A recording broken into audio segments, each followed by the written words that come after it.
The Wallet of Kai Lung. By Ernest Bramah. Ho, illustrious passers-by, says Kai Lung as he spreads out his embroidered mat under the mulberry tree. It is indeed unlikely that you could condescend to stop and listen to the foolish words of such an insignificant and altogether deformed person as myself. Nevertheless, if you will but retard your elegant footsteps for a few moments, this exceedingly unprepossessing individual will endeavor to entertain you. This is a collection of Kai Lung's entertaining tales, told professionally in the marketplaces as he traveled about, told sometimes to occupy and divert the minds of his enemies when they were intent on torturing him. Contents: I. The transmutation of Ling. I. The transmutation of Ling. 2. The story of Young Chan. 2. The story of Young Chan. 3. The probation of Sin Hung. 3. The probation of Sin Hung. 4. The experiment of the Mandarin Chan Hung. 4. The experiment of the Mandarin Chan Hung. V. The confession of Kai Lung. V. The confession of Kai Lung. 6. The vengeance of Tung Fel. 6. The vengeance of Tung Fel. 7. The career of the charitable Quen Ki Tong. 7. The career of the charitable Quen Ki Tong. 8. The vision of Yin, the son of Yat Huang. 8. The vision of Yin, the son of Yat Huang. 9. The ill-regulated destiny of King Yen, the picture maker. 9. The ill-regulated destiny of King Yen, the picture maker. I. The transmutation of Ling. Chapter 1 Introduction. The sun had dipped behind the western mountains before Kai Lung, with 20 li or more still between him and the city of Neiyang, entered the camphor laurel forest which stretched almost to his destination. No person of consequence ever made the journey unattended, but Kai Lung professed to have no fear, remarking with extempore wisdom, when warned at the previous village, that a worthless garment covered one with better protection than that afforded by an army of bowmen. Nevertheless, when within the gloomy aisles, Kai Lung more than once wished himself back at the village, or safely behind the mud walls of Neiyang, and making many vows concerning the amount of prayer paper which he would assuredly burn when he was actually through the gates, he stepped out more quickly, until suddenly, at a turn in the glade, he stopped altogether, while the watchful expression into which he had unguardedly dropped at once changed into a mask of impassiveness and extreme unconcern. From behind the next tree projected a long straight rod, not unlike a slender bamboo at a distance, but to Kai Lung's all-seeing eye, in reality the barrel of a matchlock, which would come into line with his breast if he took another step. Being a prudent man, more accustomed to guile and subservience to destiny than to force, he therefore waited, spreading out his hands in proof of his peaceful acquiescence, and smiling cheerfully until it should please the owner of the weapon to step forth. This the unseen did a moment later, still keeping his gun in an easy and convenient attitude, revealing a stout body and a scarred face, which in conjunction made it plain to Kai Lung that he was in the power of Lin Yi, a noted brigand of whom he had heard much in the villages. "O illustrious person," said Kai Lung very earnestly, "this is evidently an unfortunate mistake. Doubtless you were expecting some exalted mandarin to come and render you homage, and were preparing to overwhelm him with gratified confusion by escorting him yourself to your well-appointed abode. Indeed, I passed such a one on the road, very richly apparelled, who inquired of me the way to the mansion of the dignified and upright Lin Yi. By this time he is perhaps 2 or 3 li towards the east. However distinguished a mandarin may be, it is fitting that I should first attend to one whose manners and accomplishments betray him to be of the royal house," replied Lin Yi, with extreme affability. "Precede me, therefore, to my mean and uninviting hovel, while I gain more honor than I can reasonably bear by following closely in your elegant footsteps, and guarding your imperial person with this inadequate but heavily loaded weapon." Seeing no chance of immediate escape, Kai Lung led the way, instructed by the brigand, along a very difficult and bewildering path, until they reached a cave hidden among the crags. Here Lin Yi called out some words in the Miaotse tongue, whereupon a follower appeared, and opened a gate in the stockade of prickly mimosa which guarded the mouth of the den. Within the enclosure a fire burned, and food was being prepared. At a word from the chief, the unfortunate Kai Lung found his hands seized and tied behind his back, while a second later a rough hemp rope was fixed round his neck, and the other end tied to an overhanging tree. Linny smiled pleasantly and critically upon these preparations, and when they were complete dismissed his follower. "Now we can converse at our ease and without restraint," he remarked to Kai Lung. "It will be a distinguished privilege for a person occupying the important public position which you undoubtedly do. For myself, my instincts are so degraded and low-minded that nothing gives me more gratification than to dispense with ceremony." To this Kai Lung made no reply, chiefly because at that moment the wind swayed the tree, and compelled him to stand on his toes in order to escape suffocation. "It would be useless to try to conceal from a person of your inspired intelligence that I am indeed Lin Yi," continued the robber. "It is a dignified position to occupy, and one for which I am quite incompetent. In the 6th month of the 3rd year ago, it chanced that this unworthy person, at that time engaged in commercial affairs at Neiyang, became inextricably immersed in the insidious delights of quail fighting. Having been entrusted with a large number of tails with which to purchase elephants' teeth, it suddenly occurred to him that if he doubled the number of tails by staking them upon an exceedingly powerful and agile quail, he would be able to purchase twice the number of teeth, and so benefit his patron to a large extent. This matter was clearly forced upon his notice by a dream, in which he perceived one whom he then understood to be the benevolent spirit of an ancestor in the act of stroking a particular quail, upon whose chances he accordingly placed all he possessed. Doubtless evil spirits had been employed in the matter, for, to this person's great astonishment, the quail in question failed in a very discreditable manner at the encounter. Unfortunately, this person had risked not only the money which had been entrusted to him, but all that he had himself become possessed of by some years of honorable toil and assiduous courtesy as a professional witness in law cases. Not doubting that his patron would see that he was himself greatly to blame in confiding so large a sum of money to a comparatively young man of whom he knew little, this person placed the matter before him, at the same time showing him that he would suffer in the eyes of the virtuous if he did not restore this person's savings, which but for the presence of the larger sum, and a generous desire to benefit his patron, he would never have risked in so uncertain a venture as that of quail fighting. Although the facts were laid in the form of a dignified request instead of a demand by legal means, and the reasoning carefully drawn up in columns of fine parchment by a very illustrious writer, the reply which this person received showed him plainly that a wrong view had been taken of the matter, and that the time had arrived when it became necessary for him to make a suitable rejoinder by leaving the city without delay. "It was a high-minded and disinterested course to take," said Kai Lung with great conviction, as Lin Yi paused. "Without doubt evil will shortly overtake the avaricious old person at Neiyang." "It has already done so," replied Lin Yi. "While passing through this forest in the season of many white vapors, the spirits of his bad deeds appeared to him in misleading and symmetrical shapes, and drew him out of the path and away from his bowmen. After suffering many torments, he found his way here, where, in spite of our continual care, he perished miserably and in great bodily pain. But I cannot conceal from myself, in spite of your distinguished politeness, that I am becoming intolerably tiresome with my commonplace talk." "On the contrary," replied Kai Lung,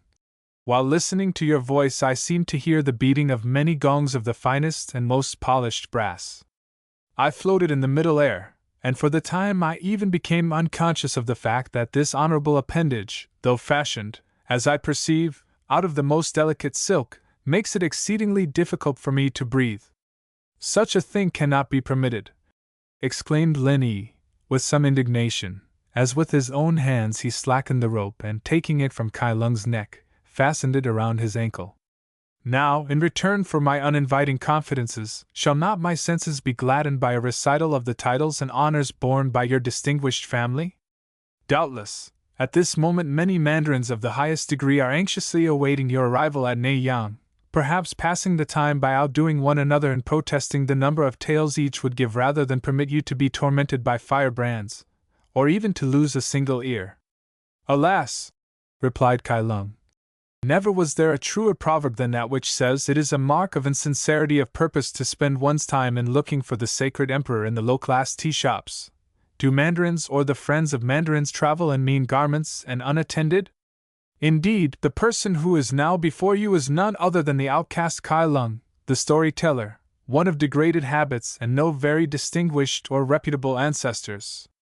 His friends are few, and mostly of the criminal class. His wealth is not more than some 6 or 8 cash, concealed in his left sandal, and his entire stock in trade consists of a few unendurable and badly told stories, to which, however, it is his presumptuous intention shortly to add a dignified narrative of the high-born Lin Yi, setting out his domestic virtues and the honor which he has reflected upon his house. His valor in war, the destruction of his enemies, and above all, his great benevolence and the protection which he extends to the poor and those engaged in the distinguished arts. The absence of friends is unfortunate, said Lin Yi thoughtfully, after he had possessed himself of the coins indicated by Kai Lung, and also of a much larger amount concealed elsewhere among the storyteller's clothing. My followers are mostly outlawed Miatse, who have been driven from their own tribes in Yunnan for man-eating and disregarding the sacred laws of hospitality. They are somewhat rapacious, and in this way it has become a custom that they should have as their own, for the purpose of exchanging for money, persons such as yourself, whose insatiable curiosity has led them to this place. The wise and all-knowing Emperor Fei instituted 3 degrees of attainment, being poor, to obtain justice, being rich, to escape flattery, and being human, to avoid the passions, replied Kai Lung. To these the practical and enlightened Khan added yet another, the greatest, being lean, to yield fatness.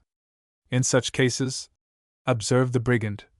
the Miatse keep an honored and very venerable rite, which chiefly consists in suspending the offender by a pigtail from a low tree, and placing burning twigs of hemp palm between his toes. To this person it seems a foolish and meaningless habit, but it would not be well to interfere with their religious observances, however trivial they may appear. Such a course must inevitably end in great loss, suggested Kai Lung. For undoubtedly there are many poor yet honorable persons who would leave with them a bond for a large number of taels and save the money with which to redeem it, rather than take part in a ceremony which is not according to one's own book of rites. They have already suffered in that way on 1 or 2 occasions, replied Lin Yi.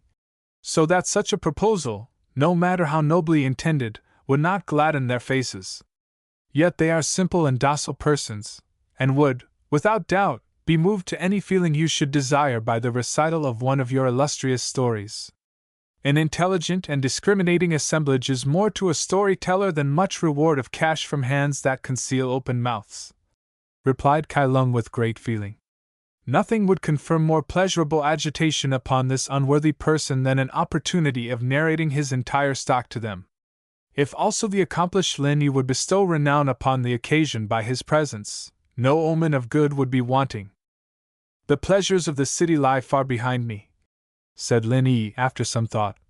and I would cheerfully submit myself to an intellectual accomplishment such as you are undoubtedly capable of.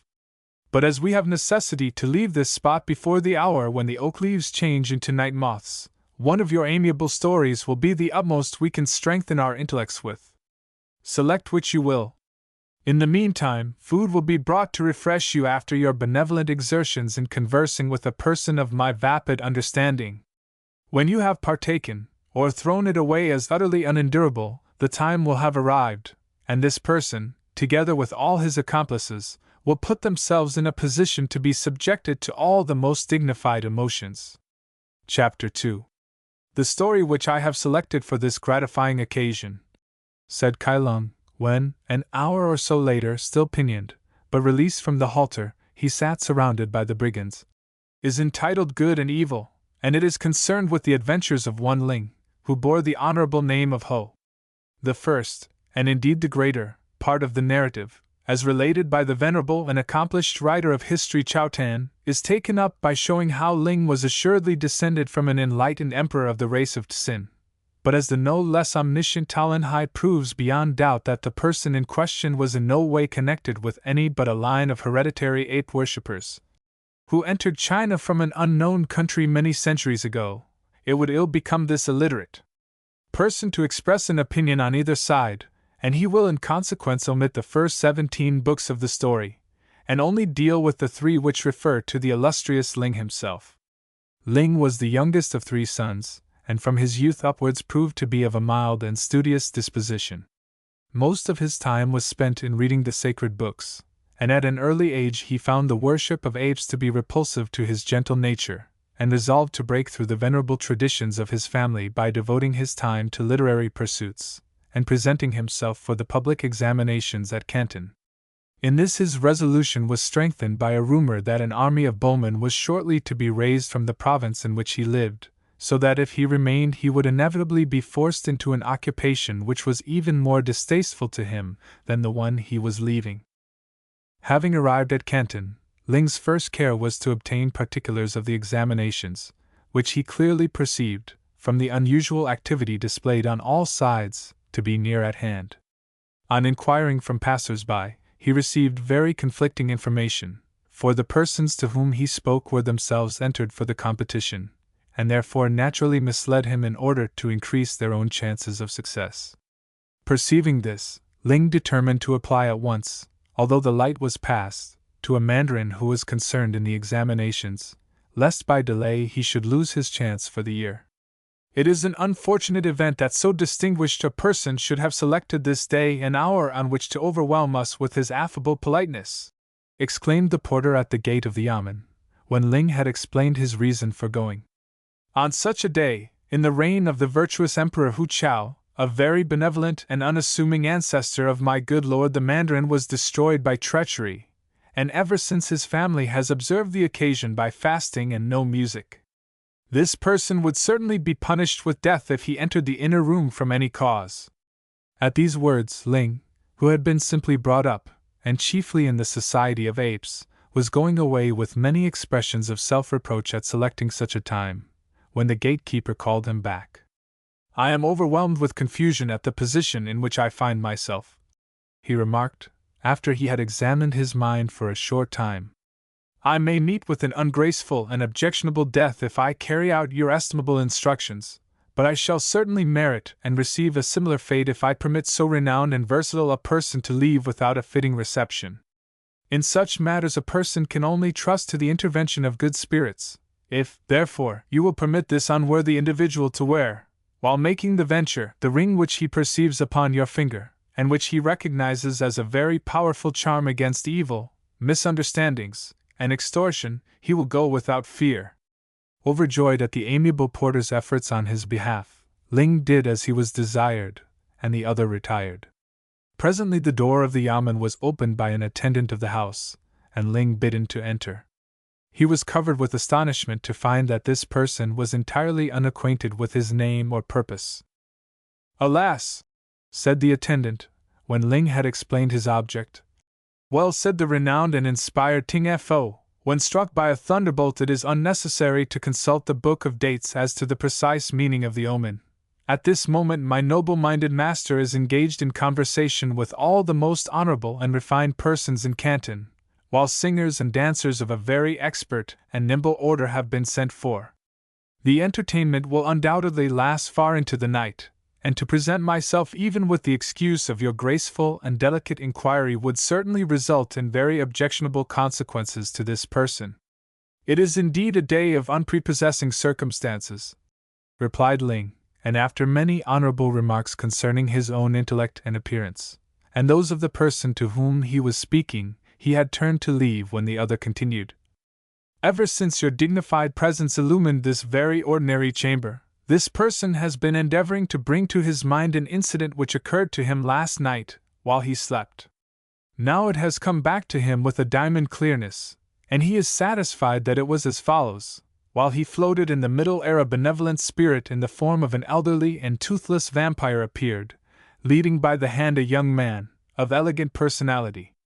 Smiling encouragingly upon this person, the spirit said, 'O foe, recipient of many favors from mandarins and of innumerable tales from gratified persons whom you have obliged, I am, even at this moment, guiding this exceptional young man towards your presence. When he arrives do not hesitate, but do as he desires, no matter how great the danger seems or how inadequately you may appear to be rewarded on earth.' The vision then melted, but I now clearly perceive that with the exception of the embroidered cloak which you wear, you are the person thus indicated to me.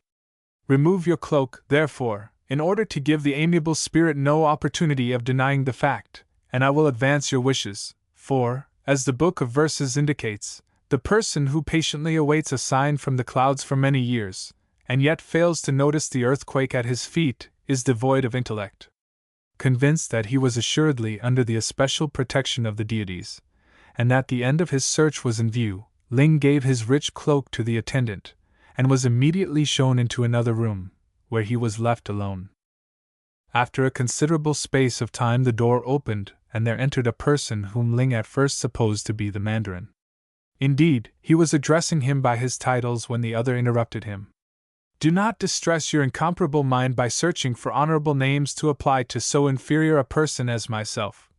he said agreeably.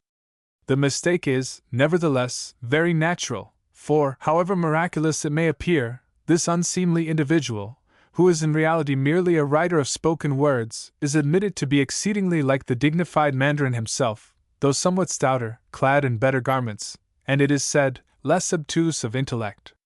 This last matter he very much doubts, for he now finds himself unable to recognize by name one who is undoubtedly entitled to wear the royal yellow. With this encouragement Ling once more explained his position, narrating the events which had enabled him to reach the second chamber of the yamen. When he had finished the secretary was overpowered with a high-minded indignation. Assuredly those depraved and rapacious persons who have both misled and robbed you shall suffer bowstringing when the whole matter is brought to light, he exclaimed.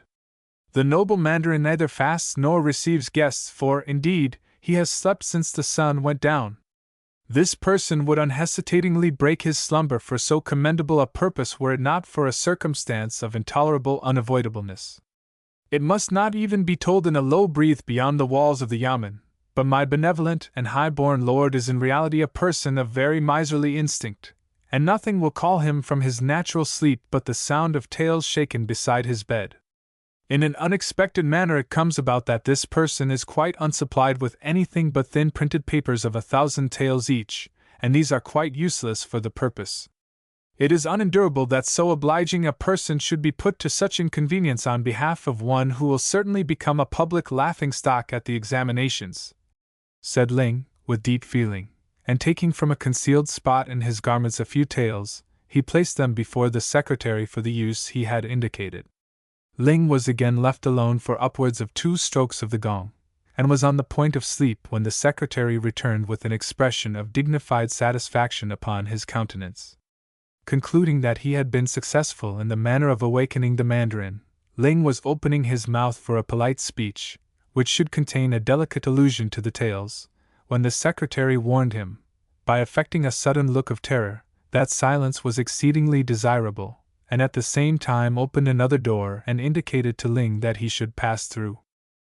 In the next room Ling was overjoyed to find himself in the presence of the Mandarin, who received him graciously, and paid many estimable compliments to the name he bore and the country from which he came.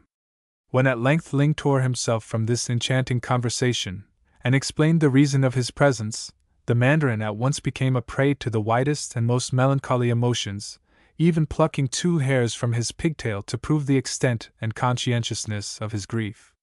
Behold, he cried at length, I am resolved that the extortionate and many-handed persons at Peking who have control of the examination rites and customs shall no longer grow round-bodied without remark. This person will unhesitatingly proclaim the true facts of the case without regarding the danger that the versatile Chancellor or even the sublime Emperor himself may, while he speaks, be concealed in some part of this unassuming room to hear his words, for, as it is wisely said, when marked out by destiny, a person will assuredly be drowned, even though he passes the whole of his existence among the highest branches of a date tree. I am overwhelmed that I should be the cause of such an engaging display of polished agitation, said Ling, as the Mandarin paused. If it would make your own stomach less heavy, this person will willingly follow your estimable example, either with or without knowing the reason. The matter is altogether on your account, O most unobtrusive young man, replied the Mandarin, when a voice without passion was restored to him. It tears me internally with hooks to reflect that you, whose refined ancestors I might reasonably have known had I passed my youth in another province, should be victim to the cupidity of the ones in authority at Peking. A very short time before you arrived there came a messenger in haste from those persons, clearly indicating that a legal toll of 16 taels was to be made on each printed paper setting forth the time and manner of the examinations, although, as you may see, the paper is undoubtedly marked. Persons are given notice that they are defrauded of any sum which they may be induced to exchange for this matter. Furthermore, there is a legal toll of 9 taels on all persons who have previously been examined. I am happily escaped from that, exclaimed Ling with some satisfaction as the Mandarin paused. And 12 taels on all who present themselves for the first time. This is to be delivered over when the paper is purchased, so that you, by reason of this unworthy proceeding at Peking, are required to forward to that place, through this person, no less than 32 taels. It is a circumstance of considerable regret, replied Ling. For had I only reached Canton a day earlier, I should, it appears, have avoided this evil. Undoubtedly it would have been so, replied the Mandarin, who had become engrossed in exalted meditation. However, he continued a moment later, as he bowed to Ling with an accomplished smile, it would certainly be a more pleasant thought for a person of your refined intelligence that had you delayed until tomorrow the insatiable persons at Peking might be demanding twice the amount. Pondering the deep wisdom of this remark, Ling took his departure. But in spite of the most assiduous watchfulness, he was unable to discern any of the 3 obliging persons to whose efforts his success had been due. Chapter 3. It was very late when Ling again reached the small room which he had selected as soon as he reached Canton, but without waiting for food or sleep he made himself fully acquainted with the times of the forthcoming examinations and the details of the circumstances connected with them. With much satisfaction he found that he had still a week in which to revive his intellect on the most difficult subjects. Having become relieved on these points, Ling retired for a few hours' sleep, but rose again very early, and gave the whole day with great steadfastness to contemplation of the sacred classics Viking, with the exception of a short period spent in purchasing ink, brushes, and writing leaves. The following day, having become mentally depressed through witnessing unaccountable hordes of candidates thronging the streets of Canton, Ling put aside his books, and passed the time in visiting all the most celebrated tombs in the neighborhood of the city. Lightened in mind by this charitable and agreeable occupation, he returned to his studies with a fixed resolution, nor did he again falter in his purpose. On the evening of the examination, when he was sitting alone, reading by the aid of a single light, as his custom was, a person arrived to see him, at the same time manifesting a considerable appearance of secrecy and reserve. Inwardly sighing at the interruption, Ling nevertheless received him with distinguished consideration and respect, setting tea before him, and performing towards him many honorable actions with his own hands. Not until some hours had sped in conversation relating to the health of the emperor, the unexpected appearance of a fiery dragon outside the city, and the insupportable price of opium, did the visitor allude to the object of his presence. It has been observed, he remarked, that the accomplished Ling, who aspires to a satisfactory rank at the examinations, has never before made the attempt. Doubtless in this case a preternatural wisdom will avail much, and its fortunate possessor will not go unrewarded. Yet it is as precious stones among ashes for one to triumph in such circumstances. The fact is known to this person, replied Ling sadly, and the thought of the years he may have to wait before he shall have passed even the first degree weighs down his soul with bitterness from time to time. It is no infrequent thing for men of accomplished perseverance, but merely ordinary intellects, to grow venerable within the 4 walls of the examination cell, continued the other. Some, again, become afflicted with various malignant evils, while not a few, chiefly those who are presenting themselves for the first time, are so overcome on perceiving the examination paper, and understanding the inadequate nature of their own accomplishments, that they become an easy prey to the malicious spirits which are ever on the watch in those places, and, after covering their leaves with unpresentable remarks and drawings of men and women of distinguished rank, have at length to be forcibly carried away by the attendants and secured with heavy chains. Such things undoubtedly exist, agreed Ling. Yet by a due regard paid to spirits, both good and bad, a proper esteem for one's ancestors, and a sufficiency of charms about the head and body, it is possible to be closeted with all manner of demons and yet to suffer no evil. It is undoubtedly possible to do so, according to the immortal principles,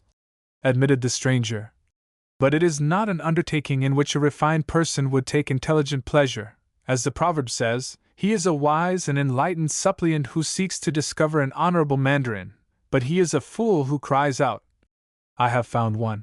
However, it is obvious that the reason of my visit is understood, and that your distinguished confidence in yourself is merely a graceful endeavor to obtain my services for a less amount of taels than I should otherwise have demanded. For half the usual sum, therefore, this person will take your place in the examination cell, and enable your versatile name to appear in the winning lists, while you pass your moments in irreproachable pleasures elsewhere. Such a course had never presented itself to Ling. As the person who narrates this story has already marked, he had passed his life beyond the influence of the ways and manners of towns, and at the same time he had naturally been endowed with an unobtrusive high-mindedness. It appeared to him, in consequence, that by accepting this engaging offer he would be placing those who were competing with him at a disadvantage.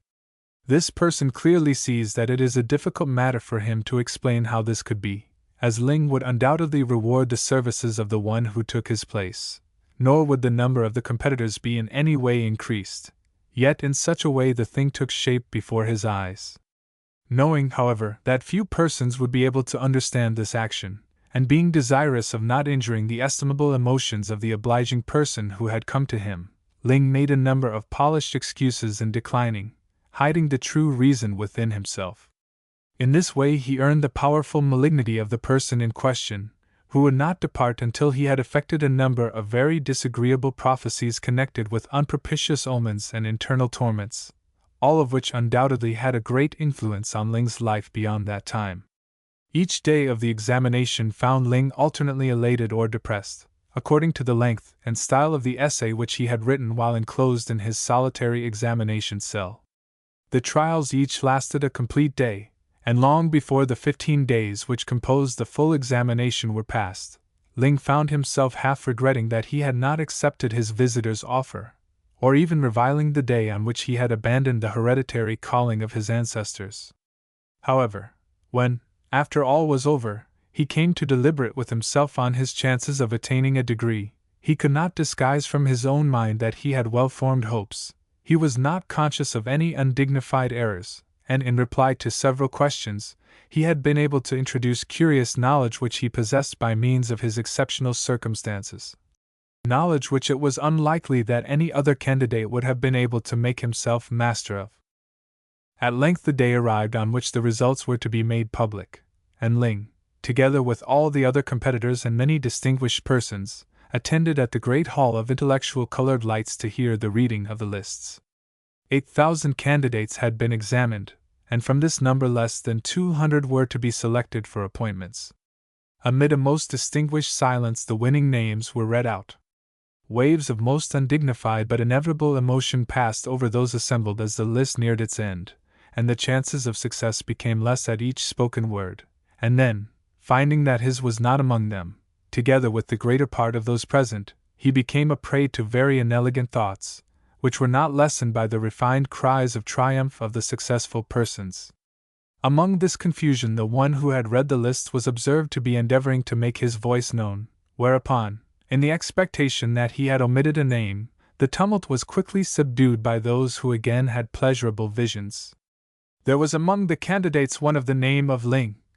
said he, when no noise had been obtained.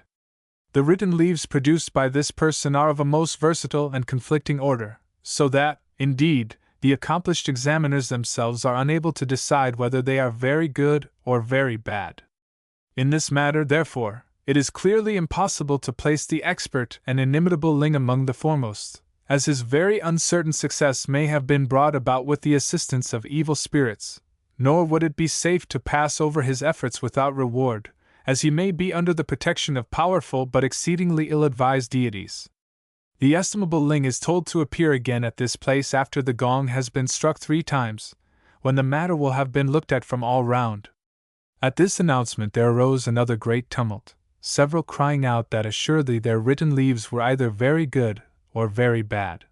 but no further proclamation was made, and very soon the hall was cleared by force. At the time stated, Ling again presented himself at the hall, and was honorably received. "The unusual circumstances of the matter have already been put forth," said an elderly mandarin of engaging appearance,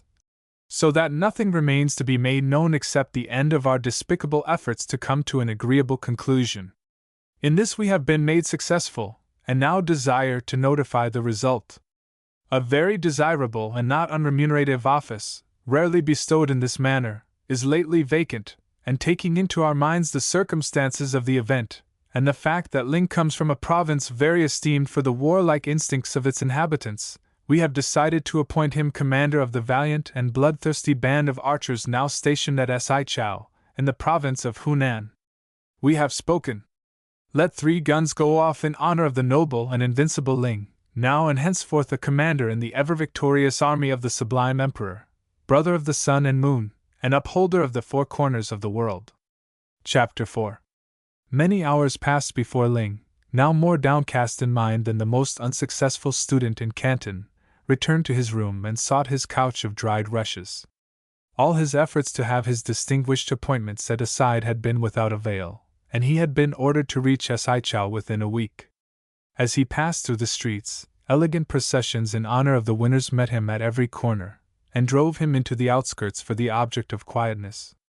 There he remained until the beating of paper drums and the sound of exulting voices could be heard no more. But even when he returned, lanterns shone in many dwellings, for 200 persons were composing verses, setting forth their renown and undoubted accomplishments, ready to affix to their doors and send to friends on the next day.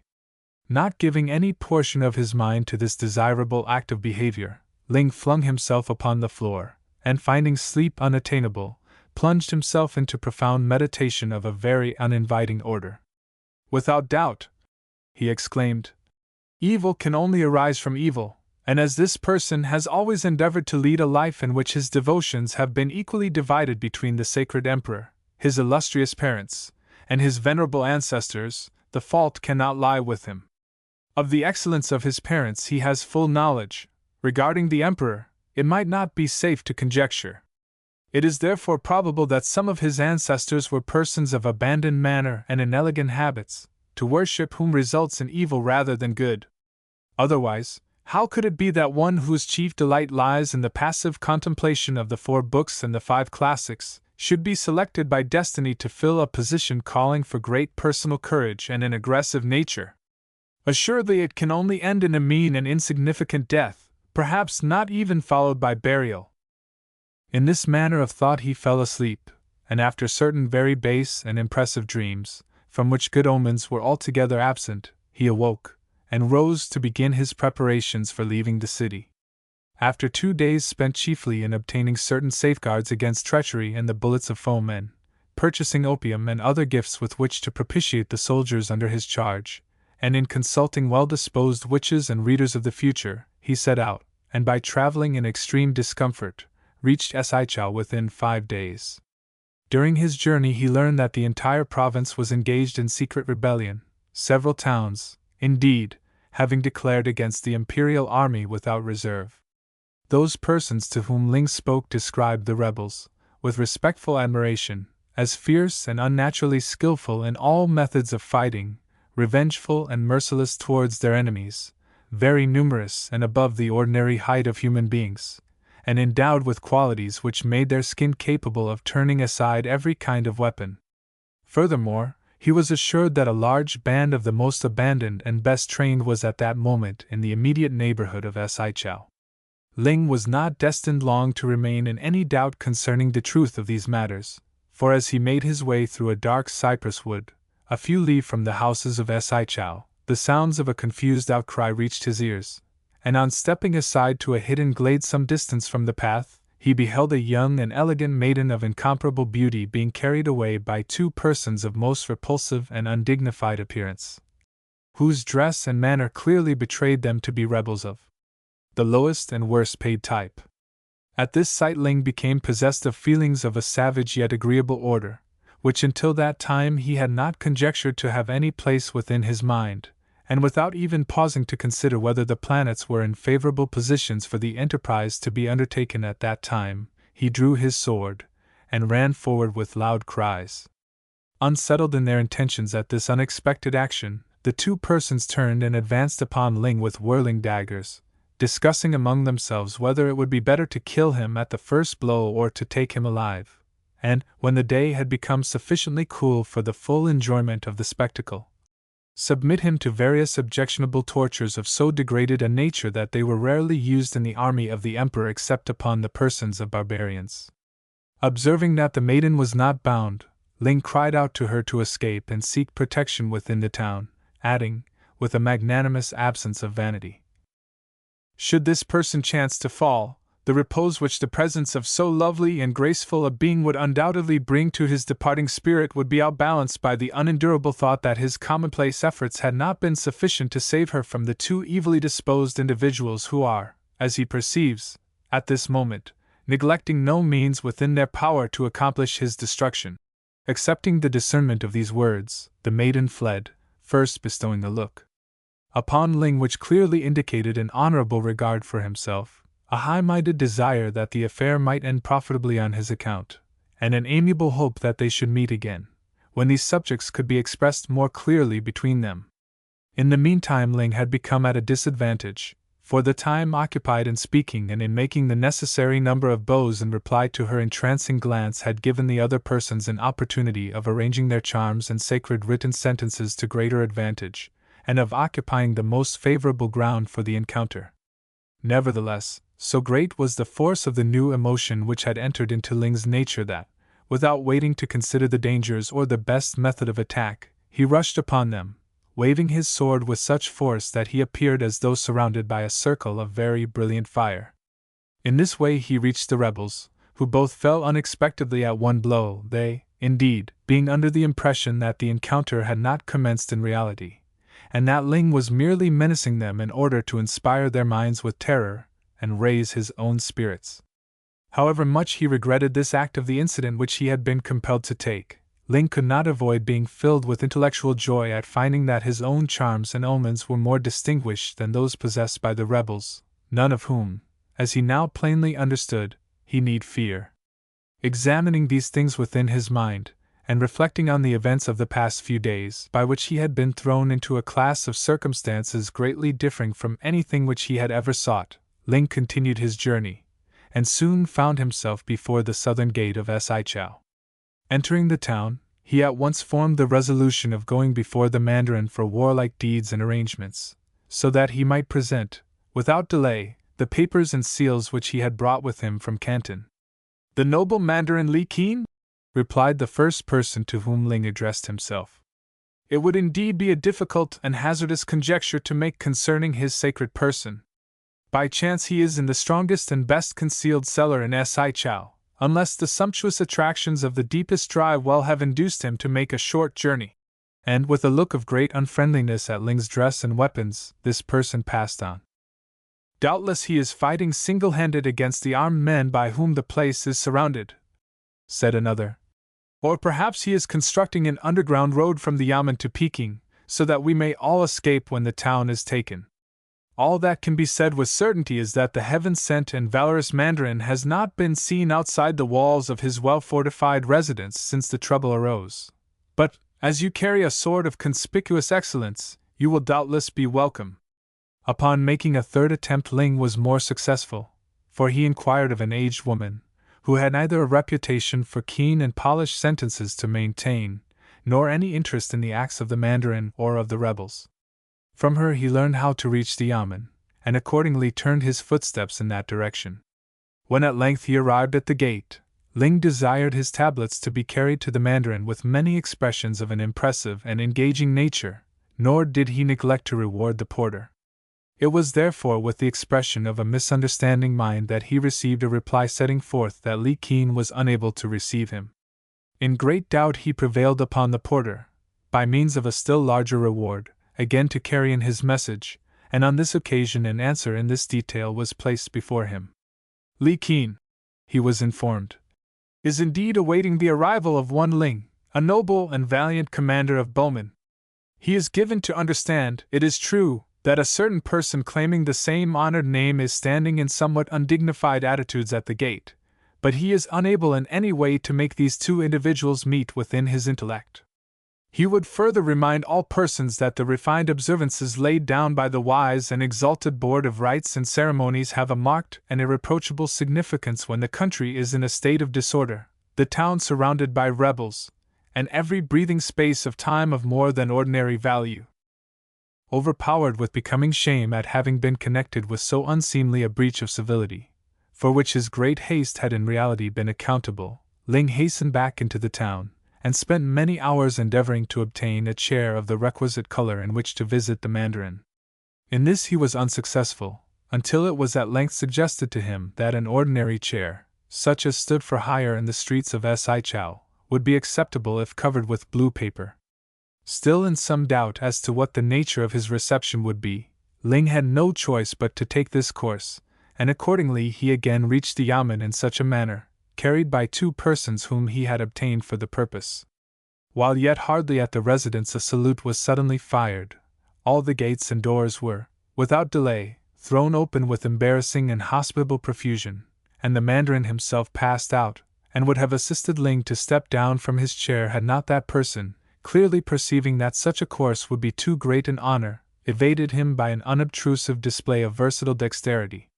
So numerous and profound were the graceful remarks which each made concerning the habits and accomplishments of the other that more than the space of an hour was passed in traversing the small enclosed ground which led up to the principal door of the yamen. There an almost greater time was agreeably spent, both Ling and the mandarin having determined that the other should enter first. Undoubtedly Ling, who was the more powerful of the two, would have conferred this courteous distinction upon Li Qin had not that person summoned to his side certain attendants who succeeded in frustrating Ling in his high-minded intentions, and in forcing him through the doorway in spite of his conscientious protests against the unsurmountable obligation under which the circumstance placed him.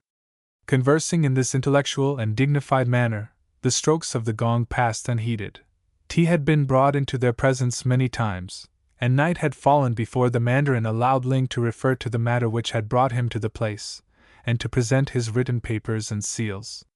It is a valuable privilege to have so intelligent a person as the illustrious Ling occupying this position, remarked the mandarin, as he returned the papers. And not less so on account of the one who preceded him proving himself to be a person of feeble attainments and an unendurable deficiency of resource. To one with the all-knowing Li Qin's mental acquisitions, such a person must indeed have become excessively offensive, replied Ling delicately. For, as it is truly said, although there exist many thousand subjects for elegant conversation, there are persons who cannot meet a cripple without talking about feet. He to whom I have referred was such a one, said Li Qin, appreciating with an expression of countenance the fitness of Ling's proverb. He was totally inadequate to the requirements of his position, for he possessed no military knowledge, and was placed in command by those at Peking as a result of his taking a high place at one of the examinations.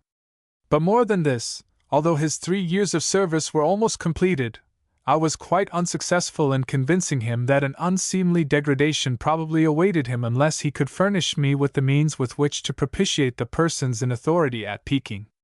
This he neglected to do with obstinate pertinacity, which compelled this person to inquire within himself whether one of so little discernment could be trusted with an important and arduous office. After much deliberation, this person came to the decision that the commander in question was not a fit person, and he therefore reported him to the Imperial Board of Punishment at Peking as one subject to frequent and periodical eccentricities, and possessed of less than ordinary intellect. In consequence of this act of justice, the commander was degraded to the rank of common bowman, and compelled to pay a heavy fine in addition. It was a just and enlightened conclusion of the affair, said Ling, in spite of a deep feeling of no enthusiasm, and one which surprisingly bore out your own prophecy in the matter. It was an inspired warning to persons who should chance to be in a like position at any time, replied Li Qin. So grasping and corrupt are those who control affairs in Peking that I have no doubt they would scarcely hesitate in debasing even one so immaculate as the exceptional Ling, and placing him in some laborious and ill-paid civil department should he not accede to their extortionate demands. This suggestion did not carry with it the unpleasurable emotions which the Mandarin anticipated it would. The fierce instincts which had been aroused within Ling by the incident in the cypress wood had died out, while his lamentable ignorance of military affairs was ever before his mind. These circumstances, together with his naturally gentle habits, made him regard such a degradation rather favorably than otherwise. He was meditating within himself whether he could arrange such a course without delay when the Mandarin continued. That, however, is a possibility which is remote to the extent of at least 2 or 3 years. Do not, therefore, let so unpleasing a thought cast darkness upon your brows or remove the unparalleled splendor of so refined an occasion. Doubtless the accomplished Ling is a master of the art of chess play, for many of our most thoughtful philosophers have declared war to be nothing but such a game. Let this slow-witted and cumbersome person have an opportunity, therefore, of polishing his declining facilities by a pleasant and dignified encounter. Chapter 5. On the next day, having completed his business at the yamen, Ling left the town, and without desiring any ceremony quietly betook himself to his new residence within the camp, which was situated among the millet fields some distance from Saichao. As soon as his presence became known, all those who occupied positions of command, and whose years of service would shortly come to an end, hastened to present themselves before him, bringing with them offerings according to the rank they held, they themselves requiring a similar service from those beneath them. First among these, and next in command to Ling himself, was the chief of bowmen, a person whom Ling observed with extreme satisfaction to be very powerful in body and possessing a strong and dignified countenance which showed unquestionable resolution and shone with a tiger-like tenaciousness of purpose. Undoubtedly, thought Ling, as he observed this noble and prepossessing person, here is one who will be able to assist me in whatever perplexities may arise. Never was there an individual who seemed more worthy to command and lead. Assuredly to him the most intricate and prolonged military positions will be an enjoyment, the most crafty stratagems of the enemy as the full moon rising from behind a screen of rushes. Without making any pretense of knowledge, this person will explain the facts of the case to him and place himself without limit in his hands. For this purpose he therefore detained the chief of bowmen when the others departed, and complimented him, with many expressive phrases, on the excellence of his appearance, as the thought occurred to him that by this means, without disclosing the full measure of his ignorance, the person in question might be encouraged to speak unrestrainedly of the nature of his exploits, and perchance thereby explain the use of the appliances employed, and the meaning of the various words of order, in all of which details the commander was as yet most disagreeably imperfect. In this, however, he was disappointed, for the chief of bowmen, greatly to Ling's surprise, received all his polished sentences with somewhat foolish smiles of great self-satisfaction, merely replying from time to time as he displayed his pigtail to greater advantage or rearranged his gold-embroidered cloak. This person must really pray you to desist. The honor is indeed too great. Disappointed in his hope, and not desiring after this circumstance to expose his shortcomings to one who was obviously not of a highly refined understanding, no matter how great his valor in war or his knowledge of military affairs might be, Ling endeavored to lead him to converse of the bowmen under his charge. In this matter he was more successful, for the chief spoke at great length and with evilly inspired contempt of their inelegance, their undiscriminating and excessive appetites, and the frequent use which they made of low words and gestures. Desiring to become acquainted rather with their methods of warfare than with their domestic details, Ling inquired of him what formation they relied upon when receiving the foemen. "It is a matter which has not engaged the attention of this one," replied the chief, with an excessive absence of interest. "There are so many affairs of intelligent dignity which cannot be put aside, and which occupy one from beginning to end. As an example, this person may describe how the accomplished Li Lu, generally depicted as the blue-eyed dove of virtuous and serpent-like attitudes, has been scattering glory upon the Saichao Hall of Celestial Harmony for many days past. It is an enlightened display which the high-souled Ling should certainly endeavor to dignify with his presence, especially at the portion where the amiable Li Lu becomes revealed in the appearance of a Peking sedan chair bearer and describes the manner and likenesses of certain persons, chiefly high priests of Buddha, excessively round-bodied merchants who feign to be detained within peeking on affairs of commerce, maidens who attend at the tables of tea-houses, and those of both sexes who are within the city for the first time to behold its temples and open spaces, who are conveyed from place to place in the chair. And the bowmen? Suggested Ling, with difficulty restraining an undignified emotion. Really, the elegant Ling will discover them to be persons of deficient manners, and quite unworthy of occupying his well-bred conversation, replied the chief. As regards their methods, if the renowned Ling insists, they fight by means of their bows, with which they discharge arrows at the foemen, they themselves hiding behind trees and rocks. Should the enemy be undisconcerted by the cloud of arrows, and advance, the bowmen are instructed to make a last endeavor to frighten them back by uttering loud shouts and feigning the voices of savage beasts of the forest and deadly snakes. And beyond that? Inquired Ling. Beyond that there are no instructions, replied the chief. The bowmen would then naturally take to flight, or, if such a course became impossible, run to meet the enemy, protesting that they were convinced of the justice of their cause, and were determined to fight on their side in the future. Would it not be of advantage to arm them with cutting weapons also? Inquired Ling. So that when all their arrows were discharged they would still be able to take part in the fight, and not be lost to us? They would not be lost to us, of course, replied the chief, as we would still be with them. But such a course as the one you suggest could not fail to end in dismay. Being as well armed as ourselves, they would then turn upon us, and having destroyed us, proceed to establish leaders of their own.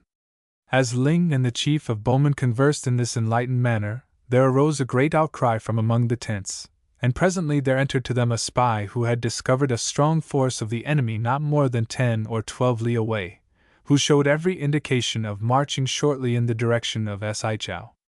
In numbers alone, he continued, they were greatly superior to the bowmen, and all were well armed. The spreading of this news threw the entire camp into great confusion, many protesting that the day was not a favorable one on which to fight, others crying that it was their duty to fall back on Saichao and protect the women and children. In the midst of this tumult the chief of bowmen returned to Ling, bearing in his hand a written paper which he regarded in uncontrollable anguish. "Oh, illustrious Ling!" he cried, restraining his grief with difficulty, and leaning for support upon the shoulders of two bowmen. "How prosperous indeed are you! What greater misfortune can engulf a person who is both an ambitious soldier and an affectionate son, than to lose such a chance of glory and promotion as only occurs once within the lifetime, and an affectionate and venerable father upon the same day? Behold this mandate to attend, without a moment's delay, at the funeral obsequies of one whom I left, only last week, in the fullness of health and power. The occasion being an unsuitable one, I will not call upon the courteous Ling to join me in sorrow, but his own devout filial piety is so well known that I can conscientiously rely upon an application for absence to be only a matter of official ceremony. The application will certainly be regarded as merely official ceremony," replied Ling, without resorting to any delicate pretense of meaning. "And the refined scruples of the person who is addressing me will be fully met by the official date of his venerated father's death being fixed for a more convenient season. In the meantime, the unobtrusive chief of bowmen may take the opportunity of requesting that the family tomb be kept unsealed until he is heard from again." Ling turned away, as he finished this remark, with a dignified feeling of not inelegant resentment. In this way he chanced to observe a large body of soldiers which was leaving the camp accompanied by their lesser captains, all crowned with garlands of flowers and creeping plants. In spite of his very inadequate attainments regarding words of order, the commander made it understood by means of an exceedingly short sentence that he was desirous of the men returning without delay. Doubtless the accomplished commander, being but newly arrived in this neighborhood, is unacquainted with the significance of this display, said one of the lesser captains pleasantly. "Know then, O wise and custom-respecting Ling, that on a similar day many years ago this valiant band of bowmen was engaged in a very honorable affair with certain of the enemy. Since then it has been the practice to commemorate the matter with music and other forms of delight within the large square at Saichao. Such customs are excellent," said Ling affably. On this occasion, however, the public square will be so insufferably thronged with the number of timorous and credulous villagers who have pressed into the town that insufficient justice would be paid to your entrancing display. In consequence of this, we will select for the purpose some convenient spot in the neighborhood. The proceedings will be commenced by a display of arrow shooting at moving objects, followed by racing and dancing, in which this person will lead. I have spoken. At these words, many of the more courageous among the bowmen became destructively inspired, and raised shouts of defiance against the enemy, enumerating at great length the indignities which they would heap upon their prisoners. Cries of distinction were also given on behalf of Ling, even the more terrified exclaiming, "The noble Commander Ling will lead us! He has promised, and assuredly he will not depart from his word." Shielded by his broad and sacred body, from which the bullets glance aside harmlessly, we will advance upon the enemy in the stealthy manner affected by ducks when crossing the swamp. How altogether superior a person our commander is when likened unto the leaders of the foemen, they who go into battle completely surrounded by their archers. Upon this, perceiving the clear direction in which matters were turning, the chief of bowmen again approached Ling. "Doubtless the highly favored person whom I am now addressing has been endowed with exceptional authority direct from Peking," he remarked with insidious politeness. "Otherwise this narrow-minded individual would suggest that such a decision does not come within the judgment of a commander." In his ignorance of military matters it had not entered the mind of Ling that his authority did not give him the power to commence an attack without consulting other and more distinguished persons. At the suggestion, which he accepted as being composed of truth, he paused, the enlightened zeal with which he had been inspired dying out as he plainly understood the difficulties by which he was enclosed. There seemed a single expedient path for him in the matter, so, directing a person of exceptional trustworthiness to prepare himself for a journey, he inscribed a communication to the Mandarin Li Qin, in which he narrated the facts and asked for speedy directions, and then dispatched it with great urgency to Sichao. Chapter 6. When these matters were arranged, Ling returned to his tent, a victim to feelings of a deep and confused doubt, for all courses seemed to be surrounded by extreme danger, with the strong possibility of final disaster. While he was considering these things attentively, the spy who had brought word of the presence of the enemy again sought him. As he entered, Ling perceived that his face was the color of a bleached linen garment, while there came with him the odor of sickness.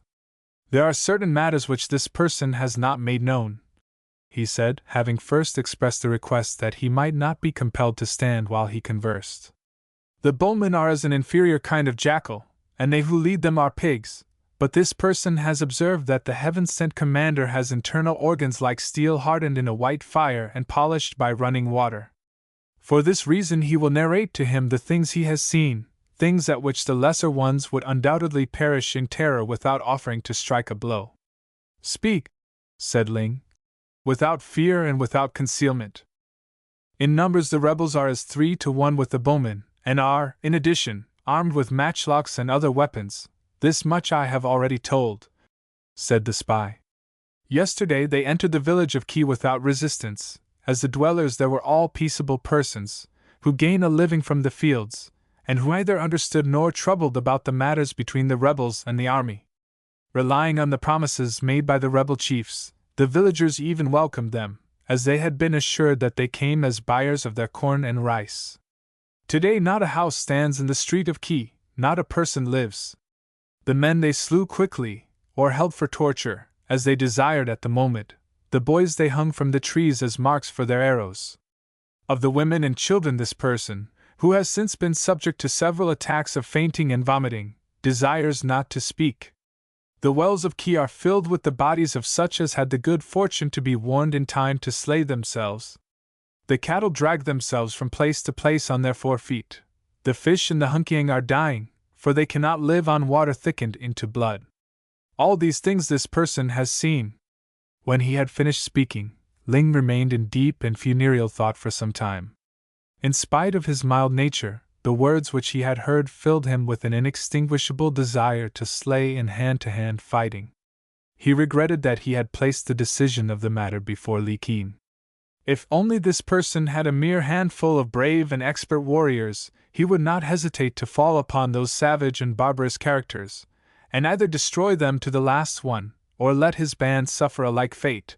he murmured to himself.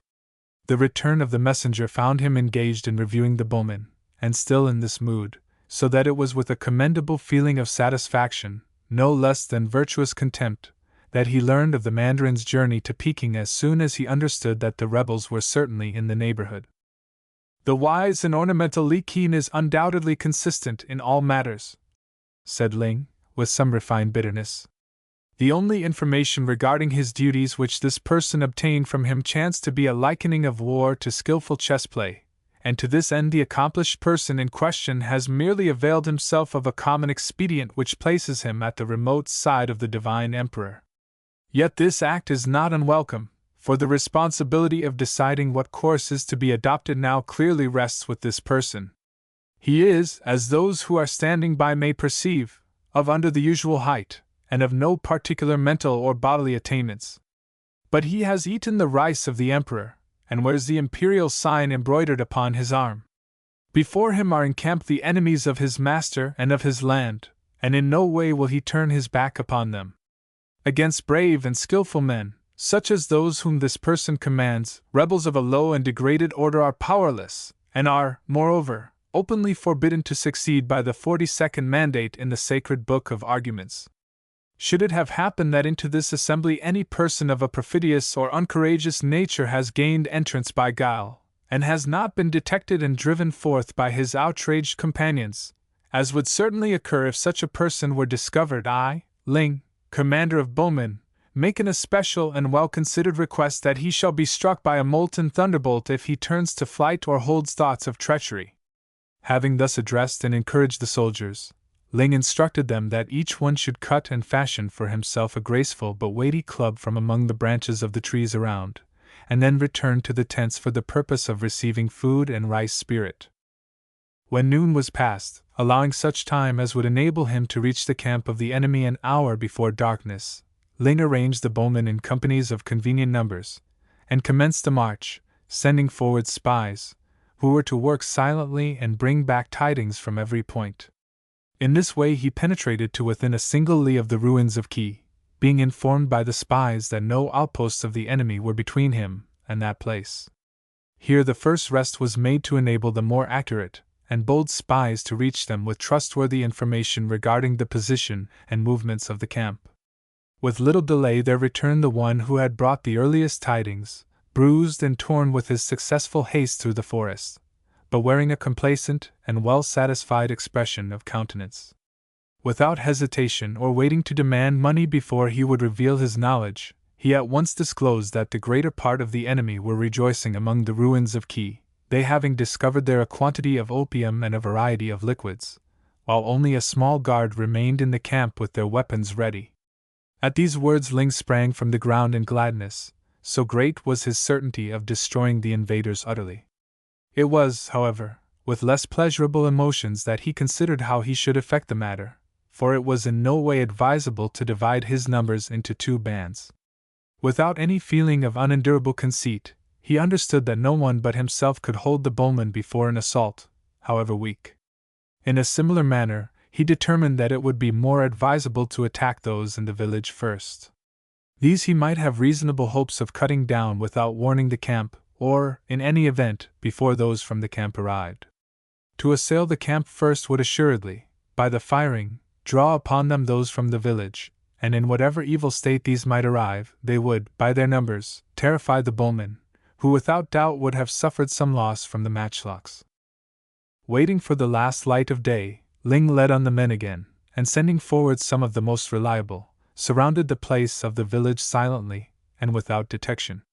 In the open space, among broken casks and other inconsiderable matters, plainly shown by the large fires at which burned the last remains of the houses of Qi, many men moved or lay, some already dull, or in heavy sleep. As the darkness dropped suddenly, the signal of a peacock's shriek, 3 times uttered, rang forth, and immediately a cloud of arrows, directed from all sides, poured in among those who feasted. Seeing their foemen defenseless before them, The archers neglected the orders they had received, and throwing away their bows they rushed in with uplifted clubs, uttering loud shouts of triumph. The next moment a shot was fired in the wood, drums beat, and in an unbelievably short space of time a small but well-armed band of the enemy was among them. Now that all need of caution was at an end, Ling rushed forward with raised sword, calling to his men that victory was certainly theirs, and dealing discriminating and inspiriting blows whenever he met a foeman. 3 times he formed the bowmen into a figure emblematic of triumph, and led them against the line of matchlocks. Twice they fell back, leaving mingled dead under the feet of the enemy. The 3rd time they stood firm, and Ling threw himself against the waving rank in a noble and inspired endeavor to lead the way through. At that moment, when a very distinguished victory seemed within his hand, his elegant and well-constructed sword broke upon an iron shield, leaving him defenseless and surrounded by the enemy. Chief among the sublime virtues enjoined by the divine Confucius,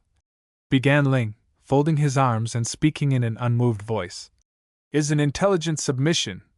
But at that word he fell beneath a rain of heavy and unquestionably well-aimed blows. Chapter 7. Between Saichao and the village of Qi, in a house completely hidden from travelers by the tall and black trees which surrounded it, lived an aged and very wise person whose ways and manner of living had become so distasteful to his neighbors that they at length agreed to regard him as a powerful and ill-disposed magician. In this way it became a custom that all very unseemly deeds committed by those who, in the ordinary course, would not be guilty of such behavior, should be attributed to his influence, so that justice might be effected without persons of assured respectability being put to any inconvenience. Apart from the feeling which resulted from this just decision, the uncongenial person in question had become exceedingly unpopular on account of certain definite actions of his own, as that of causing the greater part of Saichao to be burned down by secretly breathing upon the 7 sacred water jugs to which the town owed its prosperity and freedom from fire. Furthermore, although possessed of many taels, and able to afford such food as is to be found upon the tables of mandarins, he selected from choice dishes of an objectionable nature. He had been observed to eat eggs of unbecoming freshness, and the Saichao official printed leaf made it public that he had, on an excessively hot occasion, openly partaken of cow's milk.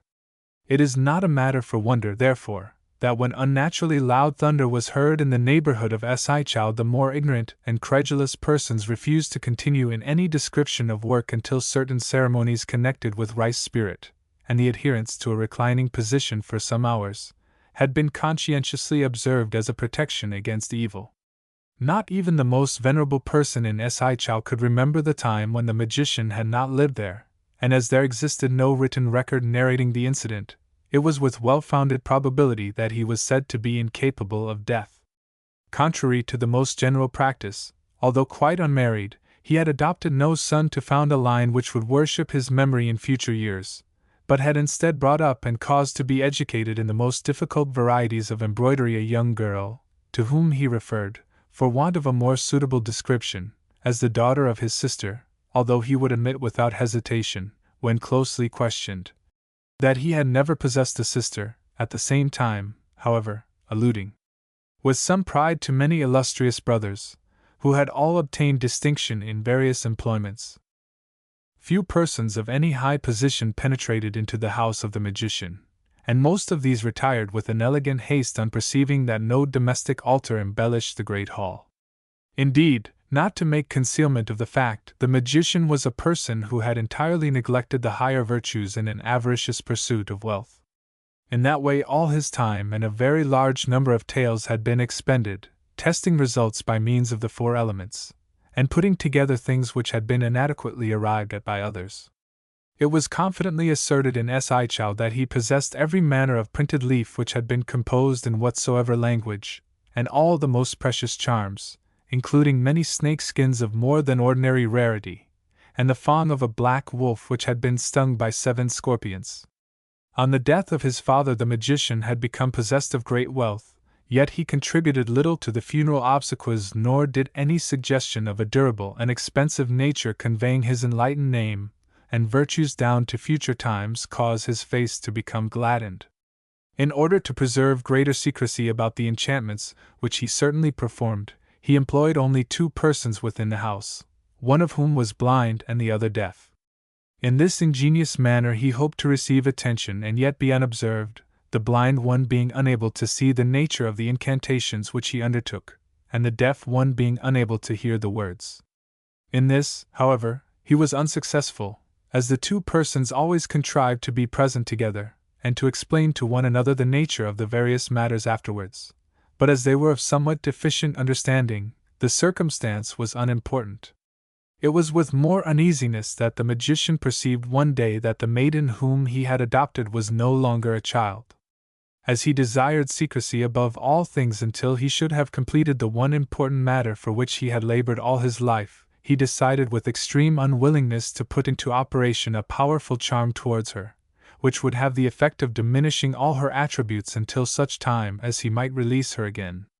Owing to his reluctance in the matter, however, the magic did not act fully, but only in such a way that her feet became naturally and without binding the most perfect and beautiful in the entire province of Hunan, so that ever afterwards she was called Pan Fei Mian, in delicate reference to that empress whose feet were so symmetrical that a golden lily sprang up wherever she trod. Afterwards the magician made no further essay in the matter, chiefly because he was ever convinced that the accomplishment of his desire was within his grasp. The rumors of armed men in the neighborhood of Sichao threw the magician into an unendurable condition of despair. To lose all, as would most assuredly happen if he had to leave his arranged rooms and secret preparations and take to flight, was the more bitter because he felt surer than ever that success was even standing by his side.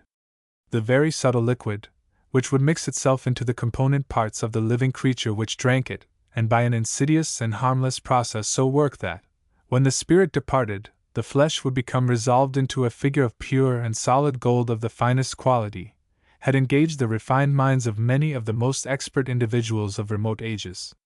With most of these inspired persons, however, the search had been undertaken in pure-minded benevolence, their chief aim being an honorable desire to discover a method by which one's ancestors might be permanently and effectively preserved in a fit and becoming manner to receive the worship and veneration of posterity.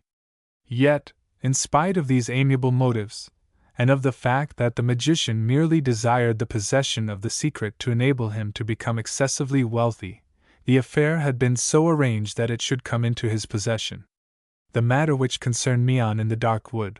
when she was only saved by the appearance of the person who was already known as Ling, entirely removed all pleasurable emotions from the magician's mind, and on many occasions he stated in a definite and systematic manner that he would shortly end an ignoble career which seemed to be destined only to gloom and disappointment.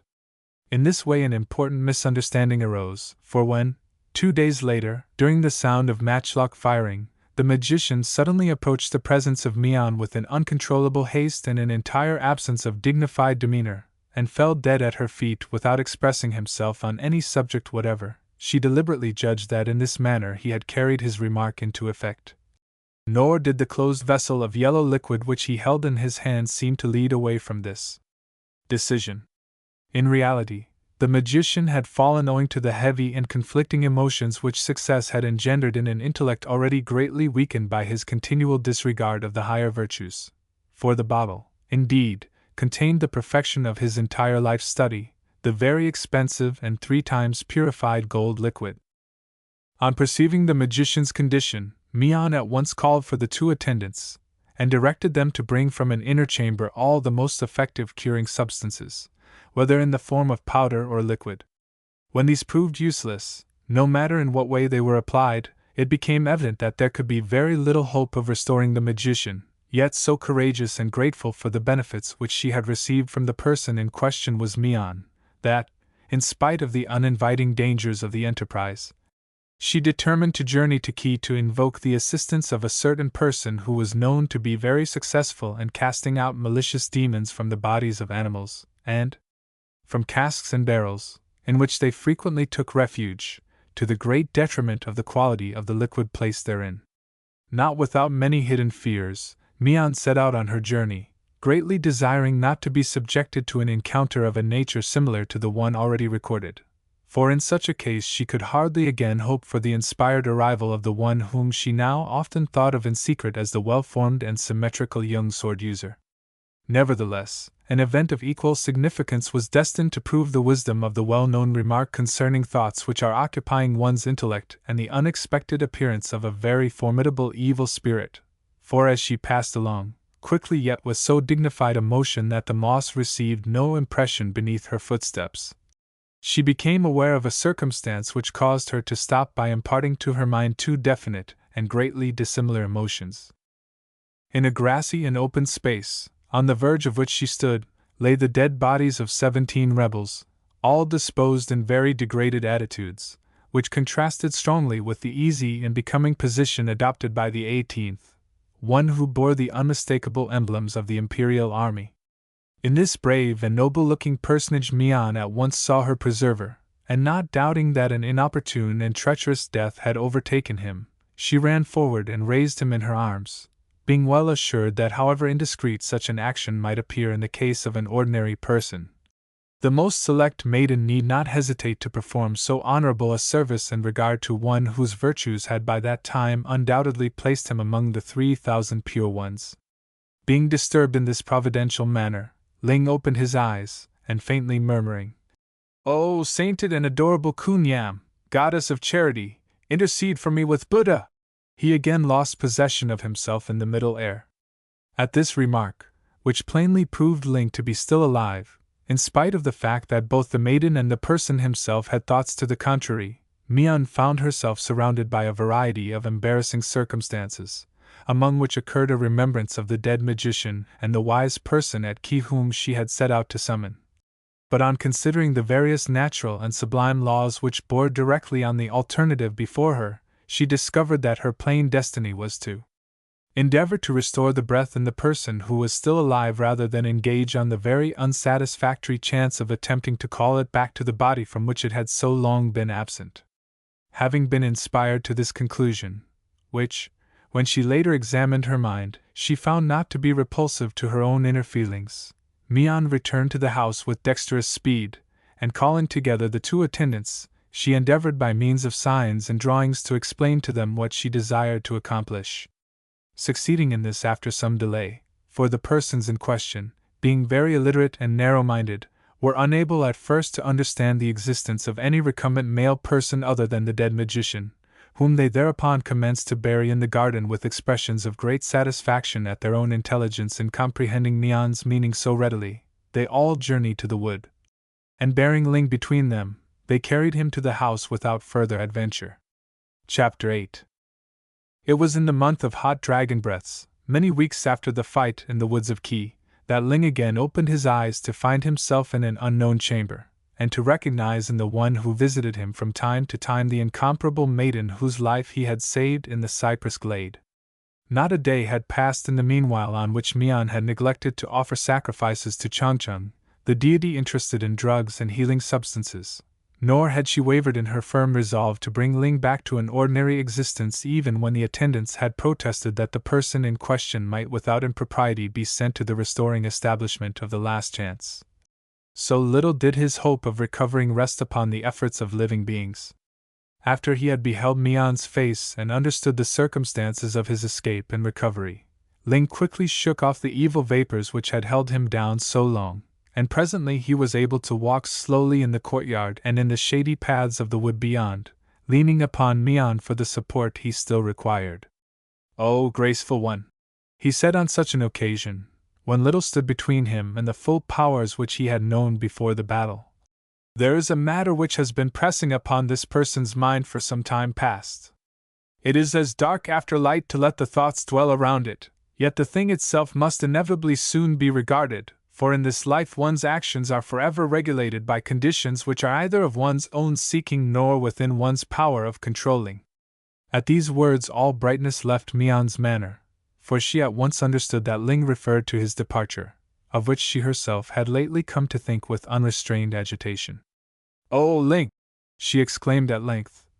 "most expert of sword users and most noble of men, surely never was a maiden more inelegantly placed than the one who is now by your side. To you she owes her life, yet it is unseemly for her even to speak of the incident. To you she must look for protection, yet she cannot ask you to stay by her side. She is indeed alone. The magician is dead, Qi has fallen, Ling is going, and Mian is undoubtedly the most unhappy and solitary person between the wall and the Nanhai. Beloved Mian, exclaimed Ling, with inspiring vehemence. And is not the utterly unworthy person before you indebted to you in a double measure that life is still within him? Is not the strength which now promotes him to such exceptional audacity as to aspire to your lovely hand, of your own creating? Only encourage Ling to entertain a well-founded hope that on his return he shall not find you partaking of the wedding feast of some wealthy and exceptionally round-bodied mandarin, and this person will accomplish the journey to Canton and back as it were in 4 strides. Oh, Ling, reflection of my ideal, holder of my soul, it would indeed be very disagreeable to my own feelings to make any reply save one, replied Mian, scarcely above a breath voice. Gratitude alone would direct me, were it not that the great love which fills me leaves no resting place for any other emotion than itself. Go if you must, but return quickly, for your absence will weigh upon Mian like a dragon dream. Violet light of my eyes, exclaimed Ling. Even in surroundings which, with the exception of the matter before us, are uninspiring in the extreme, your virtuous and retiring encouragement yet raises me to such a commanding eminence of demonstrative happiness that I fear I shall become intolerably self-opinionated towards my fellow men in consequence. Such a thing is impossible with my Ling, said Mian, with conviction. But must you indeed journey to Canton? Alas, replied Ling. Gladly would this person decide against such a course did the matter rest with him, for as the verses say, it is needless to apply the ram's head to the unlocked door. But Qi is demolished, the unassuming Mandarin Li Qin has retired to Peking, and of the fortunes of his bowmen this person is entirely ignorant. Such as survived returned to their homes, replied Mian. And Si Chao is safe, for the scattered and broken rebels fled to the mountains again. So much this person has learned. In that case Si Chao is undoubtedly safe for the time, and can be left with prudence, said Ling. It is an unfortunate circumstance that there is no Mandarin of authority between here and Canton who can receive from this person a statement of past facts and give him instructions for the future. And what will be the nature of such instructions as will be given at Canton? Demanded Mian. By chance they may take the form of raising another company of bowmen, said Ling, with a sigh. But indeed, if this person can obtain any weight by means of his past service, they will tend towards a pleasant and unambitious civil appointment. Oh, my artless and noble-minded lover! Exclaimed Mian. Assuredly a veil has been before your eyes during your residence in Canton, and your naturally benevolent mind has turned all things into good, or you would not thus hopefully refer to your brilliant exploits in the past. Of what commercial benefit have they been to the sordid and miserly persons in authority, or in what way have they diverted a stream of tales into their insatiable pockets? Far greater is the chance that had Si Chao fallen, many of its household goods would have found their way into the yamens of Canton. Assuredly in Li Qin you will have a friend who will make many delicate allusions to your ancestors when you meet, and yet one who will float many barbed whispers to follow you when you have passed. For you have planted shame before him in the eyes of those who would otherwise neither have eyes to see nor tongues to discuss the matter. It is for such a reason that this person distrusts all things connected with the journey, except your constancy, oh, my true and strong one. Such faithfulness would alone be sufficient to assure my safe return if the matter were properly represented to the supreme deities, said Ling. Let not the thin curtain of bitter water stand before your lustrous eyes any longer then. The events which have followed one another in the past few days in a fashion that can only be likened to thunder following lightning are indeed sufficient to distress one with so refined and swan-like an organization, but they are now assuredly at an end. It is a hope of daily recurrence to this person, replied Mian, honorably endeavoring to restrain the emotion which openly exhibited itself in her eyes. For what maiden would not rather make successful offerings to the great Mother come Fa than have the most imposing and verbose triumphal arch erected to commemorate an empty and unsatisfying constancy? In this amiable manner the matter was arranged between Ling and Mian, as they sat together in the magician's garden drinking peach tea, which the two attendants, not without discriminating and significant expressions between themselves, brought to them from time to time. Here Ling made clear the whole manner of his life from his earliest memory to the time when he fell in dignified combat, nor did Mian withhold anything, explaining in particular such charms and spells of the magician as she had knowledge of, and in this graceful manner materially assisting her lover in the many disagreeable encounters and conflicts which he was shortly to experience. It was with even more objectionable feelings than before that Ling now contemplated his journey to Canton, involving as it did the separation from one who had become as the shadow of his existence, and by whose side he had an undoubted claim to stand, yet the necessity of the undertaking was no less than before, and the full possession of all his natural powers took away his only excuse for delaying in the matter. Without any pleasurable anticipations, therefore, he consulted the sacred flat and round sticks, and learning that the following day would be propitious for the journey, he arranged to set out in accordance with the omen. When the final moment arrived at which the invisible threads of constantly passing emotions from one to the other must be broken, and when Mian perceived that her lover's horse was restrained at the door by the two attendants, who with unsuspected delicacy of feeling had taken this opportunity of withdrawing, the noble endurance which had hitherto upheld her melted away, and she became involved in very melancholy and obscure meditations until she observed that Ling also was quickly becoming affected by a similar gloom. "Alas!" she exclaimed, "how unworthy a person I am thus to impose upon my lord a greater burden than that which already weighs him down! Rather ought this one to dwell upon the happiness of that day, when, after successfully evading or overthrowing the numerous bands of assassins which infest the road from here to Canton, and after escaping or recovering from the many deadly pestilences which invariably reduce that city at this season of the year, he shall triumphantly return. Assuredly there is a highly polished surface united to every action in life, no matter how funereal it may at first appear.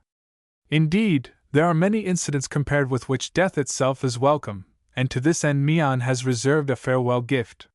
Speaking in this manner, the devoted and magnanimous maiden placed in Ling's hands the transparent vessel of liquid which the magician had grasped when he fell. "This person," she continued, speaking with difficulty, "places her lover's welfare incomparably before her own happiness, and should he ever find himself in a situation which is unendurably oppressive, and from which death is the only escape, such as inevitable tortures, the infliction of violent madness, or the subjection by magic to the will of some designing woman, she begs him to accept this means of freeing himself without regarding her anguish beyond expressing a clearly defined last wish. That the two persons in question may be in the end happily reunited in another existence." Assured by this last evidence of affection, Ling felt that he had no longer any reason for internal heaviness. His spirits were immeasurably raised by the fragrant incense of Mian's great devotion, and under its influence he was even able to breathe towards her a few words of similar comfort as he left the spot and began his journey. Chapter 9. On entering Canton, which he successfully accomplished without any unpleasant adventure, the marked absence of any dignified ostentation which had been accountable for many of Ling's misfortunes in the past, impelled him again to reside in the same insignificant apartment that he had occupied when he first visited the city as an unknown and unimportant candidate. In consequence of this, when Ling was communicating to any person the signs by which messengers might find him, he was compelled to add, "The neighborhood in which this contemptible person resides is that officially known as the mean quarter favored by the lower class of those who murder by treachery. And for this reason he was not always treated with the regard to which his attainments entitled him, or which he would have unquestionably received had he been able to describe himself as of the partly drained and uninfected area reserved to mandarins and their friends." It was with an ignoble feeling of mental distress that Ling exhibited himself at the chief office of warlike deeds and arrangements on the following day, for the many disadvantageous incidents of his past life had repeated themselves before his eyes while he slept, and the not unhopeful emotions which he had felt when in the inspiring presence of Mian were now altogether absent. In spite of the fact that he reached the office during the early gong strokes of the morning, it was not until the withdrawal of light that he reached any person who was in a position to speak with him on the matter, so numerous were the lesser ones through whose chambers he had to pass in the process. At length he found himself in the presence of an upper one who had the appearance of being acquainted with the circumstances, and who received him with dignity, though not with any embarrassing exhibition of respect or servility. "The hero of the illustrious encounter beyond the walls of Sichao," exclaimed that official, reading the words from the tablet of introduction which Ling had caused to be carried into him, and at the same time examining the person in question closely. Indeed, no such one is known to those within this office, unless the words chance to point to the courteous and unassuming Mandarin Li Qin, who, however, is at this moment recovering his health at Peking, as set forth in the amiable and impartial report which we have lately received from him. At these words Ling plainly understood that there was little hope of the last events becoming profitable on his account.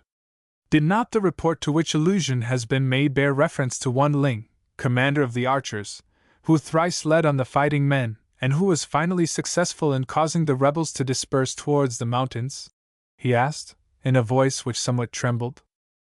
There is certainly reference to one of the name you mention, said the other. But regarding the terms, perhaps this person would better protect his own estimable time by displaying the report within your sight. With these words the upper one struck a gong several times, and after receiving from an inner chamber the parchment in question, he placed it before Ling, at the same time directing a lesser one to interpose between it and the one who read it a large sheet of transparent substance, so that destruction might not come to it, no matter in what way its contents affected the reader. Thereon Ling perceived the following facts, very skillfully inscribed with the evident purpose of inducing persons to believe, without question, that words so elegantly traced must of necessity be truthful also. A benevolent example of the intelligent arrangement by which the most worthy persons outlive those who are incapable. The circumstances connected with the office of the valuable and accomplished Mandarin of warlike deeds and arrangements at Sichao have, in recent times, been of anything but a prepossessing order. Owing to the very inadequate methods adopted by those who earn a livelihood by conveying necessities from the more enlightened portions of the empire to that place, it so came about that for a period of 5 days the yamen was entirely unsupplied with the fins of sharks or even with goats' eyes. To add to the polished Mandarin's distress of mind, the barbarous and slow-witted rebels who infest those parts took this opportunity to destroy the town and most of its inhabitants, the matter coming about as follows.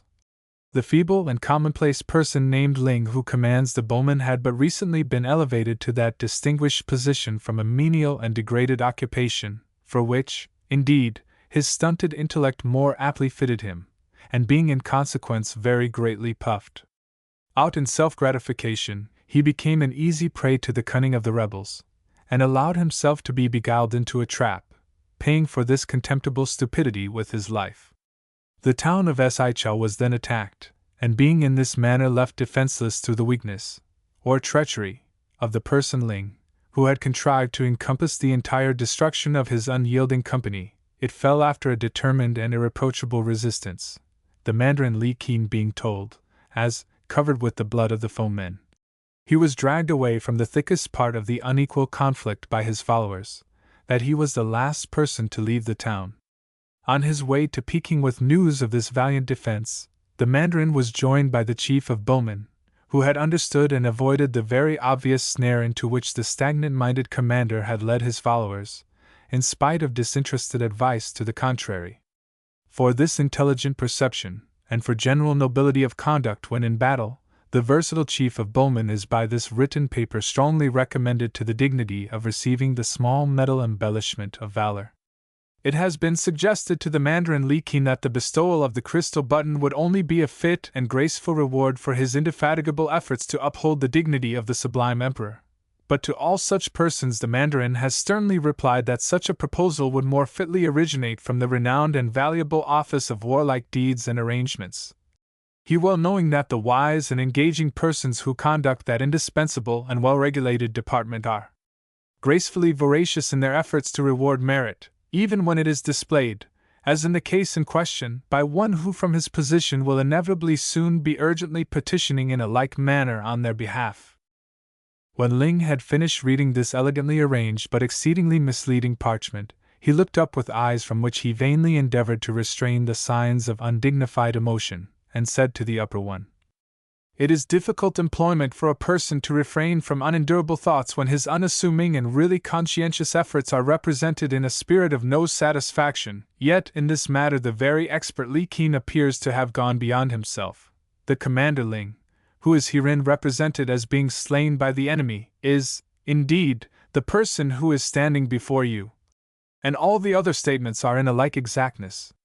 The short-sighted individual who for some hidden desire of his own is endeavoring to present himself as the corrupt and degraded creature Ling, has overlooked one important circumstance, said the upper one, smiling in a very intolerable manner, at the same time causing his head to move slightly from side to side in the fashion of one who rebukes with assumed geniality, and turning over the written paper, he displayed upon the underside the imperial vermilion sign. Perhaps, he continued, the omniscient person will still continue in his remarks, even with the evidence of the Emperor's unerring pencil to refute him. At these words and the undoubted testimony of the red mark, which plainly declared the whole of the written matter to be composed of truth, no matter what might afterwards transpire, Ling understood that very little prosperity remained with him. But the town of Chao, he suggested, after examining his mind. If any person in authority visited the place, he would inevitably find it standing and its inhabitants in agreeable health. The persistent person who is so assiduously occupying my intellectual moments with empty words seems to be unaccountably deficient in his knowledge of the customs of refined society and of the meaning of the imperial signet, said the other, with an entire absence of benevolent consideration. That Chao has fallen and that Ling is dead are two utterly uncontroversial matters truthfully recorded. If a person visited Chao, he might find it rebuilt, or even inhabited by those from the neighboring villages or by evil spirits taking the forms of the ones who formerly lived there, as in a like manner, Ling might be restored to existence by magic, or his body might be found and possessed by an outcast demon who desired to revisit the earth for a period. Such circumstances do not in any way disturb the announcement that Chao has without question fallen, and that Ling has officially ceased to live, of which events notifications have been sent to all who are concerned in the matters. As the upper one ceased speaking, 4 strokes sounded upon the gong, and Ling immediately found himself carried into the street by the current of both lesser and upper ones who poured forth at the signal. The termination of this conversation left Ling in a more unenviable state of dejection than any of the many preceding misfortunes had done, for with enlarged inducements to possess himself of a competent appointment he seemed to be even further removed from this attainment than he had been at any time in his life. He might, indeed, present himself again for the public examinations, but in order to do even that it would be necessary for him to wait almost a year, nor could he assure himself that his efforts would again be likely to result in an equal success. Doubts also arose within his mind of the course which he should follow in such a case, whether to adopt a new name, involving as it would certain humiliation and perhaps disgrace if detection overtook his footsteps, or still to possess the title of one who was in a measure dead, and hazard the likelihood of having any prosperity which he might obtain reduced to nothing if the fact should become public.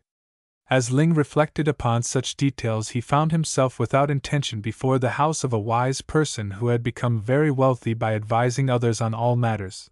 but chiefly on those connected with strange occurrences and such events as could not be settled definitely either one way or the other until a remote period had been reached. Becoming assailed by a curious desire to know what manner of evils particularly attached themselves to such as were officially dead but who nevertheless had an ordinary existence, Ling placed himself before this person, and after arranging the manner of reward related to him so many of the circumstances as were necessary to enable a full understanding to be reached, but at the same time in no way betraying his own interest in the matter. Such inflictions are to no degree frequent, said the wise person after he had consulted a polished sphere of the finest red jade for some time. And this is in a measure to be regretted, as the hair of these persons, provided they die a violent death, which is invariably the case, constitutes a certain protection against being struck by falling stars, or becoming involved in unsuccessful law cases.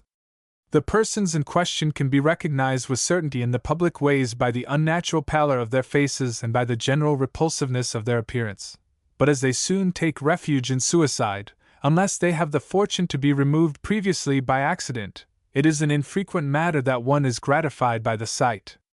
During their existence they are subject to many disorders from which the generality of human beings are benevolently preserved. They possess no rights of any kind, and if by any chance they are detected in an act of a seemingly depraved nature, they are liable to judgment at the hands of the passers-by without any form whatever, and to punishment of a more severe order than that administered to commonplace criminals.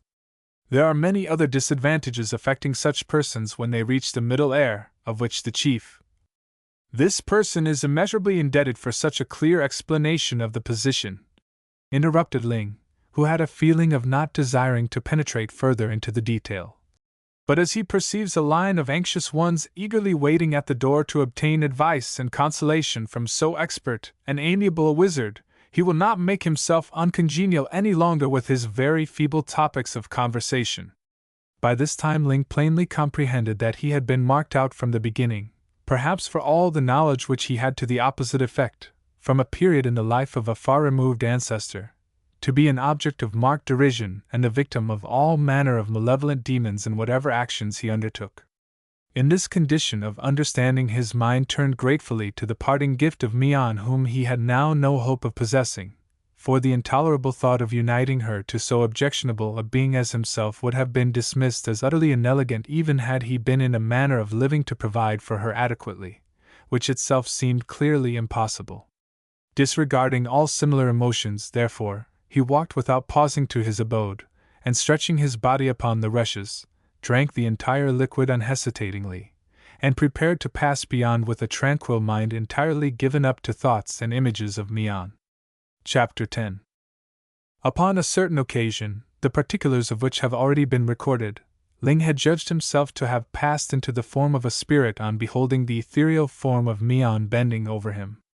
After swallowing the entire liquid, which had cost the dead magician so much to distill and make perfect, it was with a well-assured determination of never again awakening that he lost the outward senses and floated in the middle air, so that when his eyes next opened upon what seemed to be the bare walls of his own chamber, his first thought was a natural conviction that the matter had been so arranged either out of a charitable desire that he should not be overcome by a too sudden transition to unparalleled splendor, or that such a reception was the outcome of some dignified jest on the part of certain lesser and more cheerful spirits. After waiting in one position for several hours, however, and receiving no summons or manifestation of a celestial nature, he began to doubt the qualities of the liquid, and applying certain tests, he soon ascertained that he was still in the lower world and unharmed. Nevertheless, this circumstance did not tend in any way to depress his mind, for, doubtless owing to some hidden virtue of the fluid, he felt an enjoyable emotion that he still lived, all his attributes appeared to be purified, and he experienced an inspired certainty of feeling that an illustrious and highly remunerative future lay before one who still had an ordinary existence after being both officially killed and self-poisoned. In this intelligent disposition thoughts of Mian recurred to him with unreproved persistence, and in order to convey to her an account of the various matters which had engaged him since his arrival at the city, and a well-considered declaration of the unchanged state of his own feelings towards her, he composed and dispatched with impetuous haste the following delicate verses. Becoming very amiably disposed after this agreeable occupation, Ling surveyed himself at the disk of polished metal, and observed with surprise and shame the rough and uninviting condition of his person. He had, indeed, although it was not until some time later that he became aware of the circumstance, slept for 5 days without interruption, and it need not therefore be a matter of wonder or of reproach to him that his smooth surfaces had become covered with short hair. Reviling himself bitterly for the appearance which he conceived he must have exhibited when he conducted his business, and to which he now in part attributed his ill success, Ling went forth without delay, and quickly discovering one of those who remove hair publicly for a very small sum, he placed himself in the chair, and directed that his face, arms, and legs should be denuded after the manner affected by the ones who make a practice of observing the most recent customs. Did the illustrious individual who is now conferring distinction on this really worn-out chair by occupying it express himself in favor of having the face entirely denuded? Demanded the one who conducted the operation, for these persons have become famous for their elegant and persistent ability to discourse, and frequently assume ignorance in order that they themselves may make reply, and not for the purpose of gaining knowledge. Now, in the objectionable opinion of this unintelligent person, who has a presumptuous habit of offering his very undesirable advice, a slight covering on the upper lip, delicately arranged and somewhat fiercely pointed at the extremities, would bestow an appearance of How shall this illiterate person explain himself? Dignity, matured reflection. Doubtless the accomplished nobleman before me will understand what is intended with a more knife-like accuracy than this person can describe it, but confer that highly desirable effect upon the face of which at present it is entirely destitute. Entirely denuded? Then without fail it shall certainly be so. O incomparable personage, does the versatile Mandarin now present profess any concern as to the condition of the rice plants? Indeed, the remark is an inspired one. The subject is totally devoid of interest to a person of intelligence. A remarkable and gravity-removing event transpired within the notice of this unassuming person recently. A discriminating individual had purchased from him a portion of his justly renowned thrice-extracted essence of celestial herb oil, a preparation which in this experienced person's opinion, indeed, would greatly relieve the undoubted afflictions from which the one before him is evidently suffering, when after once anointing himself. A lengthy period containing no words caused Ling, who had in the meantime closed his eyes and lost Canton and all else in delicate thoughts of Mian, to look up. That which met his attention on doing so filled him with an intelligent wonder, for the person before him held in his hand what had the appearance of a tuft of bright yellow hair, which shone in the light of the sun with a most engaging splendor, but which he nevertheless regarded with a most undignified expression of confusion and awe. "Illustrious demon!" he cried at length, kowtowing very respectfully. "Have the extreme amiableness to be of a benevolent disposition, and do not take an unworthy and entirely unremunerative revenge upon this very unimportant person for failing to detect and honor you from the beginning." "Such words indicate nothing beyond an excess of hemp spirit," answered Ling, with signs of displeasure. "To gain my explicit esteem, make me smooth without delay, and do not exhibit before me the lock of hair which, from its color and appearance, has evidently adorned the head of one of those maidens whose duty it is to quench the thirst of travelers in the long narrow rooms of this city." "Majestic and anonymous spirit," said the other, with extreme reverence, and an entire absence of the appearance of one who had gazed into too many vessels. "If such be your plainly expressed desire, this superficial person will at once proceed to make smooth your peach-like skin, and with a carefulness inspired by the certainty that the most unimportant wound would give forth liquid fire, in which he would undoubtedly perish. Nevertheless, he desires to make it evident that this hair is from the head of no maiden, being, indeed, the uneven termination of your own sacred pigtail, which this excessively self-confident slave took the inexcusable liberty of removing, and which changed in this manner within his hand in order to administer a fit reproof for his intolerable presumption." Impressed by the mien and unquestionable earnestness of the remover of hair, Ling took the matter which had occasioned these various emotions in his hand and examined it.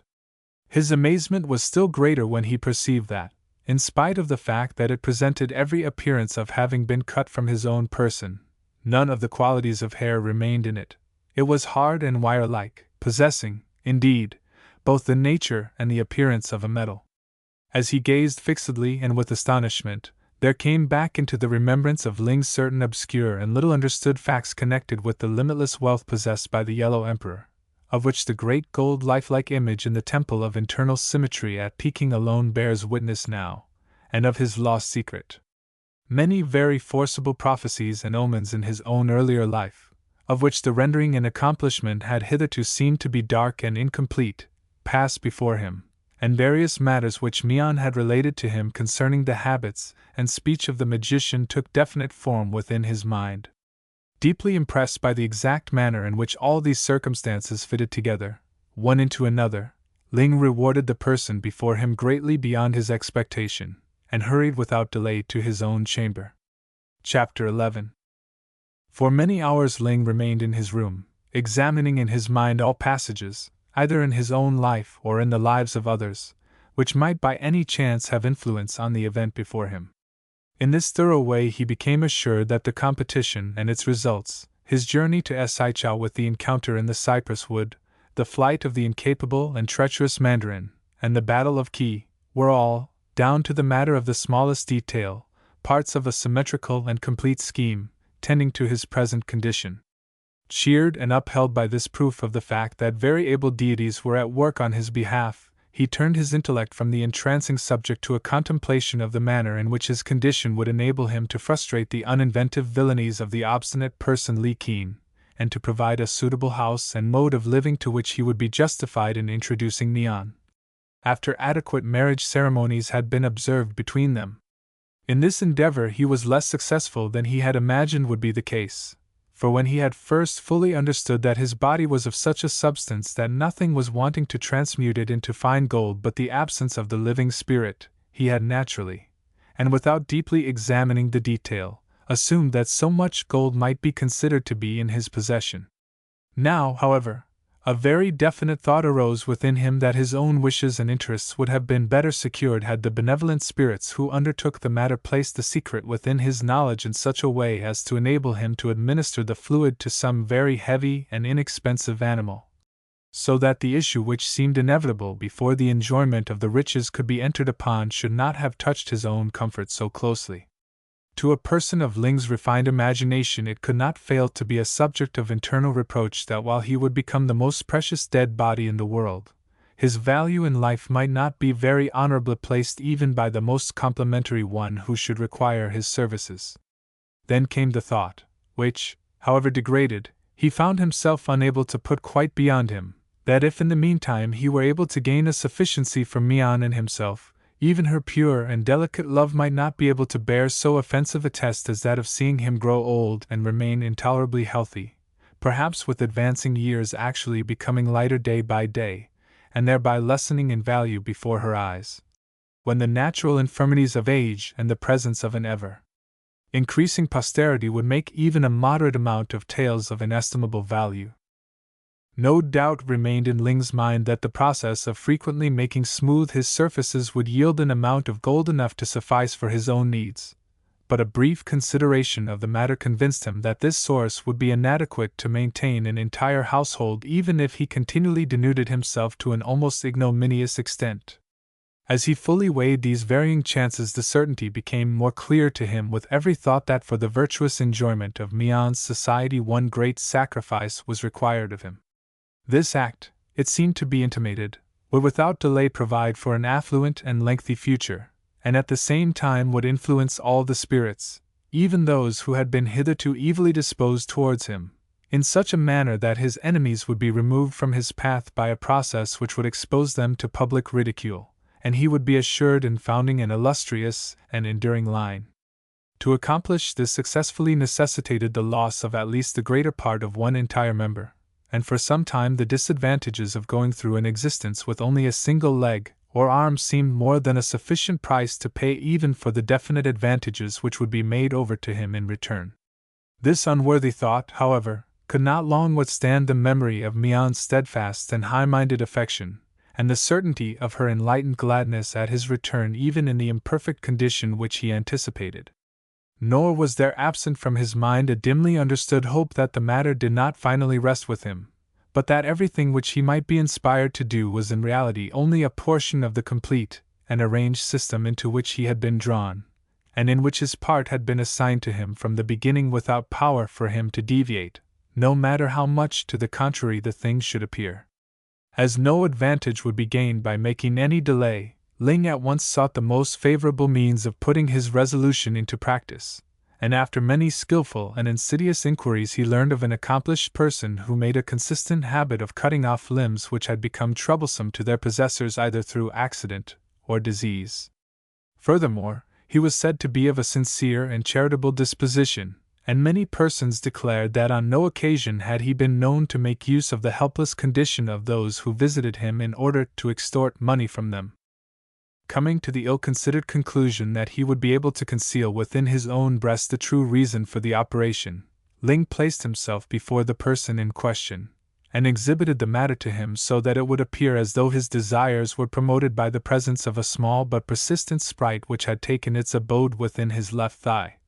and there resisted every effort of the most experienced wise persons to induce it to come forth again. Satisfied with this explanation of the necessity of the deed, the one who undertook the matter proceeded, with Ling's assistance, to sharpen his cutting instruments and to heat the hardening irons. But no sooner had he made a shallow mark to indicate the lines which his knife should take, Then his subtle observation at once showed him that the facts had been represented to him in a wrong sense, and that his visitor, indeed, was composed of no common substance. Being of a gentle and forbearing disposition, he did not manifest any indication of rage at the discovery, but amiably and unassumingly pointed out that such a course was not respectful towards himself, and that, moreover, Ling might incur certain well-defined and highly undesirable maladies as a punishment for the deception. Overcome with remorse at deceiving so courteous and noble-minded a person, Ling fully explained the circumstances to him, not even concealing from him certain facts which related to the actions of remote ancestors, but which, nevertheless, appeared to have influenced the succession of events. When he had made an end of the narrative, the other said, "Behold now, it is truly remarked that every mandarin has 3 hands and every soldier a like number of feet, yet it is a saying which is rather to be regarded as manifesting the deep wisdom and discrimination of the speaker than as an actual fact which can be taken advantage of when one is so minded, least of all by so valiant a commander as the one before me, who has clearly proved that in time of battle he has exactly reversed the position. The loss would undoubtedly be of considerable inconvenience occasionally," admitted Ling.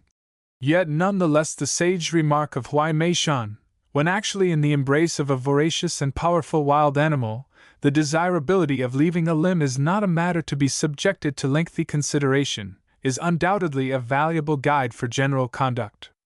This person has endured many misfortunes and suffered many injustices. He has known the wolf-gnawings of great hopes, which have withered and daily grown less when the difficulties of maintaining an honorable and illustrious career have unfolded themselves within his sight. Before him still lie the attractions of a moderate competency to be shared with the one whose absence would make even the upper region unendurable, and after having this entrancing future once shattered by the tiger-like cupidity of a depraved and incapable mandarin, he is determined to welcome even the sacrifice which you condemn rather than let the opportunity vanish through indecision. It is not an unworthy or abandoned decision," said the one whose aid Ling had invoked, "nor a matter in which this person would refrain from taking part, were there no other and more agreeable means by which the same results may be attained. A circumstance has occurred within this superficial person's mind, however. A brother of the one who is addressing you is by profession one of those who purchase large undertakings for which they have not the money to pay, and who thereupon by various expedients gain the ear of the thrifty, enticing them by fair offers of return to entrust their savings for the purpose of paying off the debt. These persons are ever on the watch for transactions by which they inevitably prosper without incurring any obligation, and doubtless my brother will be able to gather a just share of the value of your highly remunerative body without submitting you to the insufferable annoyance of losing a great part of it prematurely." Without clearly understanding how so inviting an arrangement could be effected, the manner of speaking was exceedingly alluring to Ling's mind, perplexed as he had become through weighing and considering the various attitudes of the entire matter. To receive a certain and sufficient sum of money without his person being in any way mutilated would be a satisfactory, but as far as he had been able to observe an unapproachable solution to the difficulty. In the mind of the amiable person with whom he was conversing, however, the accomplishment did not appear to be surrounded by unnatural obstacles, so that Ling was content to leave the entire design in his hands, after stating that he would again present himself on a certain occasion when it was asserted that the brother in question would be present. So internally lightened did Ling feel after this inspiring conversation, and so confident of a speedy success had the obliging person's words made him become, that for the first time since his return to Canton he was able to take an intellectual interest in the pleasures of the city. Becoming aware that the celebrated play entitled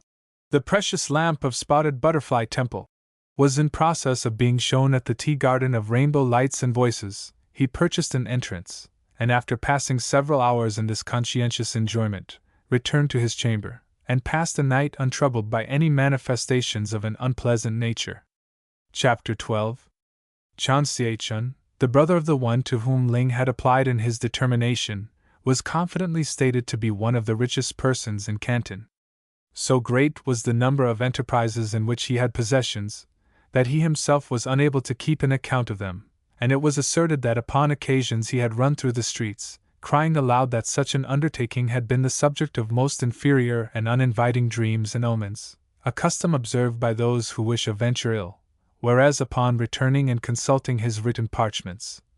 it became plain to him that he had indulged in a very objectionable exhibition, as he himself was the person most interested in the success of the matter. Far from discouraging him, however, such incidents tended to his advantage, as he could consistently point to them in proof of his unquestionable commercial honorableness, and in this way many persons of all classes, not only in Canton, or in the province, but all over the empire, would unhesitatingly entrust money to be placed in undertakings which he had purchased and was willing to describe as of much good. A certain class of printed leaves, those in which Chang Hsieh-chun did not insert,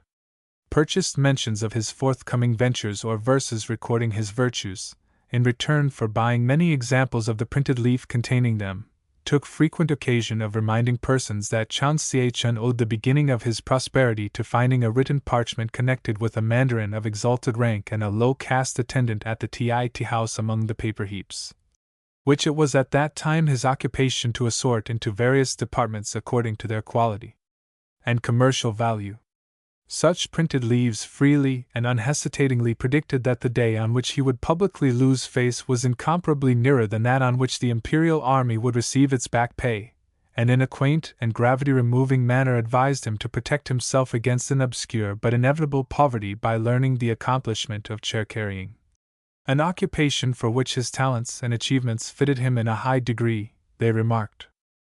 In spite of these evilly intentioned remarks, and of illustrations representing him as being bowstrung for treacherous killing, being seized in the action of secretly conveying money from passers-by to himself, and other similar annoying references to his private life, Chang Hsieh-chun did not fail to prosper. And his undertakings succeeded to such an extent that without inquiry into the detail many persons were content to describe as gold line anything to which he affixed his sign, and to hazard their savings for staking upon the ventures. In all other departments of life Chang was equally successful. His chief wife was the daughter of one who stood high in the emperor's favor. His repast table was never unsupplied with sea snails, rats' tongues, or delicacies of an equally expensive nature, and it was confidently maintained that there was no official in Canton, not even putting aside the Taotai, who dare neglect to fondle Chang's hand if he publicly offered it to him for that purpose. It was at the most illustrious point of his existence, at the time, indeed, when after purchasing without money the renowned and proficient charm water Hokeo for 1,000,000 taels, he had sold it again for 10, that Chang was informed by his brother of the circumstances connected with Ling. After becoming specially assured that the matter was indeed such as it was represented to be, Chang at once discerned that the venture was of too certain and profitable a nature to be put before those who entrusted their money to him in ordinary and doubtful cases. He accordingly called together certain persons whom he was desirous of obliging, and informing them privately and apart from business terms that the opportunity was one of exceptional attractiveness, he placed the facts before them. After displaying a number of diagrams bearing upon the matter, he proposed that they should form an enterprise to be called the Ling, after death, without much risk assembly. The manner of conducting this undertaking he explained to be as follows: the body of Ling, whenever the spirit left it, should become as theirs to be used for profit. For this benefit they would pay Ling 50,000 taels when the understanding was definitely arrived at, 5,000 taels each year until the matter ended, and when that period arrived another 50,000 taels to persons depending upon him during his life. Having stated the figure business, Chang Hsieh-chun put down his written papers, and causing his face to assume the look of irrepressible but dignified satisfaction which it was his custom to wear on most occasions, and especially when he had what appeared at first sight to be evil news to communicate to public assemblages of those who had entrusted money to his ventures, he proceeded to disclose the advantages of such a system. At the extreme, he said, the amount which they would be required to pay would be 250,000 taels. But this was in reality a very misleading view of the circumstance, as he would endeavor to show them. For one detail, he had allotted to Ling 30 years of existence, which was the extreme amount according to the calculations of those skilled in such prophecies. But, as they were all undoubtedly aware, persons of very expert intellects were known to enjoy a much shorter period of life than the gross and ordinary, and as Ling was clearly one of the former, by the fact of his contriving so ingenious a method of enriching himself, they might with reasonable foresight rely upon his departing when half the period had been attained. In that way 75,000 taels would be restored to them, for every year represented a saving of 5,000.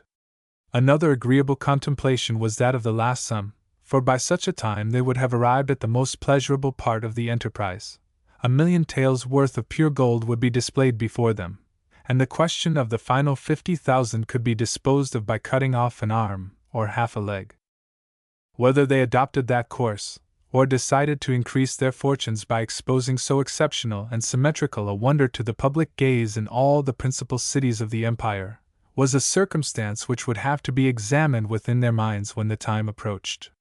In such a way the detail of purchase stood revealed as only 50,000 taels in reality, a sum so despicably insignificant that he had internal pains at mentioning it to so wealthy a group of mandarins,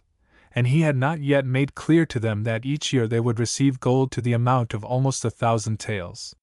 This would be the result of Ling making smooth his surfaces, and it would enable them to know that the person in question actually existed, and to keep the circumstances before their intellects. When Chang Xiechun had made the various facts clear to this extent, those who were assembled expressed their feelings as favorably turned towards the project, provided the tests to which Ling was to be put should prove encouraging, and a secure and intelligent understanding of things to be done and not to be done could be arrived at between them. To this end Ling was brought into the chamber, and fixing his thoughts steadfastly upon Mian, he permitted portions to be cut from various parts of his body without betraying any signs of ignoble agitation. No sooner had the pieces been separated and the virtue of Ling's existence passed from them than they changed color and hardened, nor could the most delicate and searching trials to which they were exposed by a skillful worker in metals, who was obtained for the purpose, disclose any particular, however minute, in which they differed from the finest gold. The hair, the nails, and the teeth were similarly affected, and even Ling's blood dried into a fine gold powder. This detail of the trial being successfully completed, Ling subjected himself to intricate questioning on all matters connected with his religion and manner of conducting himself, both in public and privately, the history and behavior of his ancestors, the various omens and remarkable sayings which had reference to his life and destiny, and the intentions which he then possessed regarding his future movements and habits of living. All the wise sayings and written and printed leaves which made any allusion to the existence of and possibility of discovery of the wonderful gold fluid were closely examined, and found to be in agreement, whereupon those present made no further delay in admitting that the facts were indeed as they had been described, and indulged in a dignified stroking of each other's faces as an expression of pleasure, and in proof of their satisfaction at taking part in so entrancing and remunerative an affair. At Chang's command many rare and expensive wines were then brought in, and partaken of without restraint by all persons, the repast being lightened by numerous well-considered and gravity-removing jests having reference to Ling and the unusual composition of his person. So amiably were the hours occupied that it was past the time of no light when Chang rose and read at full length the statement of things to be done and things not to be done, which was to be sealed by Ling for his part, and the other persons who were present for theirs. It so happened, however, that at that period Ling's mind was filled with brilliant and versatile thoughts and images of Mian, and many-hued visions of the manner in which they would spend the entrancing future which was now before them, and in this way it chanced that he did not give any portion of his intellect to the reading, mistaking it, indeed, for a delicate and very ably composed set of verses which Chang Xiechun was reciting as a formal blessing on parting. Nor was it until he was desired to affix his sign that Ling discovered his mistake, and being of too respectful and unobtrusive a disposition to require the matter to be repeated then, he carried out the obligation without in any particular understanding the written words to which he was agreeing. As Ling walked through the streets to his chamber after leaving the house in company of Chang Xiechun, holding firmly among his garments the thin printed papers to the amount of 50,000 taels which he had received, and repeatedly speaking to himself in terms of general and specific encouragement at the fortunate events of the past few days, he became aware that a person of mean and rapacious appearance, whom he had some memory of having observed within the residence he had but just left, was continually by his side. not at first doubting that the circumstance resulted from a benevolent desire on the part of Chang Xie-chun that he should be protected on his passage through the city. Ling affected not to observe the incident, but upon reaching his own door the person in question persistently endeavored to pass in also. Forming a fresh judgment about the matter, Ling, who was very powerfully constructed, and whose natural instincts were enhanced in every degree by the potent fluid of which he had lately partaken, repeatedly threw him across the street until he became weary of the diversion. At length, however, the thought arose that one who patiently submitted to continually striking the opposite houses with his head must have something of importance to communicate, whereupon he courteously invited him to enter the apartment and unweigh his mind. "The facts of the case appear to have been somewhat inadequately represented," said the stranger, bowing obsequiously. "For this unornamental person was assured by the benignant Chang Xie-chun that the one whose shadow he was to become was of a mild and forbearing nature." "Such words are as the conversation of birds to me," replied Ling, not conjecturing how the matter had fallen about. "This person has just left the presence of the elegant and successful Chang Xie-chun, and no word that he spoke gave indication of such a follower or such a service. Then it is indeed certain that the various transactions have not been fully understood," exclaimed the other. "For the exact communication to this unseemly one was, the valuable and enlightened Ling has heard and agreed to the different things to be done and not to be done, one phrase of which arranges for your continual presence, so that he will anticipate your attentions." At these words the truth became as daylight before Ling's eyes, and he perceived that the written paper to which he had affixed his sign contained the detail of such an office as that of the person before him. When too late, more than ever did he regret that he had not formed some pretext for causing the document to be read a second time, as in view of his immediate intentions such an arrangement as the one to which he had agreed had every appearance of becoming of an irksome and perplexing nature. Desiring to know the length of the attendant's commands, Ling asked him for a clear statement of his duties, feigning that he had missed that portion of the reading through a momentary attack of the giddy sickness. To this request the stranger, who explained that his name was Wang, instantly replied that his written and spoken orders were never to permit more than an arm's length of space to separate them, to prevent, by whatever force was necessary for the purpose, all attempts at evading the things to be done and not to be done, and to ignore as of no interest all other circumstances. It seemed to Ling, in consequence, that little seclusion would be enjoyed unless an arrangement could be effected between Wang and himself, so to this end, after noticing the evident poverty and covetousness of the person in question, he made him an honorable offer of frequent rewards, provided a greater distance was allowed to come between them as soon as Sichao was reached. On his side, Ling undertook not to break through the wording of the things to be done and not to be done, and to notify to Wang any movements upon which he meditated. In this reputable manner the obstacle was ingeniously removed, and the intelligent nature of the device was clearly proved by the fact that not only Ling but Wang also had in the future a much greater liberty of action than would have been possible if it had been necessary to observe the short-sighted and evidently hastily thought of condition which Chang Xie-chun had endeavored to impose.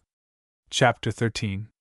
In spite of his natural desire to return to Mian as quickly as possible, Ling judged it expedient to give several days to the occupation of purchasing apparel of the richest kinds, weapons and armor in large quantities, jewels and ornaments of worked metals and other objects to indicate his changed position.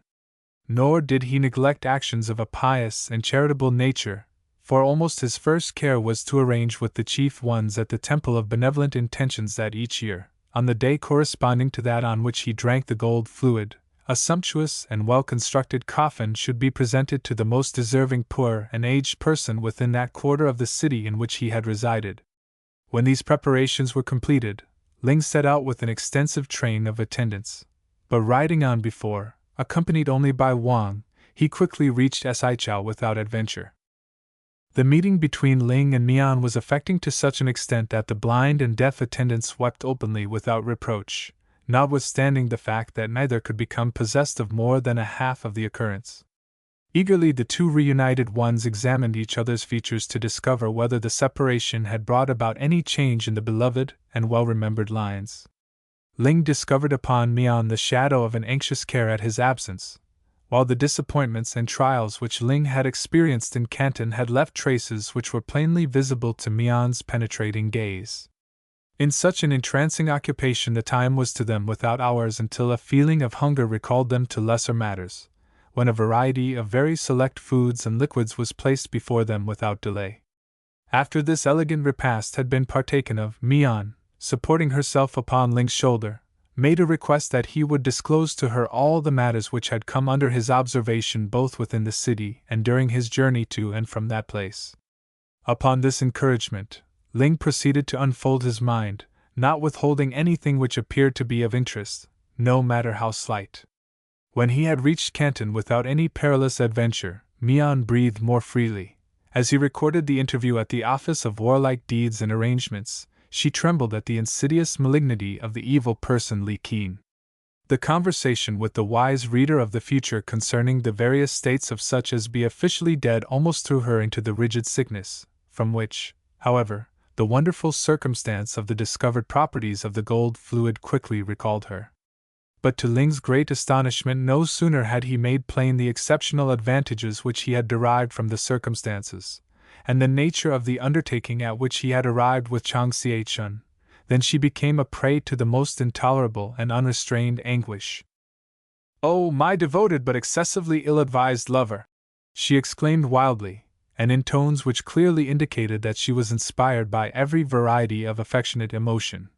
"Has the unendurable position in which you and all your household will be placed by the degrading commercial schemes and instincts of the mercenary-souled person Chang Xie-chun occupied no place in your generally well-regulated intellect? Inevitably will those who drink our almond tea, in order to have an opportunity of judging the value of the appointments of the house, pass the jesting remark that while the Lings assuredly have a dead person's bones in the secret chamber, at the present they will not have one in the family graveyard by reason of the death of Ling himself. Better to lose 1,000 limbs during life than the entire person after death, nor would your adoring Mian hesitate to clasp proudly to her organ of affection the various trunk that had parted with all its attributes in a noble and sacrificing endeavor to preserve at least some dignified proportions to embellish the ancestral temple and to receive the worship of posterity." "Alas!" replied Ling, with extravagant humiliation. "It is indeed true, and this person is degraded beyond the common lot of those who break images and commit thefts from sacred places. The side of the transaction which is at present engaging our attention never occurred to this superficial individual until now." "Wise and incomparable one," said Mian, in no degree able to restrain the fountains of bitter water which clouded her delicate and expressive eyes. "In spite of this person's biting and ungracious words, do not," she makes a formal petition, "doubt the deathless strength of her affection. Cheerfully, in order to avert the matter in question, or even to save her lover the anguish of unavailing and soul-eating remorse, would she consign herself to a badly constructed and slow-consuming fire or expose her body to various undignified tortures. Happy are those even to whom is left a little ash to be placed in a precious urn and diligently guarded, for it, in any event, truly represents all that is left of the once living person, whereas after an honorable and spotless existence my illustrious but unthinking lord will be blended with a variety of baser substances and passed from hand to hand, his immaculate organs serving to reward murderers for their deeds and to tempt the weak and vicious to all manner of unmentionable crimes." So overcome was Ling by the distressing nature of the oversight he had permitted that he could find no words with which to comfort Mian, who, after some moments, continued, "There are even worse visions of degradation which occur to this person. By chance, that which was once the noble-minded Ling may be disposed of, not to the imperial treasury for converting into pieces of exchange, but to some undiscriminating worker in metals who will fashion out of his beautiful and symmetrical stomach an elegant food dish, so that from the ultimate developments of the circumstance may arise the fact that his own descendants, instead of worshipping him, use his internal organs for this doubtful if not absolutely unclean purpose, and thereby suffer numerous well-merited afflictions, to the end that the finally despised Ling and this discredited person, instead of founding a vigorous and prolific generation, become the parents of a line of feeble-minded and physically depressed lepers." "Oh, my peacock-eyed one!" exclaimed Ling, in immeasurable distress. "So proficient an exhibition of virtuous grief crushes this misguided person completely to the ground.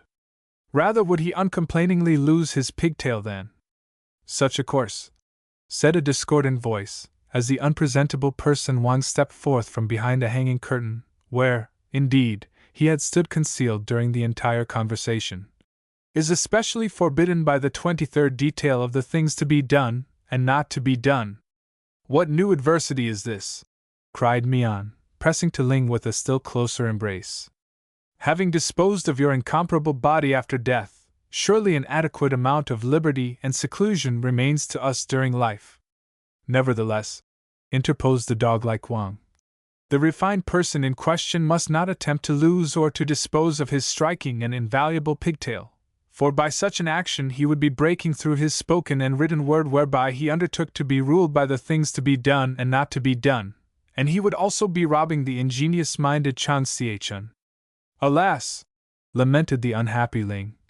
That which appeared to be the end of all this person's troubles is obviously simply the commencement of a new and more extensive variety.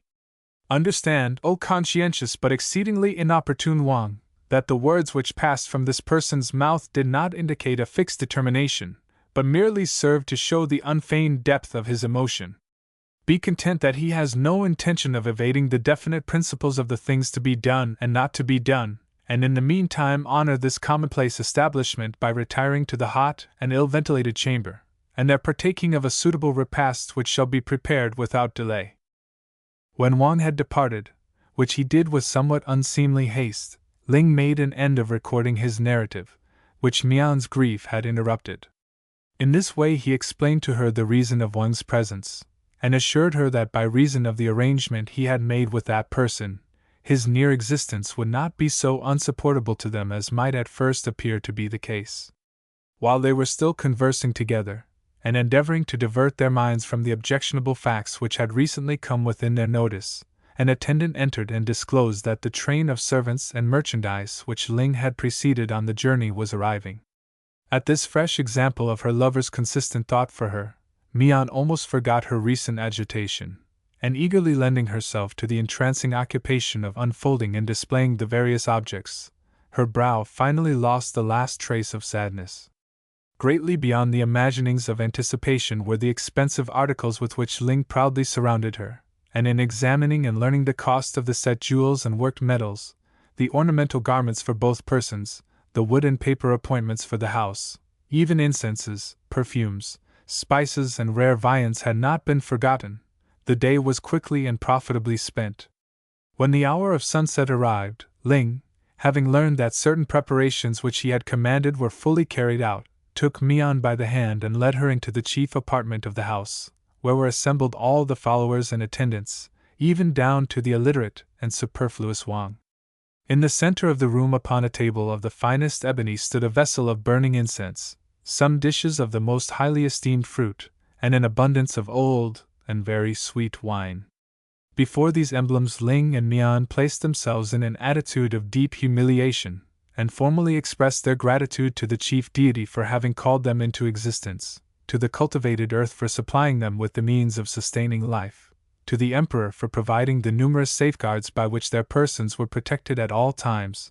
and to their parents for educating them. This adequate ceremony being completed, Ling explicitly desired all those present to observe the fact that the two persons in question were, by that fact and from that time, made as one being, and the bond between them incapable of severance. When the ruling night lantern came out from among the clouds, Ling and Mian became possessed of a great desire to go forth with pressed hands and look again on the forest paths and glades in which they had spent many hours of exceptional happiness before Ling's journey to Canton. Leaving the attendants to continue the feasting and drumbeating in a completely unrestrained manner, they therefore passed out unperceived, and wandering among the trees, presently stood on the banks of the Hunkiang. "Oh, my beloved!" exclaimed Mian, gazing at the brilliant and unruffled water. "Greatly would this person esteem a short river journey, such as we often enjoyed together in the days when you were recovering." Ling, to whom the expressed desires of Mian were as the word of the emperor, instantly prepared the small and ornamental junk which was fastened near for this purpose, and was about to step in, when a presumptuous and highly objectionable hand restrained him. "Behold," remarked a voice which Ling had some difficulty in ascribing to any known person, so greatly had it changed from its usual tone. Behold how the immature and altogether too inferior Ling observes his spoken and written assertions. At this low-conditioned speech, Ling drew his well-tempered sword without further thought, in spite of the restraining arms of Mian, but at the sight of the utterly incapable person Wang, who stood near smiling meaninglessly and waving his arms with a continuous and backward motion, he again replaced it. Such remarks can be left to fall unheeded from the lips of one who bears every indication of being steeped in rice spirit, he said with unprovoked dignity. It will be the plain duty of this expert and uncorruptible person to furnish the unnecessary, but nevertheless, very severe and self-opinionated Chan Xiechun with a written account of how the traitorous and deceptive Ling has endeavored to break through the 34th vessel of the liquids to be consumed and not to be consumed, continued Wang with increased deliberation and an entire absence of attention to Ling's action and speech, and how by this refined person's unfailing civility and resourceful strategy he has been frustrated. Perchance, said Ling, after examining his thoughts for a short space, and reflecting that the list of things to be done and not to be done was to him as a blank leaf. There may even be some small portion of that which is accurate in his statement. In what manner? He continued, addressing the really unendurable person, who was by this time preparing to pass the night in the cool swamp by the river's edge. Does this one endanger any detail of the written and sealed parchment by such an action? Inasmuch, replied Wang, pausing in the process of removing his outer garments, as the 79th, the intricate name given to it escapes this person's tongue at the moment, but the 97th, Experling Noswamian, provides that any person, with or without, attempting or not avoiding to travel by sea, lake, or river, or to place himself in such a position as he may reasonably and intelligently be drowned in salt water, fresh water, or honorable rice spirit, shall be guilty of, and suffer, complete loss of memory. With these words the immoderate and contemptible person sank down in a very profound slumber. Alas! Said Ling, turning to Mian, who stood near, unable to retire even had she desired by reason of the extreme agitation into which the incident had thrown her delicate mind and body. How intensely aggravating a circumstance that we are compelled to entertain so dissolute a one by reason of this person's preoccupation when the matter was read! Nevertheless, it is not unlikely that the detail he spoke of was such as he insisted, to the extent of making it a thing not to be done to journey in any manner by water. It shall be an early endeavor of this person to get these restraining details equitably amended, but in the meantime we will retrace our footsteps through the wood, and the enraptured Ling will make a well-thought-out attempt to lighten the passage by a recital of his recently composed verses on the subject of exile from the loved one, or farewell and return. Chapter 14. My beloved lord, said Mian sadly, on a morning after many days had passed since the return of Ling. Have you not every possession for which the heart of a wise person searches? Yet the dark mark is scarcely ever absent from your symmetrical brow. If she who stands before you, and is henceforth an integral part of your organization, has failed you in any particular, no matter how unimportant, explain the matter to her, and the amendment will be a speedy and a joyful task. It was indeed true that Ling's mind was troubled, but the fault did not lie with Mian, as the person in question was fully aware, for before her eyes as before those of Ling the unevadable compact which had been entered into with Chan Xiechun was ever present, insidiously planting bitterness within even the most select and accomplished delights. Nor with increasing time did the obstinate and intrusive person Wang become more dignified in his behavior. On the contrary, he freely made use of his position to indulge in every variety of abandonment, and almost each day he prevented, by reason of his knowledge of the things to be done and not to be done, some refined and permissible entertainment upon which Ling and Mian had determined. Ling had dispatched many communications upon this subject to Chan Xiechun, praying also that some expert way out of the annoyance of the lesser and more unimportant things not to be done should be arrived at, but the time when he might reasonably expect an answer to these written papers had not yet arrived.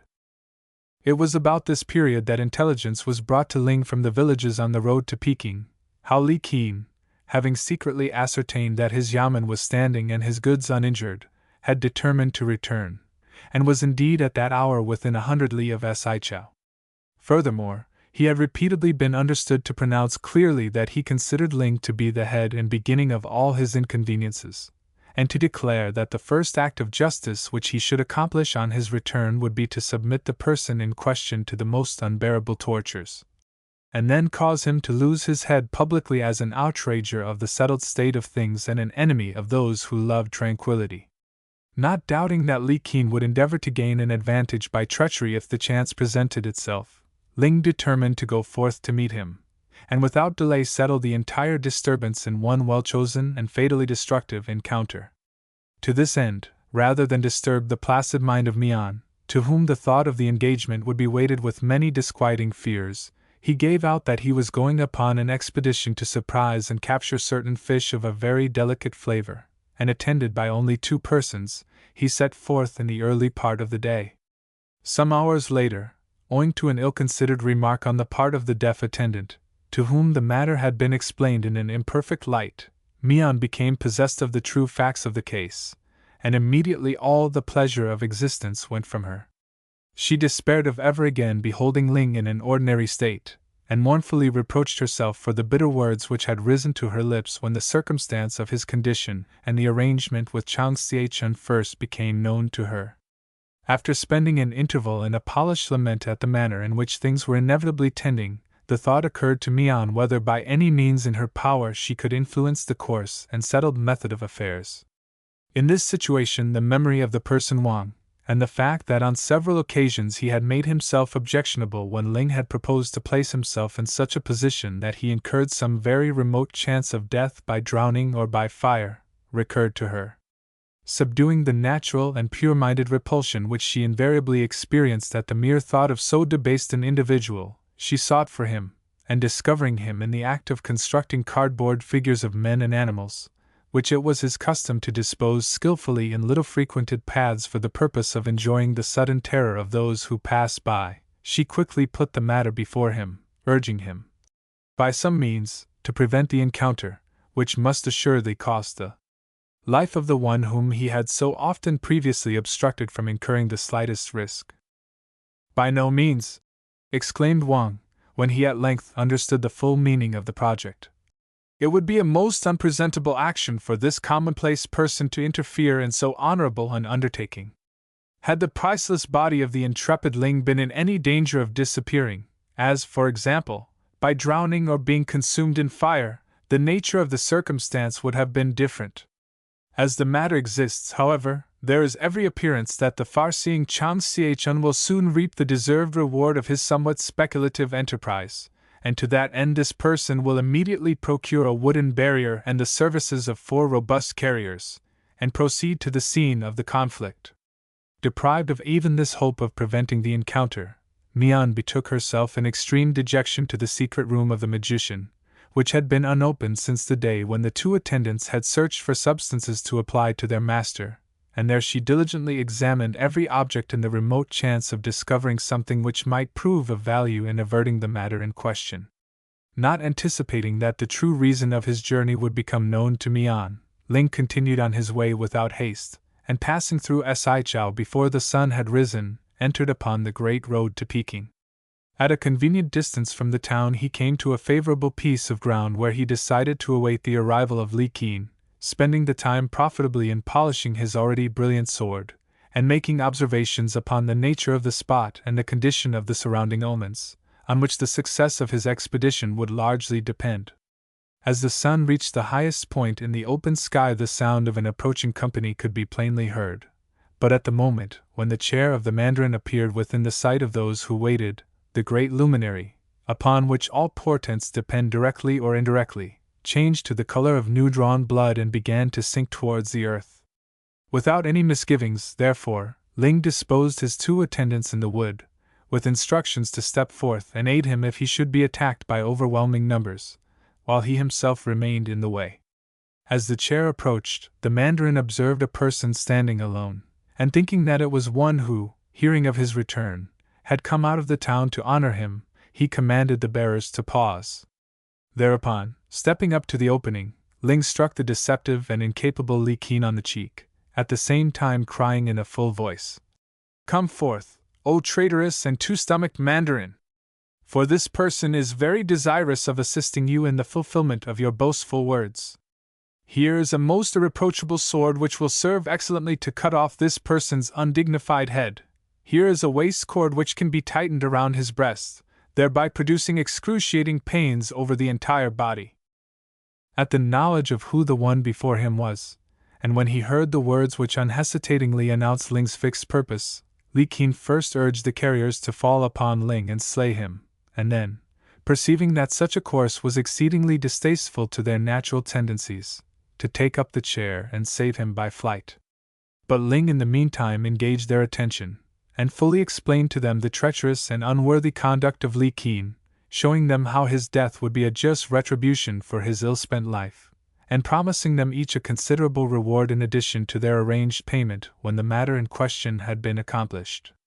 Becoming convinced of the justice of Ling's cause, they turned upon Li Qin, insisting that he should at once attempt to carry out the ill-judged threats against Ling, of which they were consistent witnesses, and announcing that, if he failed to do so, they would certainly bear him themselves to a not far distant well of stagnant water, and there gain the approbation of the good spirits by freeing the land of so unnatural a monster.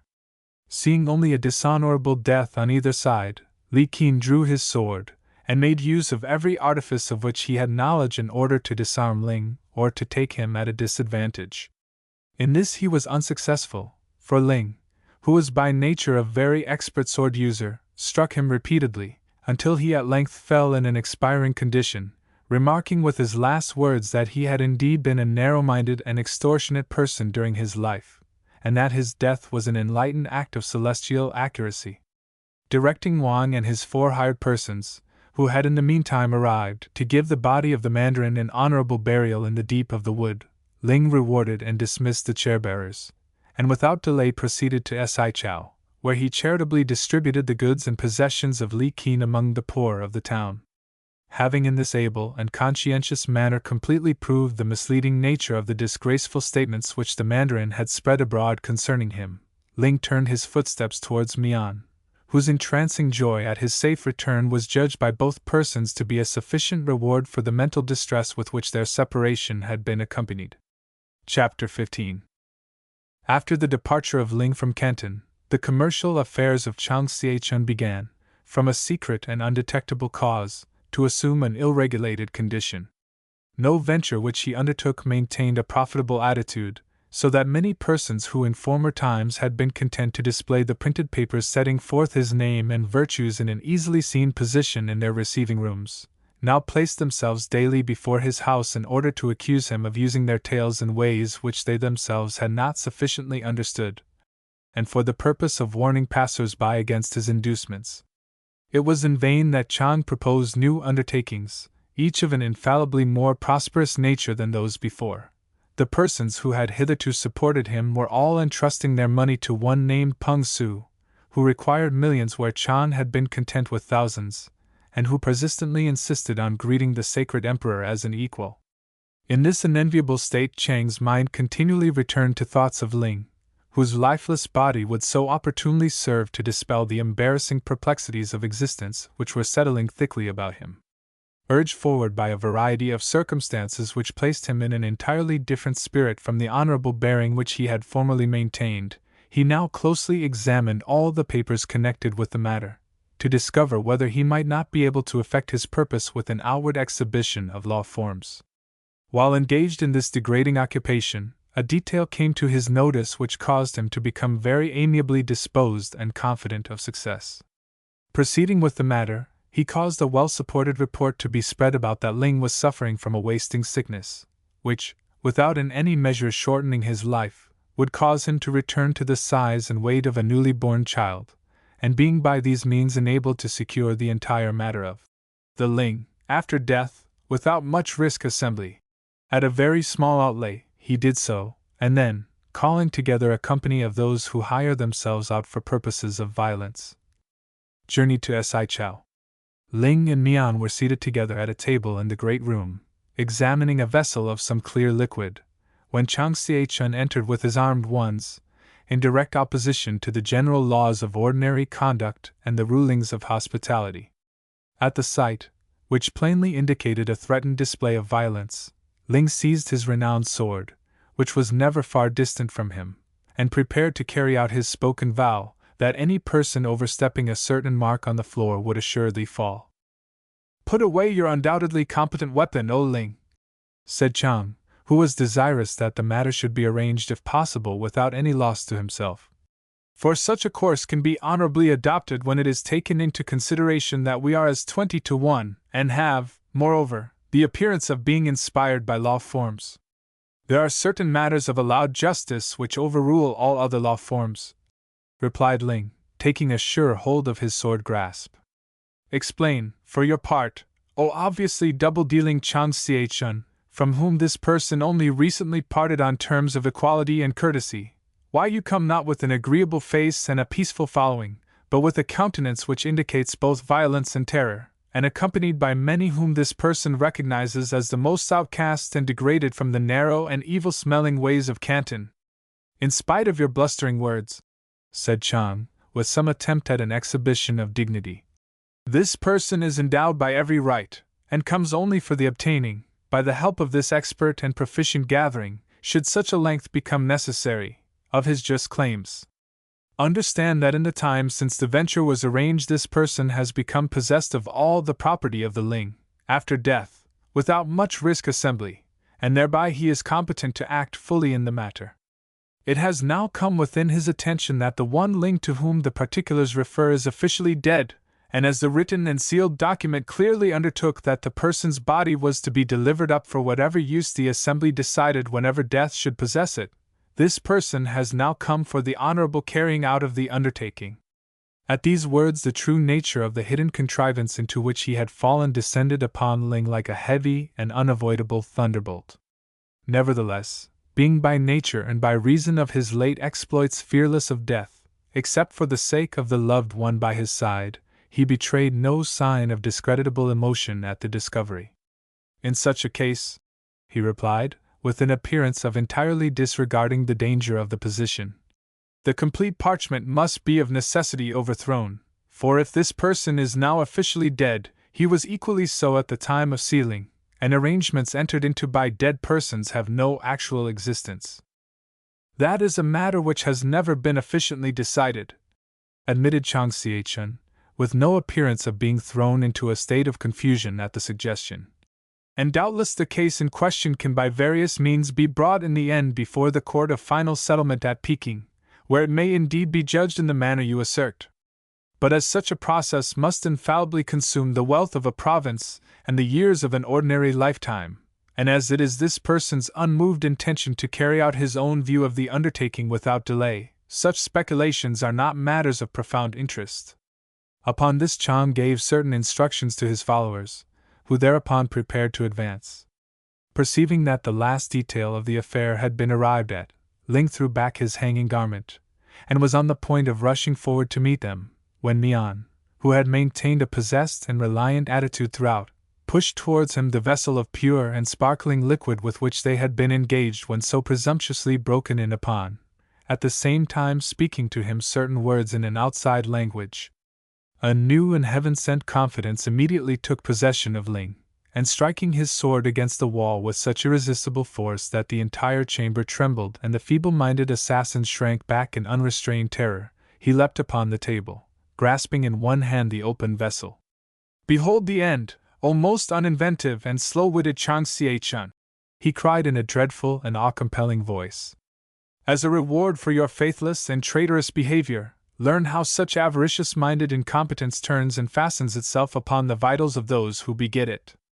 In spite of many things which were not of a graceful nature towards him, this person has unassumingly maintained his part of the undertaking, and would have followed such a course conscientiously to the last. As it is, when he has made an end of speaking, the body which you are already covetously estimating in tales will in no way be distinguishable from that of the meanest and most ordinary maker of commercial ventures in Canton. For, behold, the fluid which he holds in his hand, and which it is his fixed intention to drain to the last drop, is in truth nothing but a secret and exceedingly powerful counteractor against the virtues of the gold drug, and though but a single particle passed his lips, and the swords of your brilliant and versatile murderers met the next moment in his breast, The body which fell at your feet would be meat for worms rather than for the melting pot. It was indeed such a substance as Ling represented it to be, Mian having discovered it during her very systematic examination of the dead magician's inner room. Its composition and distillation had involved that self-opinionated person in many years of arduous toil, for with a somewhat unintelligent lack of foresight he had obstinately determined to perfect the antidote before he turned his attention to the drug itself. Had the matter been more ingeniously arranged, he would undoubtedly have enjoyed an earlier triumph and an affluent and respected old age. At Ling's earnest words and prepared attitude, an instant conviction of the truth of his assertions took possession of Cham. Therefore, seeing nothing but immediate and unavoidable ruin at the next step, he called out in a loud and imploring voice that he should desist, and no harm would come upon him. To this Ling consented, first insisting that the followers should be dismissed without delay, and Cham alone remained to have conversation on the matter.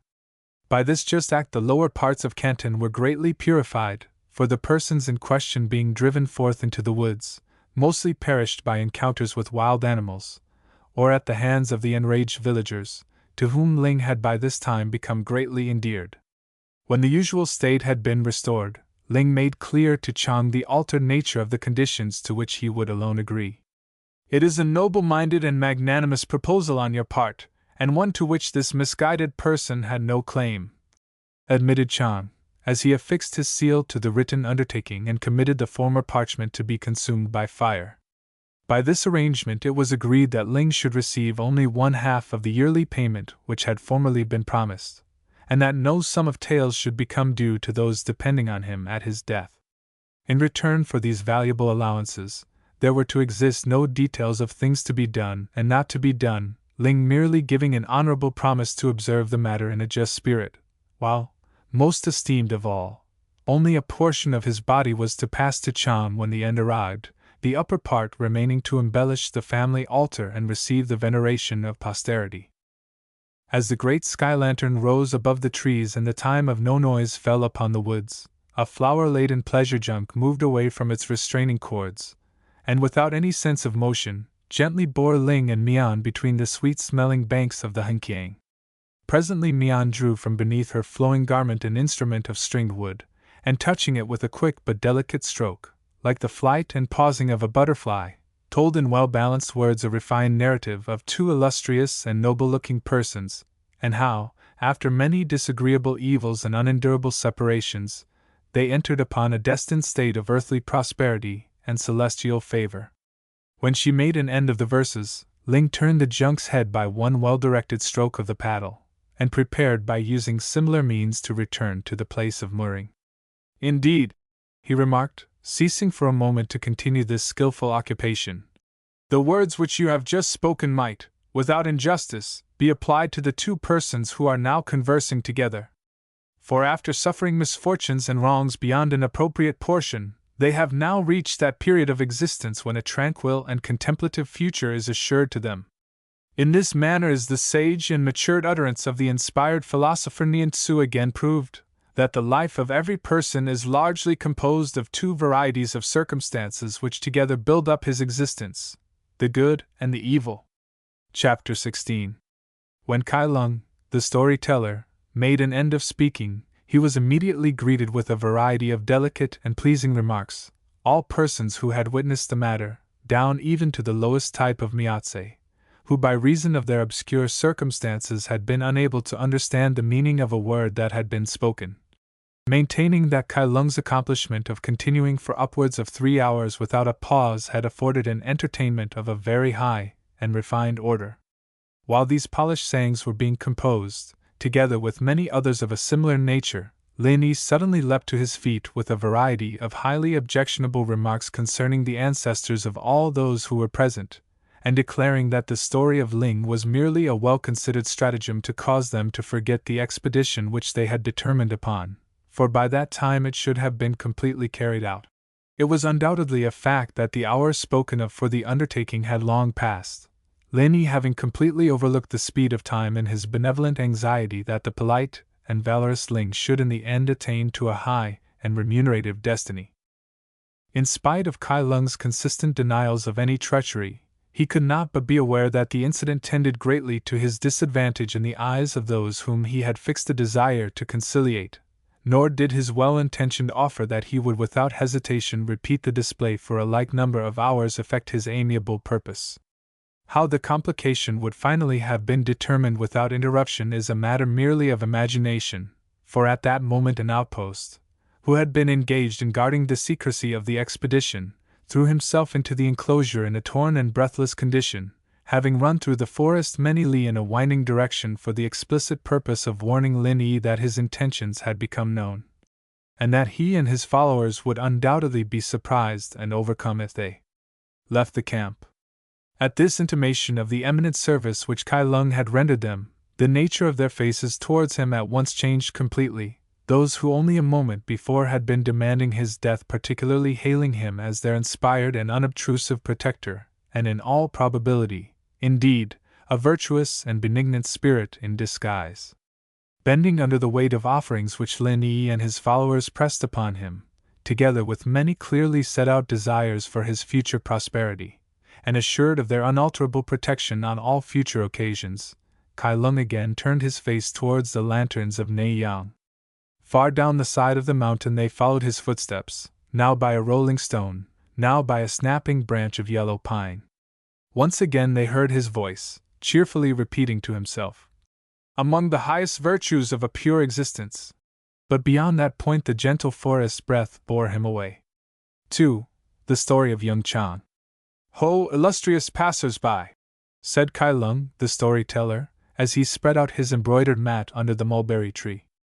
"It is indeed unlikely that you would condescend to stop and listen to the foolish words of such an insignificant and altogether deformed person as myself. Nevertheless, if you will but retard your elegant footsteps for a few moments, this exceedingly unprepossessing individual will endeavor to entertain you with the recital of the adventures of the noble young Chang, as recorded by the celebrated Pi Ku Hai." Thus adjured, the more leisurely minded drew near to hear the history of young Chang. There was Xingyu the fruit seller, and Li Tuntiai the woodcarver. Hai Sing left his clients to cry in vain for water, and Wan Yu, the idle pipe maker, closed his shop of the Fountain of Beauty, and hung on the shutter the gilt dragon to keep away customers in his absence. These, together with a few more shopkeepers and a dozen or so loafers, constituted a respectable audience by the time Kai Lung was ready. It would be more seemly if this ill-conditioned person who is now addressing such a distinguished assembly were to reward his fine and noble-looking hearers for their trouble, apologized the storyteller.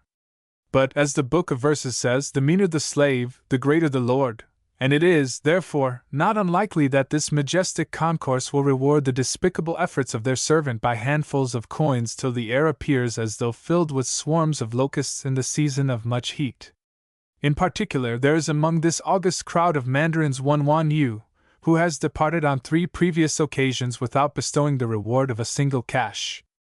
If the feeble and covetous-minded Wan Yu will place within this very ordinary bowl the price of one of his exceedingly ill-made pipes, this unworthy person will proceed. "Vast chasms can be filled, but the heart of man never," quoted the pipe maker in retort. "Oh, most incapable of storytellers, have you not on 2 separate occasions slept beneath my utterly inadequate roof without payment?"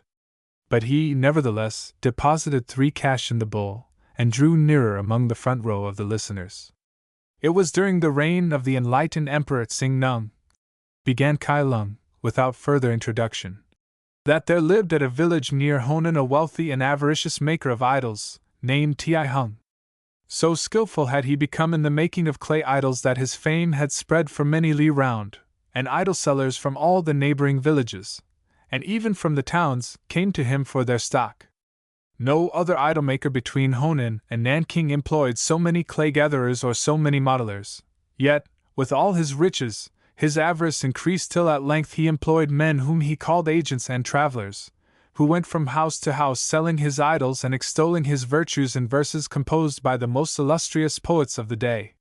He did this in order that he might turn into his own pocket the full price of the idols, grudging those who would otherwise have sold them the few cash which they would make. Owing to this he had many enemies, and his army of travelers made him still more, for they were more rapacious than the scorpion, and more obstinate than the ox. Indeed, there is still the proverb, with honey it is possible to soften the heart of the he-goat, but a blow from an iron cleaver is taken as a mark of welcome by an agent of Ti Hung, so that people barred the doors at their approach, and even hung out signs of death and mourning. Now, among all his travelers there was none more successful, more abandoned, and more valuable to Ti Hung than Li Ting. So depraved was Li Ting that he was never known to visit the tombs of his ancestors. Indeed, it was said that he had been heard to mock their venerable memories, and that he had jestingly offered to sell them to anyone who should chance to be without ancestors of his own. This objectionable person would call at the houses of the most illustrious mandarins, and would command the slaves to carry to their masters his tablets, on which were inscribed his name and his virtues. Reaching their presence, he would salute them with the greeting of an equal, "How is your stomach?" and then proceed to exhibit samples of his wares, greatly overrating their value. "Behold," he would exclaim, "is not this elegantly molded idol worthy of the place of honor in this sumptuous mansion which my presence defiled to such an extent that 12 basins of rosewater will not remove the stain? Are not its eyes more delicate than the most select of almonds? And is not its stomach rounder than the cupolas upon the high temple at Peking? Yet, in spite of its perfections, it is not worthy of the acceptance of so distinguished a mandarin, and therefore I will accept in return the quarter tael, which, indeed, is less than my illustrious master gives for the clay alone." In this manner Li Ting disposed of many idols at high rates, and thereby endeared himself so much to the avaricious heart of Ti Hung that he promised him his beautiful daughter Ning in marriage. Ning was indeed very lovely. Her eyelashes were like the finest willow twigs that grow in the marshes by the Yangtze-kiang. Her cheeks were fairer than poppies, and when she bathed in the Hong Ho, her body seemed transparent. Her brow was finer than the most polished jade, while she seemed to walk like a winged bird, without weight, her hair floating in a cloud. Indeed, she was the most beautiful creature that has ever existed. "Now may you grow thin and shrivel up like a fallen lemon, but it is false!" cried Wan Yu, starting up suddenly and unexpectedly. "At Chichou, at the shop of the heaven-sent sugarcane, there lives a beautiful and virtuous girl who is more than all that. Her eyes are like the inside circles on the peacock's feathers. Her teeth are finer than the scales on the sacred dragon. If it is the wish of this illustriously endowed gathering that this exceedingly illiterate paper tiger should occupy their august moments with a description of the deformities of the very ordinary young person at Chichou," said Kai Lung imperturbably, "then the remainder of the history of the noble-minded young Chang can remain until an evil fate has overtaken Wan Yu, as it assuredly will shortly." "A fair wind raises no storm," said Wan Yu sulkily, and Kai Lung continued,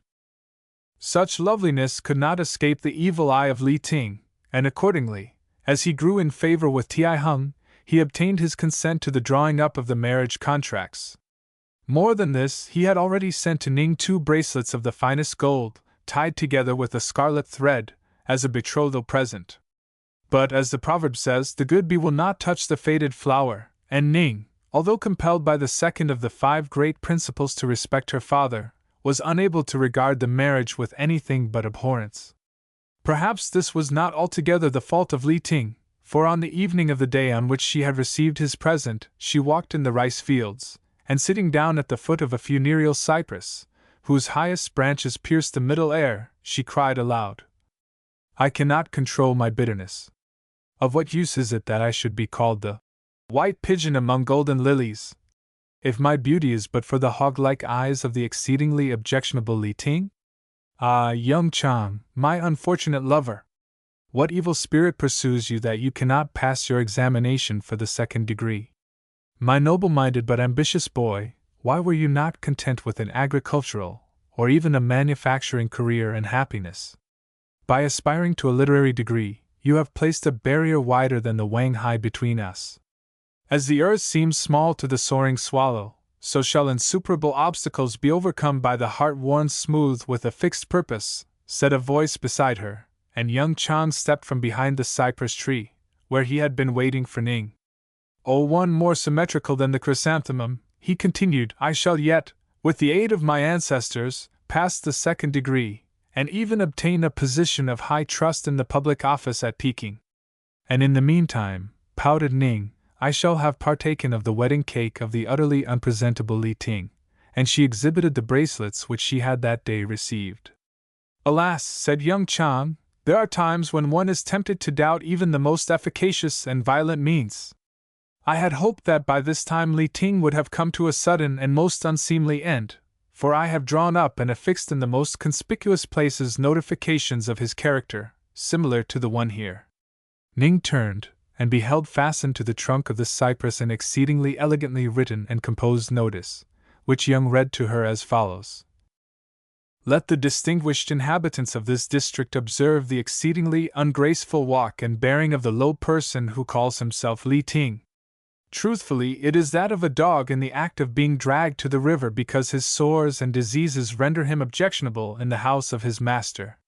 So will this hunchbacked person be dragged to the place of execution, and be bowstrung, to the great relief of all who respect the five senses, a respectful physiognomy, passionless reflection, soft speech, acute hearing, piercing sight.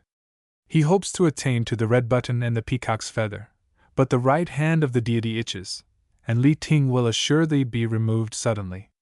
Li Ting must certainly be in league with the evil forces if he can withstand so powerful a weapon, said Ning admiringly, when her lover had finished reading.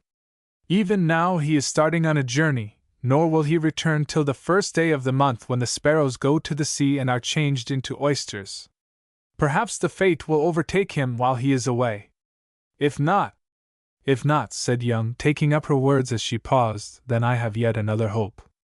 A moment ago you were regretting my choice of a literary career. Learn, then, the value of knowledge. By its aid, assisted, indeed, by the spirits of my ancestors, I have discovered a new and strange thing, for which I can find no word. By using this new system of reckoning, your illustrious but exceedingly narrow-minded and miserly father would be able to make 5 taels where he now makes 1. Would he not, in consideration for this, consent to receive me as a son-in-law, and dismiss the inelegant and unworthy Li Ting? In the unlikely event of your being able to convince my illustrious parent of what you say, it would assuredly be so, replied Ning. But in what way could you do so? My sublime and charitable father already employs all the means in his power to reap the full reward of his sacred industry. His solid household gods are in reality mere shells of clay. Higher-priced images are correspondingly constructed, and his clay gatherers and modelers are all paid on a profit-sharing system. Nay, further, it is beyond likelihood that he should wish for more purchasers, for so great is his fame that those who come to buy have sometimes to wait for days in consequence of those before them. For my exceedingly methodical sire entrusts none with the receiving of money, and the exchanges are, therefore, made slowly. Frequently an unnaturally devout person will require as many as 100 idols, and so the greater part of the day will be passed. In what way? Inquired Young tremulously. Why, in order that the countings may not get mixed, of course. It is necessary that when he has paid for one idol he should carry it to a place aside, and then return and pay for the second, carrying it to the first, and in such a manner to the end. In this way the sun sinks behind the mountains.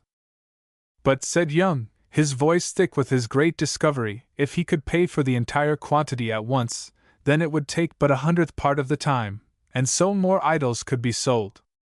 How could this be done? Inquired Ning wonderingly.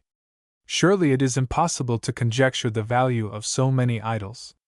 To the unlearned it would indeed be impossible, replied Young proudly, but by the aid of my literary researches I have been enabled to discover a process by which such results would be not a matter of conjecture, but of certainty. These figures I have committed to tablets, which I am prepared to give to your mercenary and slow-witted father in return for your incomparable hand, a share of the profits, and the dismissal of the uninventive and morally threadbare Li Ting. When the earthworm boasts of his elegant wings, the eagle can afford to be silent, said a harsh voice behind them, and turning hastily they beheld Li Ting, who had come upon them unawares. Oh, most insignificant of table spoilers, he continued, it is very evident that much overstudy has softened your usually well-educated brains. Were it not that you are obviously mentally afflicted, I should unhesitatingly persuade my beautiful and refined sword to introduce you to the spirits of your ignoble ancestors. As it is, I will merely cut off your nose and your left ear, so that people may not say that the dragon of the earth sleeps and wickedness goes unpunished. Both had already drawn their swords, and very soon the blows were so hard and swift that, in the dusk of the evening, it seemed as though the air were filled with innumerable and many-colored fireworks. Each was a practiced swordsman, and there was no advantage gained on either side, when Ning, who had fled on the appearance of Li Ting, reappeared, urging on her father, whose usually leisurely footsteps were quickened by the dread that the duel must surely result in certain loss to himself, either of a valuable servant, or of the discovery which Ning had briefly explained to him, and of which he at once saw the value. "Oh, most distinguished and expert persons," he exclaimed breathlessly, as soon as he was within hearing distance, "do not trouble to give so marvelous an exhibition for the benefit of this unworthy individual, who is the only observer of your illustrious dexterity. Indeed, your honorable condescension so fills this illiterate person with shame that his hearing is thereby preternaturally sharpened, and he can plainly distinguish many voices from beyond the Hong Ho, crying for the heaven-sent representative of the degraded Ti Hung to bring them more idols. Bend, therefore, your refined footsteps in the direction of Pu Chao, O Li Ting, and leave me to make myself objectionable to this exceptional young man with my intolerable commonplaces." "The shadow falls in such a direction as the sun wills," said Li Ting, as he replaced his sword and departed. "Young Chang," said the merchant, "I am informed that you have made a discovery that would be of great value to me, as it undoubtedly would if it is all that you say. Let us discuss the matter without ceremony. Can you prove to me that your system possesses the merit you claim for it? If so, then the matter of arrangement will be easy." "I am convinced of the absolute certainty and accuracy of the discovery," replied young Chang.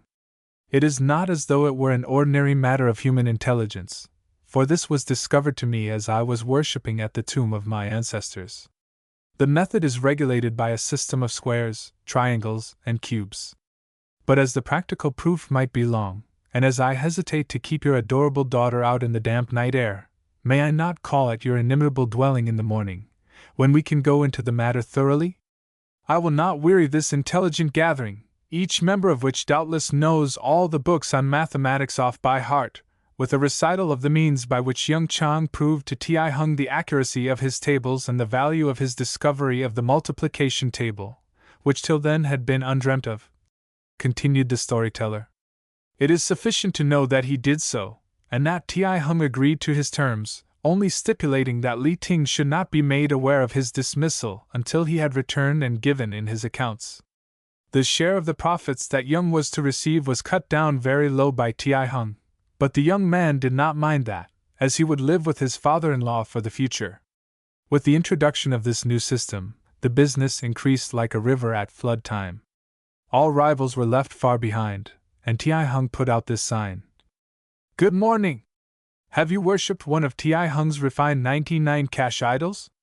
Let the purchasers of ill-constructed idols at other establishments, where they have grown old and venerable while waiting for the all-thumb proprietors to count up to 10, come to the shop of Ti Hung and regain their lost youth. Our 99 cash idols are worth a tael a set. We do not, however, claim that they will do everything.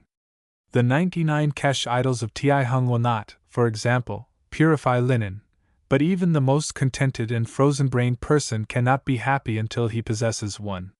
What is happiness? The exceedingly well-educated philosopher defines it as the accomplishment of all our desires. Everyone desires one of the Ti Hung's 99 cash idols, therefore get one. But be sure that it is Ti Hung's. Have you a bad idol? If so, dismiss it, and get one of Ti Hung's 99 cash specimens. Why does your idol look old sooner than your neighbor's? Because yours is not one of Ti Hung's 99 cash marvels. They bring all delights to the old and the young, the elegant idols supplied by Ti Hung.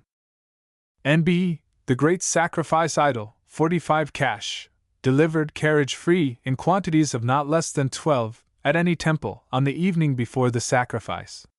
It was about this time that Li Ting returned. His journey had been more than usually successful, and he was well satisfied in consequence. It was not until he had made out his accounts and handed in his money that Ti Hung informed him of his agreement with young Chang. "Oh, most treacherous and excessively unpopular Ti Hung!" exclaimed Li Ting, in a terrible voice, "This is the return you make for all my entrancing efforts and your services, then? It is in this way that you reward my exceedingly unconscientious recommendations of your very inferior and unendurable clay idols, with their goggle eyes and concave stomachs. Before I go, however, I request to be inspired to make the following remark, that I confidently predict your ruin. And now this low and undignified person will finally shake the elegant dust of your distinguished house from his thoroughly inadequate feet, and proceed to offer his incapable services to the rival establishment over the way. The machinations of such an evilly disposed person as Li Ting will certainly be exceedingly subtle," said Ti Hung to his son-in-law when the traveler had departed. "I must counteract his omens. Herewith I wish to prophesy that henceforth I shall enjoy an unbroken run of good fortune. I have spoken, and assuredly I shall not eat my words." As the time went on, it seemed as though Ti Hung had indeed spoken truly. The ease and celerity with which he transacted his business brought him customers and dealers from more remote regions than ever, for they could spend days on the journey and still save time. The army of clay gatherers and modelers grew larger and larger, and the workshed stretched almost down to the river's edge. Only one thing troubled Ti Hung, and that was the uncongenial disposition of his son-in-law, for Young took no further interest in the industry to which his discovery had given so great an impetus, but resolutely set to work again to pass his examination for the 2nd degree. "It is an exceedingly distinguished and honorable thing to have failed 35 times, and still to be undiscouraged," admitted Ti Hung. "But I cannot cleanse my throat from bitterness when I consider that my noble and lucrative business must pass into the hands of strangers, perhaps even into the possession of the unendurable Li Ting." But it had been appointed that this degrading thing should not happen, however, and it was indeed fortunate that Young did not abandon his literary pursuits, for after some time it became very apparent to Ti Hung that there was something radically wrong with his business. It was not that his custom was falling off in any way. Indeed, it had lately increased in a manner that was phenomenal, and when the merchant came to look into the matter, he found to his astonishment that the least order he had received in the past week had been for 100 idols. All the sales had been large, and yet Ti Hung found himself most unaccountably deficient in taels. He was puzzled and alarmed, and for the next few days he looked into the business closely. Then it was that the reason was revealed, both for the falling off in the receipts and for the increase in the orders.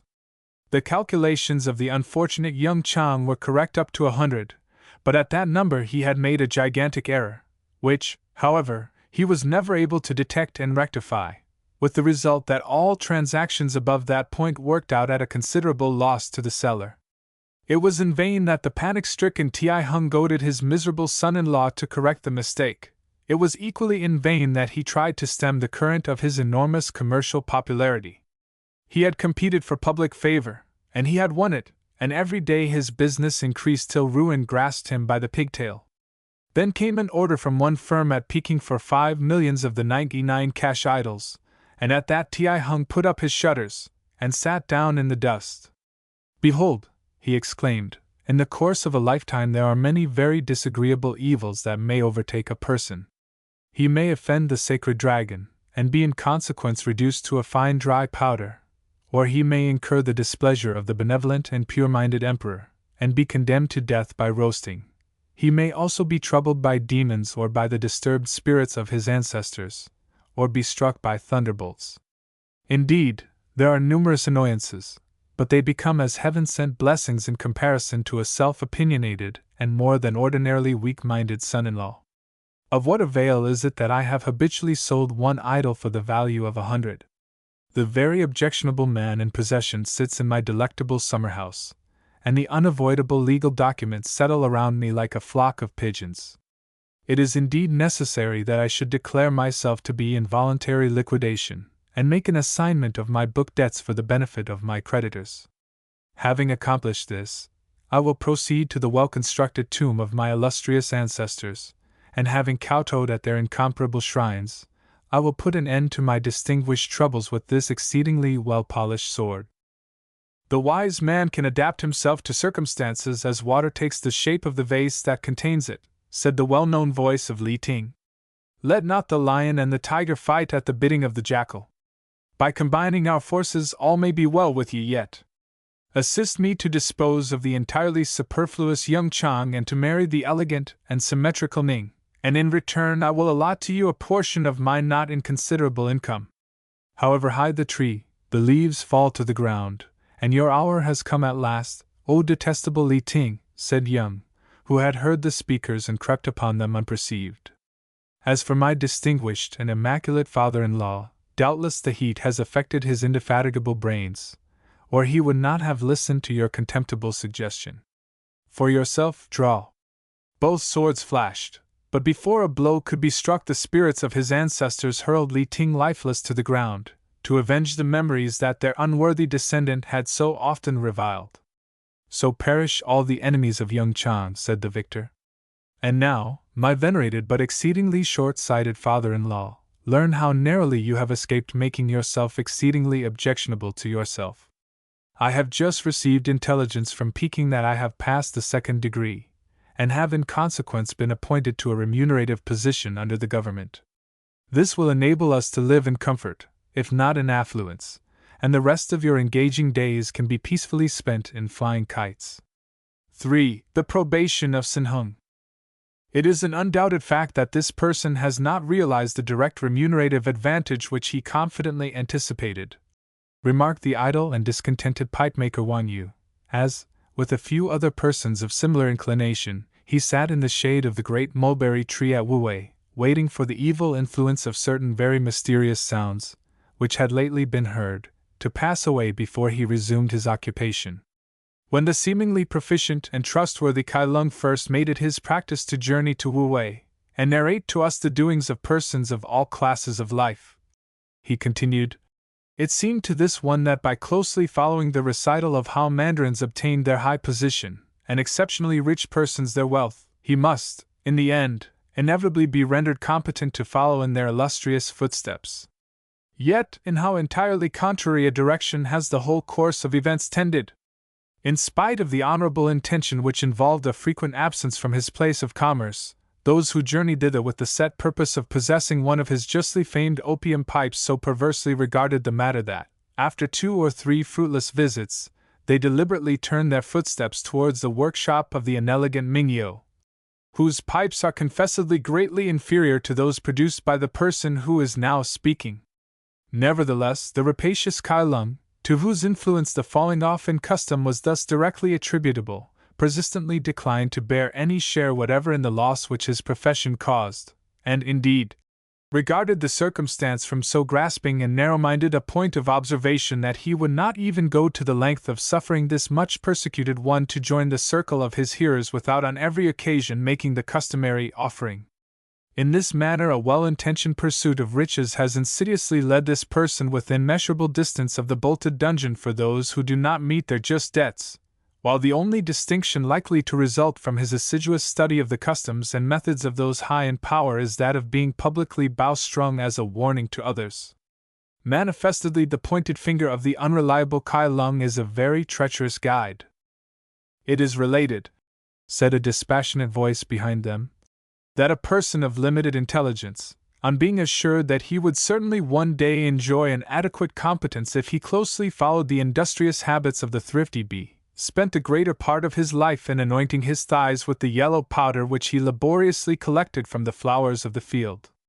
It is not so recorded, but doubtless the nameless one in question was by profession a maker of opium pipes, for this person has observed from time to time how that occupation, above all others, tends to degrade the mental faculties, and to debase its followers to a lower position than that of the beasts of labor. Learn therefrom, O superficial one you, that wisdom lies in an intelligent perception of great principles, and not in a slavish imitation of details which are, for the most part, beyond your simple and insufficient understanding. Such may, indeed, be the case, Kai Lung, replied Wan Yu sullenly, for it was the storyteller in question who had approached unperceived, and who now stood before them. But it is none the less a fact that, on the last occasion when this misguided person joined the attending circle at your uplifted voice, a mandarin of the 3rd degree chanced to pass through Wuwei, and halted at the doorstep of the Fountain of Beauty, fully intending to entrust this one with the designing and fashioning of a pipe of exceptional elaborateness, This matter, by his absence, has now passed from him, and today, through listening to the narrative of how the accomplished Yuan Pel doubled his fortune, he is the poorer by many tales. Yet tomorrow, when the name of the Mandarin of the third degree appears in the list of persons who have transferred their entire property to those who are nearly related to them in order to avoid it being seized to satisfy the just claims made against them, replied Kai Lung, you will be able to regard yourself the richer by so many tales. At these words, which recalled to the minds of all who were present the not uncommon manner of behaving observed by those of exalted rank, who freely engaged persons to supply them with costly articles without in any way regarding the price to be paid, Wan Yu was silent. Nevertheless, exclaimed a thin voice from the edge of the group which surrounded Kai Lung, it in no wise follows that the stories are in themselves excellent, or of such a nature that the hearing of their recital will profit a person. One, you may be satisfied with empty words, but there are others present who were studying deep matters when Wan Yu was learning the art of walking. If Kai Lung's stories are of such remunerative benefit as the person in question claims, how does it chance that Kai Lung himself, who is assuredly the best acquainted with them, stands before us in mean apparel, and on all occasions confessing an unassuming poverty? It is Yen Hai Peng, went from mouth to mouth among the bystanders. Yen Hai Peng, who traces on paper the words of chance and historical tales, and sells them to such as can afford to buy. And although his motive in exposing the emptiness of Kai Lung's stories may not be heaven-sent, inasmuch as Kai Lung provides us with such matter as he himself purveys, only at a much more moderate price, yet his words are well considered, and must therefore be regarded. O Yen Hai Peng, replied Kai Lung, hearing the name from those who stood about him, and moving towards the aged person, who stood meanwhile leaning upon his staff, and looking from side to side with quickly moving eyelids in a manner very offensive towards the storyteller.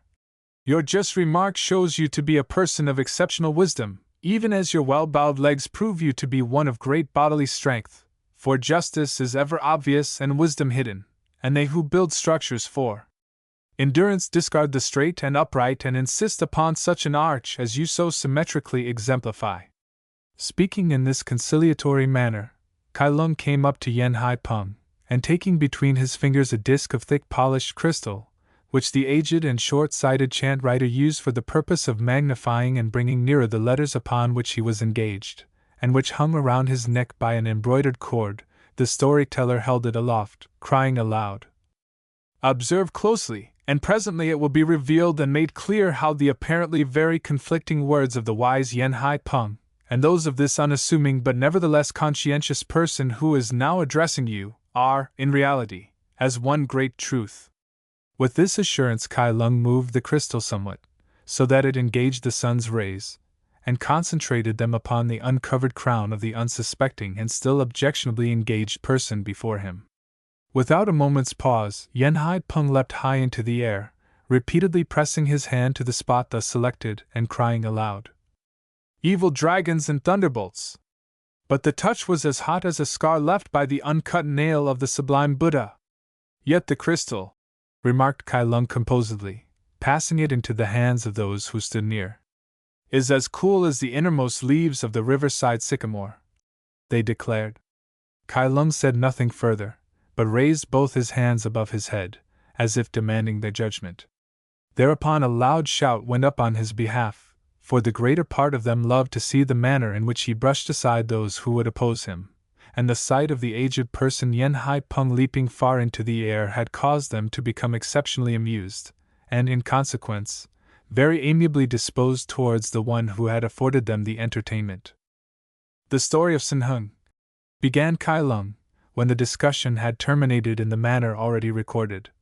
concerns itself with one who possessed an unsuspecting and ingenious nature, which ill-fitted him to take an ordinary part in the everyday affairs of life, no matter how engaging such a character rendered him among his friends and relations.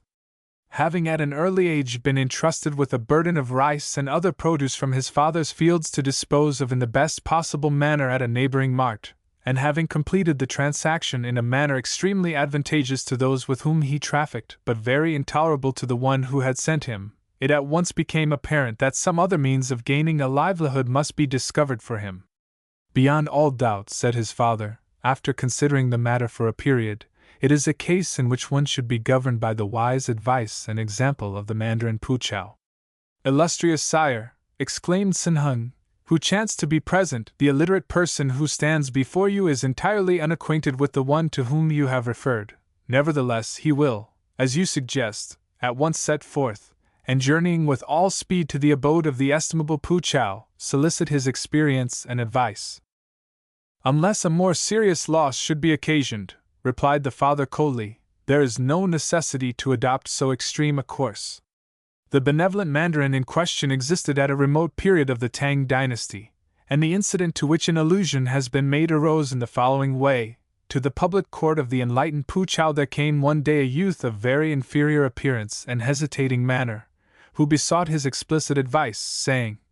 "The degraded and unprepossessing being before you, O select and venerable Mandarin, is by nature and attainments a person of the utmost timidity and fearfulness.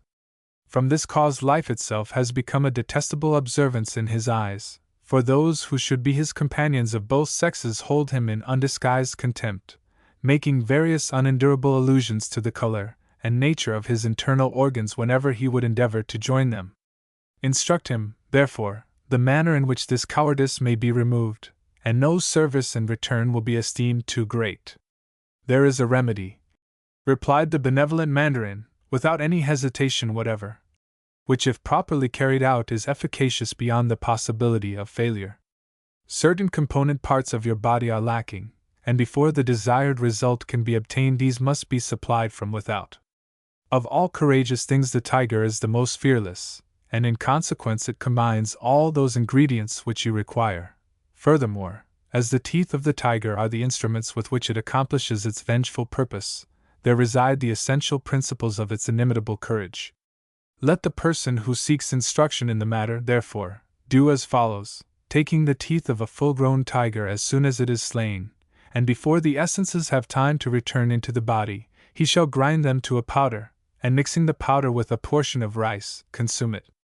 After 7 days he must repeat the observance, and yet again a third time, after another similar lapse. Let him, then, return for further guidance. For the present the matter interests this person no further." At these words the youth departed, filled with a new and inspired hope, for the wisdom of the sagacious Puchao was a matter which did not admit of any doubt whatever, and he had spoken with well-defined certainty of the success of the experiment. Nevertheless, after several days industriously spent in endeavoring to obtain by purchase the teeth of a newly slain tiger, the details of the undertaking began to assume a new and entirely unforeseen aspect, for those whom he approached as being the most likely to possess what he required either became very immoderately and disagreeably amused at the nature of the request, or regarded it as a new and ill-judged form of ridicule, which they prepared to avenge by blows and by base remarks of the most personal variety. At length it became unavoidably obvious to the youth that if he was to obtain the articles in question it would first be necessary that he should become adept in the art of slaying tigers, for in no other way were the required conditions likely to be present. Although the prospect was one which did not greatly tend to allure him, yet he did not regard it with the utterly incapable emotions which would have been present on an earlier occasion, for the habit of continually guarding himself from the onslaughts of those who received his inquiry in an attitude of narrow-minded distrust had inspired him with a newfound valor, while his amiable and unrestrained manner of life increased his bodily vigor in every degree. First perfecting himself in the use of the bow and arrow, therefore, he betook himself to a wild and very extensive forest, and there concealed himself among the upper foliage of a tall tree standing by the side of a pool of water. On the second night of his watch, the youth perceived a large but somewhat ill-conditioned tiger approaching the pool for the purpose of quenching its thirst, whereupon he tremblingly fitted an arrow to his bowstring, and profiting by the instruction he had received, succeeded in piercing the creature to the heart. After fulfilling the observance laid upon him by the discriminating Puchao, the youth determined to remain in the forest, and sustain himself upon such food as fell to his weapons, until the time arrived when he should carry out the rite for the last time. At the end of 7 days, so subtle had he become in all kinds of hunting, and so strengthened by the meat and herbs upon which he existed, that he disdained to avail himself of the shelter of a tree, but standing openly by the side of the water, he engaged the attention of the first tiger which came to drink, and discharged arrow after arrow into its body with unfailing power and precision. So entrancing, indeed, had the pursuit become that the next 7 days lengthened out into the apparent period of as many moons. In such a leisurely manner did they rise and fall. On the appointed day, without waiting for the evening to arrive, the youth set out with the first appearance of light, and penetrated into the most inaccessible jungles, crying aloud words of taunt-laden challenge to all the beasts therein, and accusing the ancestors of their race of every imaginable variety of evil behavior. Yet so great had become the renown of the one who stood forth, and so widely had the warning voice been passed from tree to tree, preparing all who dwelt in the forest against his anger, that not even the fiercest replied openly, though low growls and mutterings proceeded from every cave within a bowshot's distance around. Wearying quickly of such feeble and timorous demonstrations, the youth rushed into the cave from which the loudest murmurs proceeded, and there discovered a tiger of unnatural size, surrounded by the bones of innumerable ones whom it had devoured, for from time to time its ravages became so great and unbearable, that armies were raised in the neighboring villages and sent to destroy it, but more than a few stragglers never returned. Plainly recognizing that a just and inevitable vengeance had overtaken it, the tiger made only a very inferior exhibition of resistance, and the youth, having first stunned it with a blow of his closed hand, seized it by the middle, and repeatedly dashed its head against the rocky sides of its retreat. He then performed for the third time the ceremony enjoined by the mandarin, and having cast upon the cringing and despicable forms concealed in the surrounding woods and caves a look of dignified and ineffable contempt, set out upon his homeward journey, and in the space of 3 days' time reached the town of the versatile Poochow. "Behold!" exclaimed that person, when, lifting up his eyes, he saw the youth approaching laden with the skins of the tigers and other spoils. "Now at least the youths and maidens of your native village will no longer withdraw themselves from the company of so undoubtedly heroic a person." "Illustrious Mandarin," replied the other, casting both his weapons and his trophies before his inspired advisor's feet. "What has this person to do with the little ones of either sex? Give him rather the foremost place in your ever-victorious company of bowmen, so that he may repay in part the undoubted debt under which he henceforth exists." This proposal found favor with the pure-minded Poochow, so that in course of time the unassuming youth who had come supplicating his advice became the valiant commander of his army, and the one eventually chosen to present plighting gifts to his only daughter. When the father had completed the narrative of how the faint-hearted youth became in the end a courageous and resourceful leader of bowmen, some looked up, and not in any degree understanding the purpose of the story, or why it had been set forth before him, exclaimed, "Undoubtedly the counsel of the graceful and intelligent Mandarin Poochow was of inestimable service in the case recorded, and this person would gladly adopt it as his guide for the future, on the chance of it leading to a similar honorable career. But alas! There are no tigers to be found throughout this province. It is a loss which those who are engaged in commerce in the city of Hankow strive to supply adequately," replied his father, who had an assured feeling that it would be of no avail to endeavor to show son that the story which he had just related was one setting forth a definite precept rather than fixing an exact manner of behavior. "For that reason," he continued, "this person has concluded an arrangement by which you will journey to that place, and there enter into the house of commerce of an expert and conscientious vendor of moving contrivances. Among so rapacious and keen-witted a class of persons as they of Hankow, it is exceedingly unlikely that your amiable disposition will involve any individual one in an unavoidably serious loss, and even should such an unforeseen event come to pass, there will, at least, be the undeniable satisfaction of the thought that the unfortunate occurrence will in no way affect the prosperity of those to whom you are bound by the natural ties of affection." "Benevolent and virtuous-minded father," replied son gently, but speaking with an inspired conviction, "from his earliest infancy this unassuming one has been instructed in an inviolable regard for the 5 general principles of fidelity to the Emperor, respect for parents, harmony between husband and wife, agreement among brothers, and constancy in friendship. It will be entirely unnecessary to inform so pious-minded a person as the one now being addressed that no evil can attend the footsteps of an individual who courteously observes these enactments. Without doubt it is so arranged by the protecting deities, replied the father, yet it is an exceedingly desirable thing for those who are responsible in the matter that the footsteps to which reference has been made should not linger in the neighborhood of the village, but should, with all possible speed, turn in the direction of Hankow. In this manner it came to pass that Sen Heng set forth on the following day, and coming without delay to the great and powerful city of Hankow, sought out the house of commerce known as the Pure Gilt Dragon of exceptional symmetry, where the versatile King Wayang engaged in the entrancing occupation of contriving moving figures, and other devices of an ingenious and mirth-provoking character, which he entrusted into the hands of numerous persons to sell throughout the province.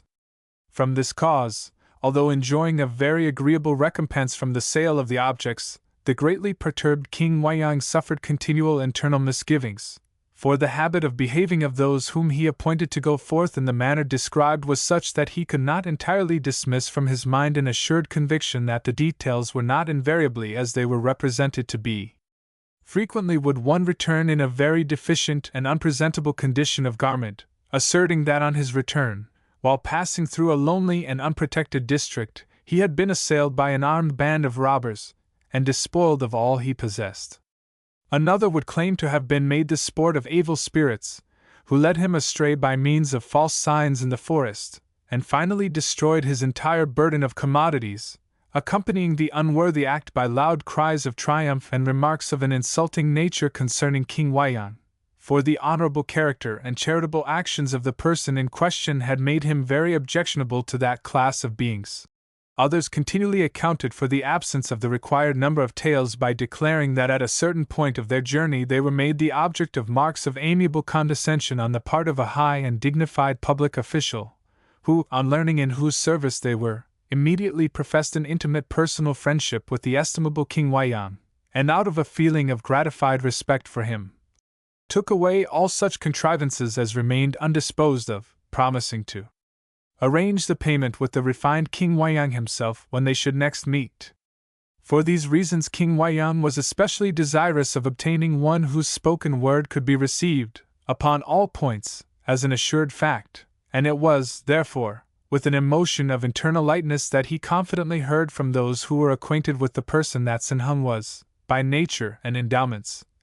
utterly incapable of representing matters of even the most insignificant degree to be otherwise than what they really were.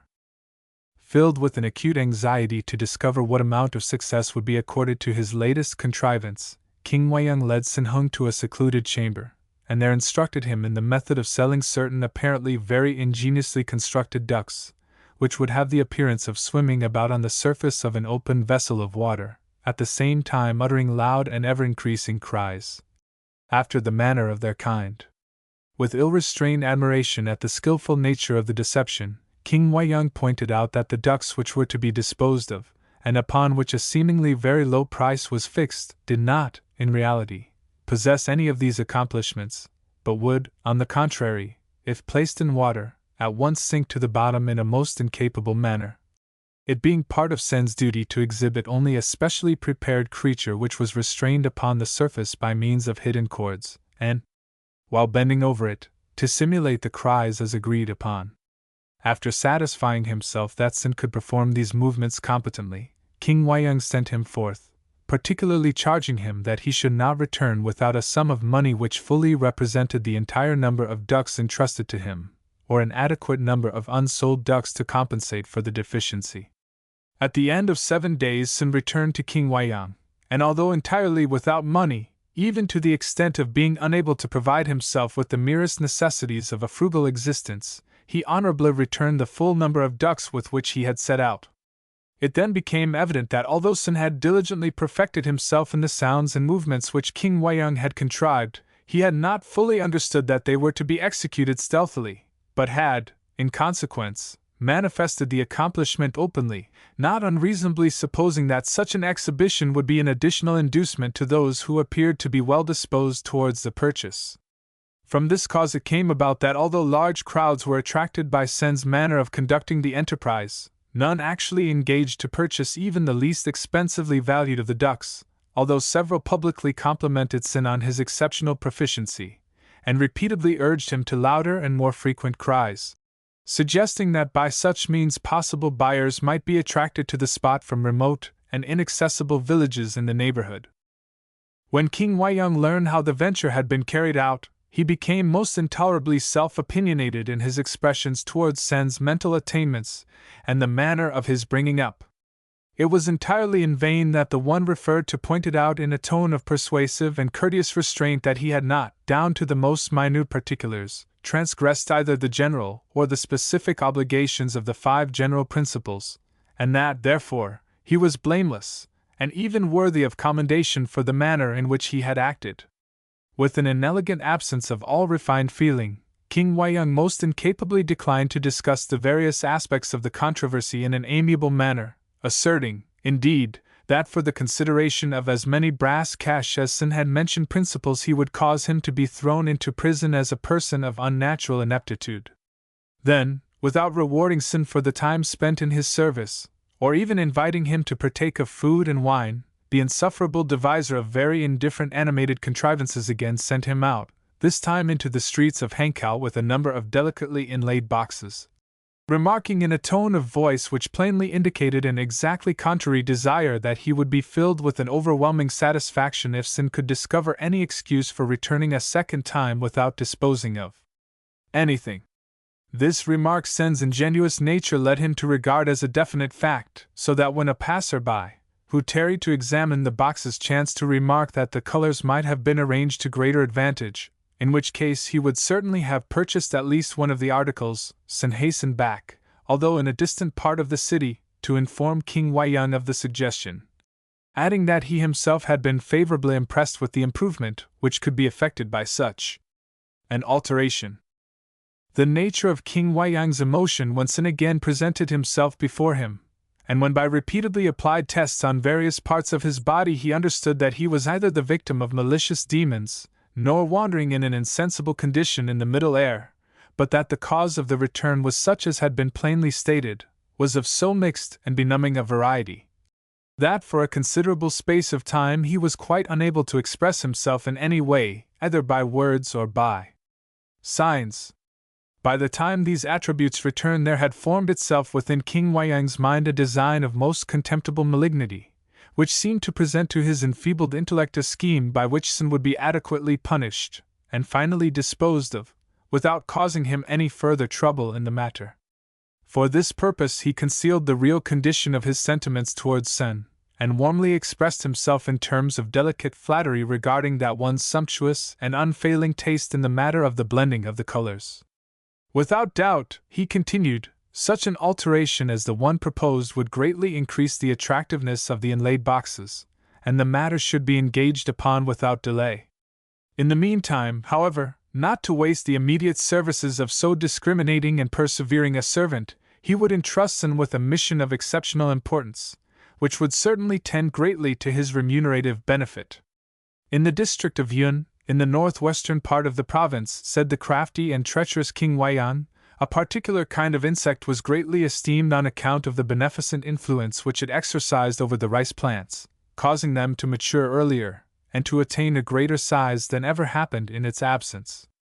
In recent years this creature had rarely been seen in the neighborhood of Yun, and in consequence, the earth-tillers throughout that country had been brought into a most disconcerting state of poverty, and would, inevitably, be prepared to exchange whatever they still possessed for even a few of the insects, in order that they might liberate them to increase, and so entirely reverse the objectionable state of things.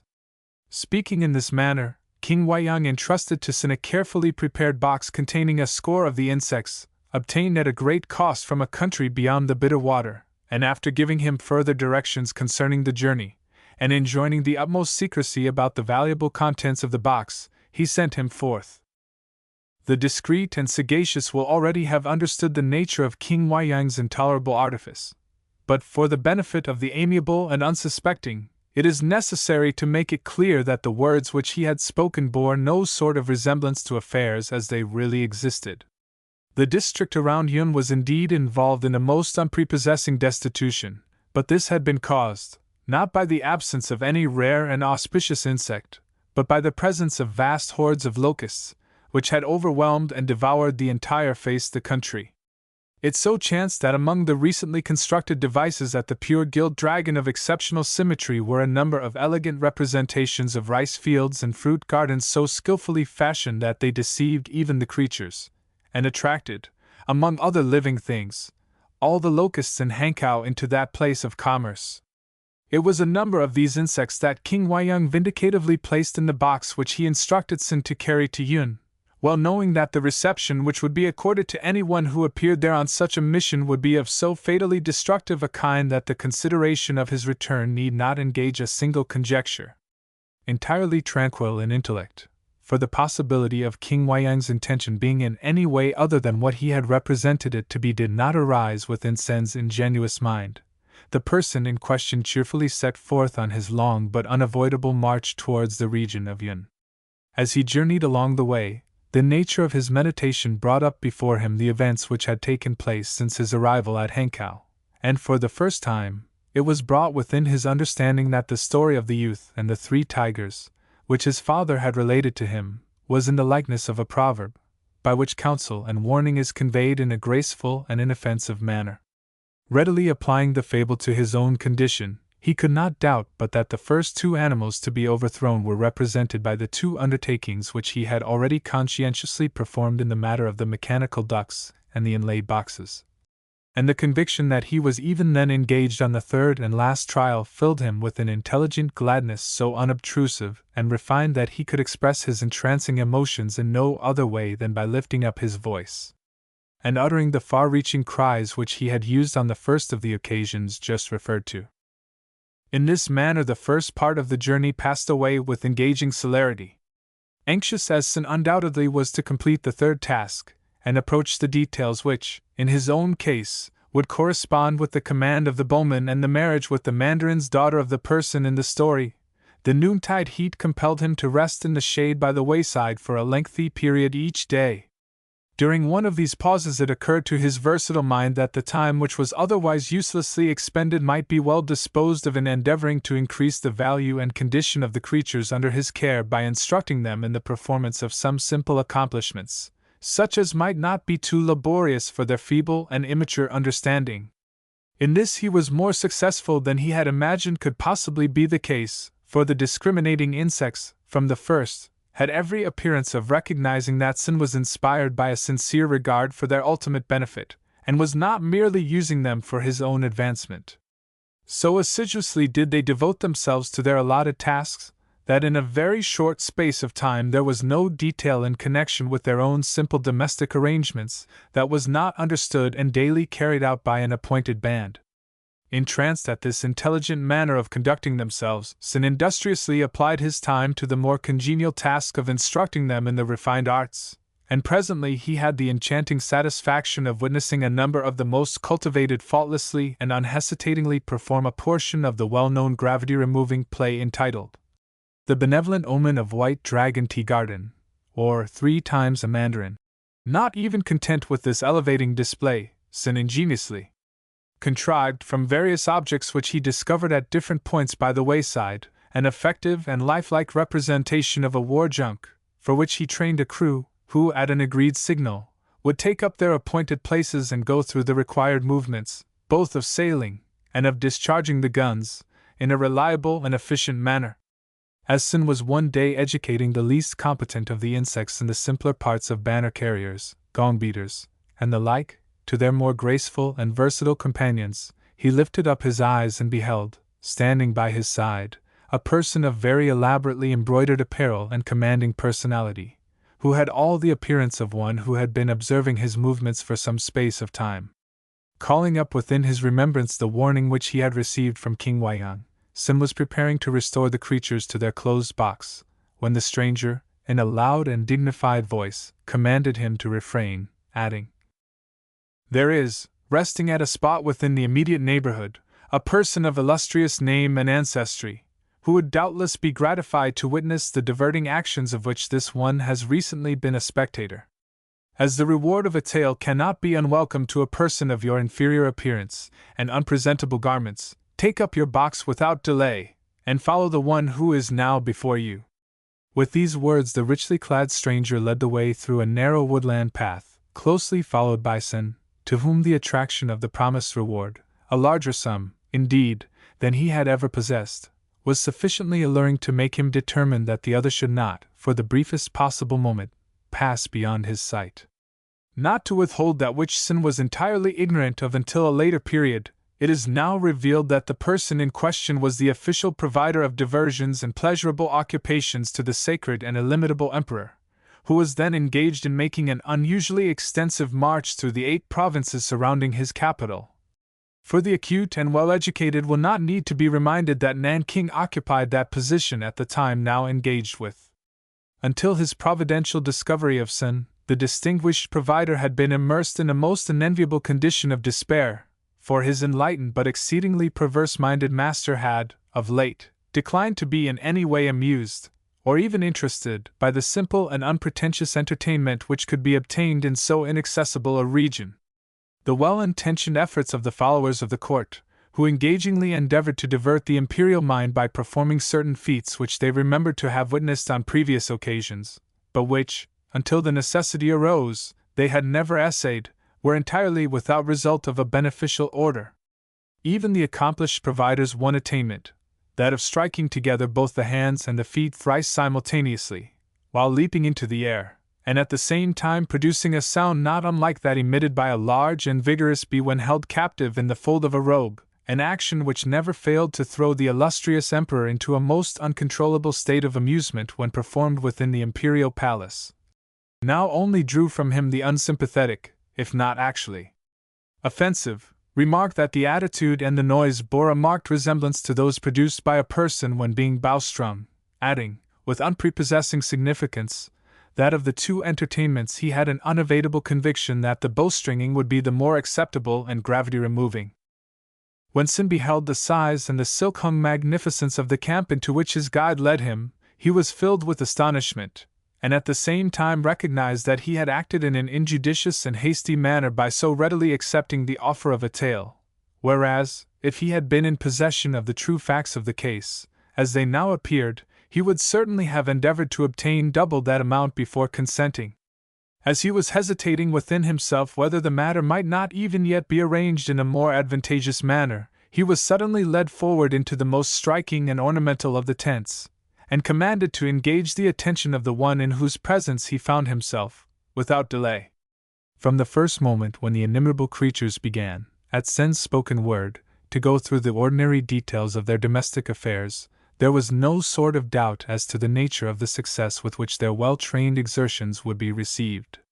The dark shadows instantly forsook the enraptured emperor's select brow, and from time to time he expressed himself in words of most unrestrained and intimate encouragement. So exuberant became the overjoyed provider's emotion at having at length succeeded in obtaining the services of one who was able to recall his imperial master's unclouded countenance, that he came forward in a most unpresentable state of haste, and rose into the air uncommanded, for the display of his usually not unwelcome acquirement. This he would doubtless have executed competently had not Sin, who stood immediately behind him, suddenly and unexpectedly raised his voice in a very vigorous and proficient duck cry, thereby causing the one before him to endeavor to turn around in alarm, while yet in the air. An intermingled state of movements of both the body and the mind that caused him to abandon his original intention in a manner which removed the gravity of the emperor to an even more pronounced degree than had been effected by the diverting attitudes of the insects. When the gratified emperor had beheld every portion of the tasks which Sin had instilled into the minds of the insects, down even to the minutest detail, he called the well-satisfied provider before him, and addressing him in a voice which might be designed to betray either sternness or an amiable indulgence, said, "You, O Shaughnessy, are reported to be a person of no particular intellect or discernment, and for this reason, these ones who are speaking have a desire to know how the matter will present itself in your eyes. Which is it the more commendable and honorable for a person to train to a condition of unfailing excellence, human beings of confessed intelligence or insects of a low and degraded standard?" To this remark the discriminating Shaughnessy made no reply, being, indeed, undecided in his mind whether such a course was expected of him. On several previous occasions the somewhat introspective emperor had addressed himself to persons in what they judged to be the form of a question, as one might say, "How blue is the unapproachable air canopy?" and how delicately imagined the color of the clouds. Yet when they had expressed their deliberate opinion on the subjects referred to, stating the exact degree of blueness, and the like, the nature of their reception ever afterwards was such that, for the future, persons endeavored to determine exactly the intention of the emperor's mind before declaring themselves in words. Being exceedingly doubtful on this occasion, therefore, the very cautious Shaughnessy adopted the more prudent and uncompromising attitude, and smiling acquiescently, he raised both his hands with a self-deprecatory movement. "Alas!" exclaimed the emperor, in a tone which plainly indicated that the evasive Shaughnessy had adopted a course which did not commend itself. "How unendurable a condition of affairs is it for a person of acute mental perception to be annoyed by the inopportune behavior of one who is only fit to mix on terms of equality with beggars and low-caste street cleaners. Such a condition of affairs is indeed most offensively unbearable, illustrious being," remarked Shaughnessy, who clearly perceived that his former silence had not been productive of a delicate state of feeling towards himself. "It has frequently been said," continued the courteous and pure-minded emperor, only signifying his refined displeasure at Shaughnessy's really ill-considered observation by so arranging his position that the person in question no longer enjoyed the sublime distinction of gazing upon his benevolent face, "that titles and offices have been accorded, from time to time, without any regard for the fitting qualifications of those to whom they were presented. The truth that such a state of things does occasionally exist has been brought before our eyes during the past few days by the abandoned and inefficient behavior of one who will henceforth be a marked official. Yet it has always been our endeavor to reward expert and unassuming merit, whenever it is discovered. As we were setting forth, when we were interrupted in a most obstinate and superfluous manner, the one who can guide and cultivate the minds of unthinking, and not infrequently obstinate and rapacious, insects would certainly enjoy an even greater measure of success if entrusted with the discriminating intellects of human beings. For this reason it appears that no more fitting person could be found to occupy the important and well-rewarded position of chief arranger of the competitive examinations than the one before us, provided his opinions and manner of expressing himself are such as commend themselves to us. To satisfy us on this point let Sen Hung now stand forth and declare his beliefs." On this invitation Sen advanced the requisite number of paces, and not in any degree understanding what was required of him, determined that the occasion was one when he might fittingly declare the 5 general principles which were ever present in his mind. Unquestioning fidelity to the sacred emperor, he began, when the person in question signified that the trial was over. After so competent and inspired an expression as that which has just been uttered, which, if rightly considered, includes all lesser things, it is unnecessary to say more, he declared affably. "The appointment which has already been specified is now declared to be legally conferred. The evening will be devoted to a repetition of the entrancing maneuvers performed by the insects, to be followed by a feast and music in honor of the recognized worth and position of the accomplished Sen Hung. There is really no necessity for the apparently overfatigued Shaughnessy to attend the festival." In such a manner was the foundation of Sen's ultimate prosperity established, by which he came in the process of time to occupy a very high place in public esteem. Yet, being a person of honorable-minded conscientiousness, he did not hesitate, when questioned by those who made pilgrimages to him for the purpose of learning by what means he had risen to so remunerative a position, to ascribe his success, not entirely to his own intelligent perception of persons and events, but, in part, also to a never-failing regard for the dictates of the 5 general principles, and a discriminating subservience to the inspired wisdom of the venerable Pu Chao, as conveyed to him in the story of the faint-hearted youth and the 3 tigers. This story Sen furthermore caused to be inscribed in letters of gold, and displayed in a prominent position in his native village, where it has since doubtless been the means of instructing and advancing countless observant ones who have not been too insufferable to be guided by the experience of those who have gone before. 4. The experiment of the Mandarin Chan Hung. There are certainly many occasions when the principles of the Mandarin Chan Hung appear to find practical favor in the eyes of those who form this usually uncomplaining person's audiences at Shan Tzu, remarked Kai Lung, with patient resignation, as he took up his collecting bowl and transferred the few brass coins which it held to a concealed place among his garments. Has the village lately suffered from a visit of one of those persons who come armed with authority to remove by force or stratagem such goods as bear names other than those possessed by their holders? Or is it, indeed, as they of Wu-wei confidently assert, that when the day of vows arrives the people of Shan-tsu, with one accord undertake to deny themselves in the matter of gifts and free offerings, in spite of every conflicting impulse? They of Wu-wei! Exclaimed a self-opinionated bystander, who had by some means obtained an inferior public office, and who was, in consequence, enabled to be present on all occasions without contributing any offering. Well is that village named the Refuge of Unworthiness, for its dwellers do little but rob and ill-treat strangers, and spread evil and lying reports concerning better endowed ones than themselves. Such a condition of affairs may exist, replied Kai Lung, without any indication of concern either one way or the other. Yet it is an undeniable fact that they reward this commonplace storyteller's too often underestimated efforts in a manner which betrays them either to be of noble birth, or very desirous of putting to shame their less prosperous neighboring places. Such exhibitions of uncalled-for lavishness are merely the signs of an ill-regulated and inordinate vanity, remarked a mandarin of the 8th grade, who chanced to be passing, and who stopped to listen to Kai Lung's words. Nevertheless, it is not fitting that a collection of decaying hovels, which Wu-wei assuredly is, should, in however small a detail, appear to rise above Shan-tsu, so that if the versatile and unassuming Kai Lung will again honor this assembly by allowing his well-constructed bowl to pass freely to and fro, this obscure and otherwise entirely superfluous individual will make it his especial care that the brass of Wu-wei shall be answered with solid copper, and its debased pewter with doubly refined silver. With these encouraging words, the very opportune mandarin of the 8th grade himself followed the storyteller's collecting bowl, observing closely what each person contributed, so that, although he gave nothing from his own store, Kai Lung had never before received so honorable an amount. "O illustrious Kai Lung!" exclaimed a very industrious and ill-clad herb-gatherer, who, in spite of his poverty, could not refrain from mingling with listeners whenever the storyteller appeared in Shan-tsu.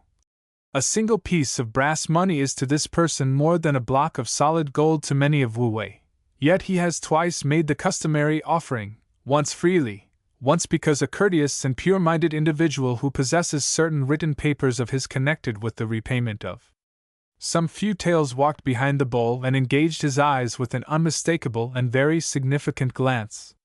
This fact emboldens him to make the following petition, that in place of the not altogether unknown story of young Chang which had been announced, the proficient and nimble-minded Kai Lung will entice our attention with the history of the Mandarin Chan Hung, to which reference has already been made. The occasion is undoubtedly one which calls for recognition to an unusual degree," replied Kai Lung with extreme affability. "To that end this person will accordingly narrate the story which has been suggested, notwithstanding the fact that it has been specially prepared for the ears of the sublime emperor, who is at this moment awaiting this unseemly one's arrival and piquing with every mark of ill-restrained impatience, tempered only by his expectation of being the first to hear the story of the well-meaning but somewhat premature Chan Hung." The mandarin in question lived during the reign of the accomplished Emperor Tsinsin, his yamen being at Phao Ho, in the province of Shantung, of which place he was consequently the chief official. In his conscientious desire to administer a pure and beneficent rule, he not infrequently made himself a very prominent object for public disregard, especially by his attempts to introduce untried things, when from time to time such matters arose within his mind and seemed to promise agreeable and remunerative results. In this manner it came about that the streets of Phao Ho were covered with large flat stones, to the great inconvenience of those persons who had, from a very remote period, been in the habit of passing the night on the soft clay which at all seasons of the year afforded a pleasant and efficient resting place.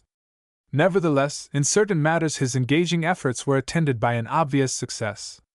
Having noticed that misfortunes and losses are much less keenly felt when they immediately follow in the steps of an earlier evil, the benevolent and humane-minded Chan Hung devised an ingenious method of lightening the burden of a necessary taxation by arranging that those persons who were the most heavily involved should be made the victims of an attack and robbery on the night before the matter became due.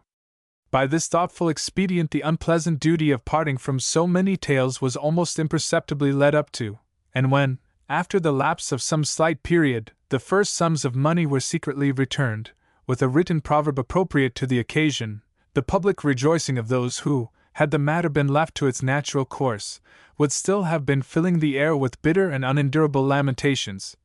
plainly testified to the inspired wisdom of the enlightened Mandarin. The well-merited success of this amiable expedient caused the Mandarin Chan Hung every variety of intelligent emotion, and no day passed without him devoting a portion of his time to the labor of discovering other advantages of a similar nature.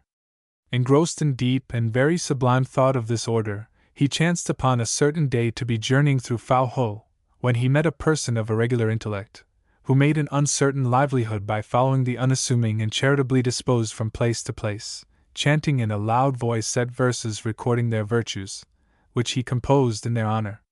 On account of his undoubted infirmities, this person was permitted a greater freedom of speech with those above him than would have been the case had his condition been merely ordinary, so that when Chan Hung observed him becoming very grossly amused on his approach, to such an extent indeed, that he neglected to perform any of the fitting acts of obeisance, the wise and noble-minded Mandarin did not in any degree suffer his complacency to be affected, but, drawing near, addressed him in a calm and dignified manner. "Why, O Minghai," he said, "do you permit your gravity to be removed to such an exaggerated degree at the sight of this in no way striking or exceptional person? And why, indeed, do you stand in so unbecoming an attitude in the presence of one who, in spite of his depraved inferiority, is unquestionably your official superior, and could, without any hesitation, condemn you to the tortures or even to bowstringing on the spot?" "Mandarin," exclaimed Minghai, stepping up to Chan Hung, and without any hesitation, pressing the gilt button which adorned the official's body garment, accompanying the action by a continuous muffled noise which suggested the repeated striking of a hidden bell, "you wonder that this person stands erect on your approach, either rolling his lowered head repeatedly from side to side, nor tracing circles in the dust of Phao Ho with his submissive stomach? Know then the meaning of the proverb. Distrust an inordinate appearance of servility. The estimable person who retires from your presence walking backwards may adopt that deferential manner in order to keep concealed the long double-edged knife with which he had hoped to slay you. The excessive amusement that seized this offensive person when he beheld your well-defined figure in the distance arose from his perception of your internal satisfaction, which is, indeed, unmistakably reflected in your symmetrical countenance. For, O Mandarin, in spite of your honorable endeavors to turn things which are devious into a straight line, the matters upon which you engage your versatile intellect, little as you suspect the fact, are as grains of the finest Fu-Chao sand in comparison with that which escapes your attention. Strange are your words, O Minghai, and dark to this person your meaning," replied Chan Hung, whose feelings were evenly balanced between a desire to know what thing he had neglected and a fear that his dignity might suffer if he were observed to remain long conversing with a person of Minghai's low mental attainments. "Without delay, and with an entire absence of lengthy and ornamental forms of speech, express the omission to which you have made reference, for this person has an uneasy inside emotion that you are merely endeavoring to engage his attention to the end that you may make an unseemly and irrelevant reply, and thereby involve him in an undeserved ridicule. Such a device would be the pastime of one of immature years, and could have no place in this person's habit of conduct," replied Minghai, with every appearance of a fixed sincerity. "Moreover, the matter is one which touches his own welfare closely, and expressed in the fashion which the proficient Mandarin has commanded, may be set forth as follows. By a wise and all-knowing divine system, it is arranged that certain honorable occupations, which by their nature cannot become remunerative to any marked degree, shall be singled out for special marks of reverence, so that those who engage therein may be compensated in dignity for what they must inevitably lack in tales. By this refined dispensation the literary occupations, which are in general the highroads to the establishment of public support and uniform apparel, are held in the highest veneration. Agriculture, from which it is possible to wrest a competency, follows in esteem, while the various branches of commerce, leading as they do to vast possessions and the attendant luxury, are very justly deprived of all the attributes of dignity and respect. Yet observe, O justice-loving Mandarin, how unbecomingly this ingenious system of universal compensation has been debased at the instance of grasping and avaricious ones. Dignity, riches and ease now go hand in hand, and the highest rewarded in all matters are also the most esteemed, whereas, if the discriminating provision of those who have gone before and so arranged it was observed, the direct contrary would be the case. It is a state of things which is somewhat difficult to imagine in general matters of life, in spite of the fair seemingness of your words, said the Mandarin thoughtfully, nor can this rather obtuse and slow-witted person fully grasp the practical application of the system on the edge of the moment. In what manner would it operate in the case of ordinary persons, for example? There should be a fixed and settled arrangement that the low-minded and degrading occupations, such as that of following charitable persons from place to place, chanting verses composed in their honor, that of misleading travelers who inquire the way, so that they fall into the hands of robbers, and the like callings, should be the most highly rewarded, to the end that those who are engaged therein may obtain some solace for the loss of dignity they experience, and the mean intellectual position which they are compelled to maintain. By this device they would be enabled to possess certain advantages and degrees of comfort which at present are utterly beyond their grasp, so that in the end they would escape being entirely debased. To turn to the other foot, those who are now high in position, and engaged in professions which enjoy the confidence of all persons, have that which in itself is sufficient to ensure contentment.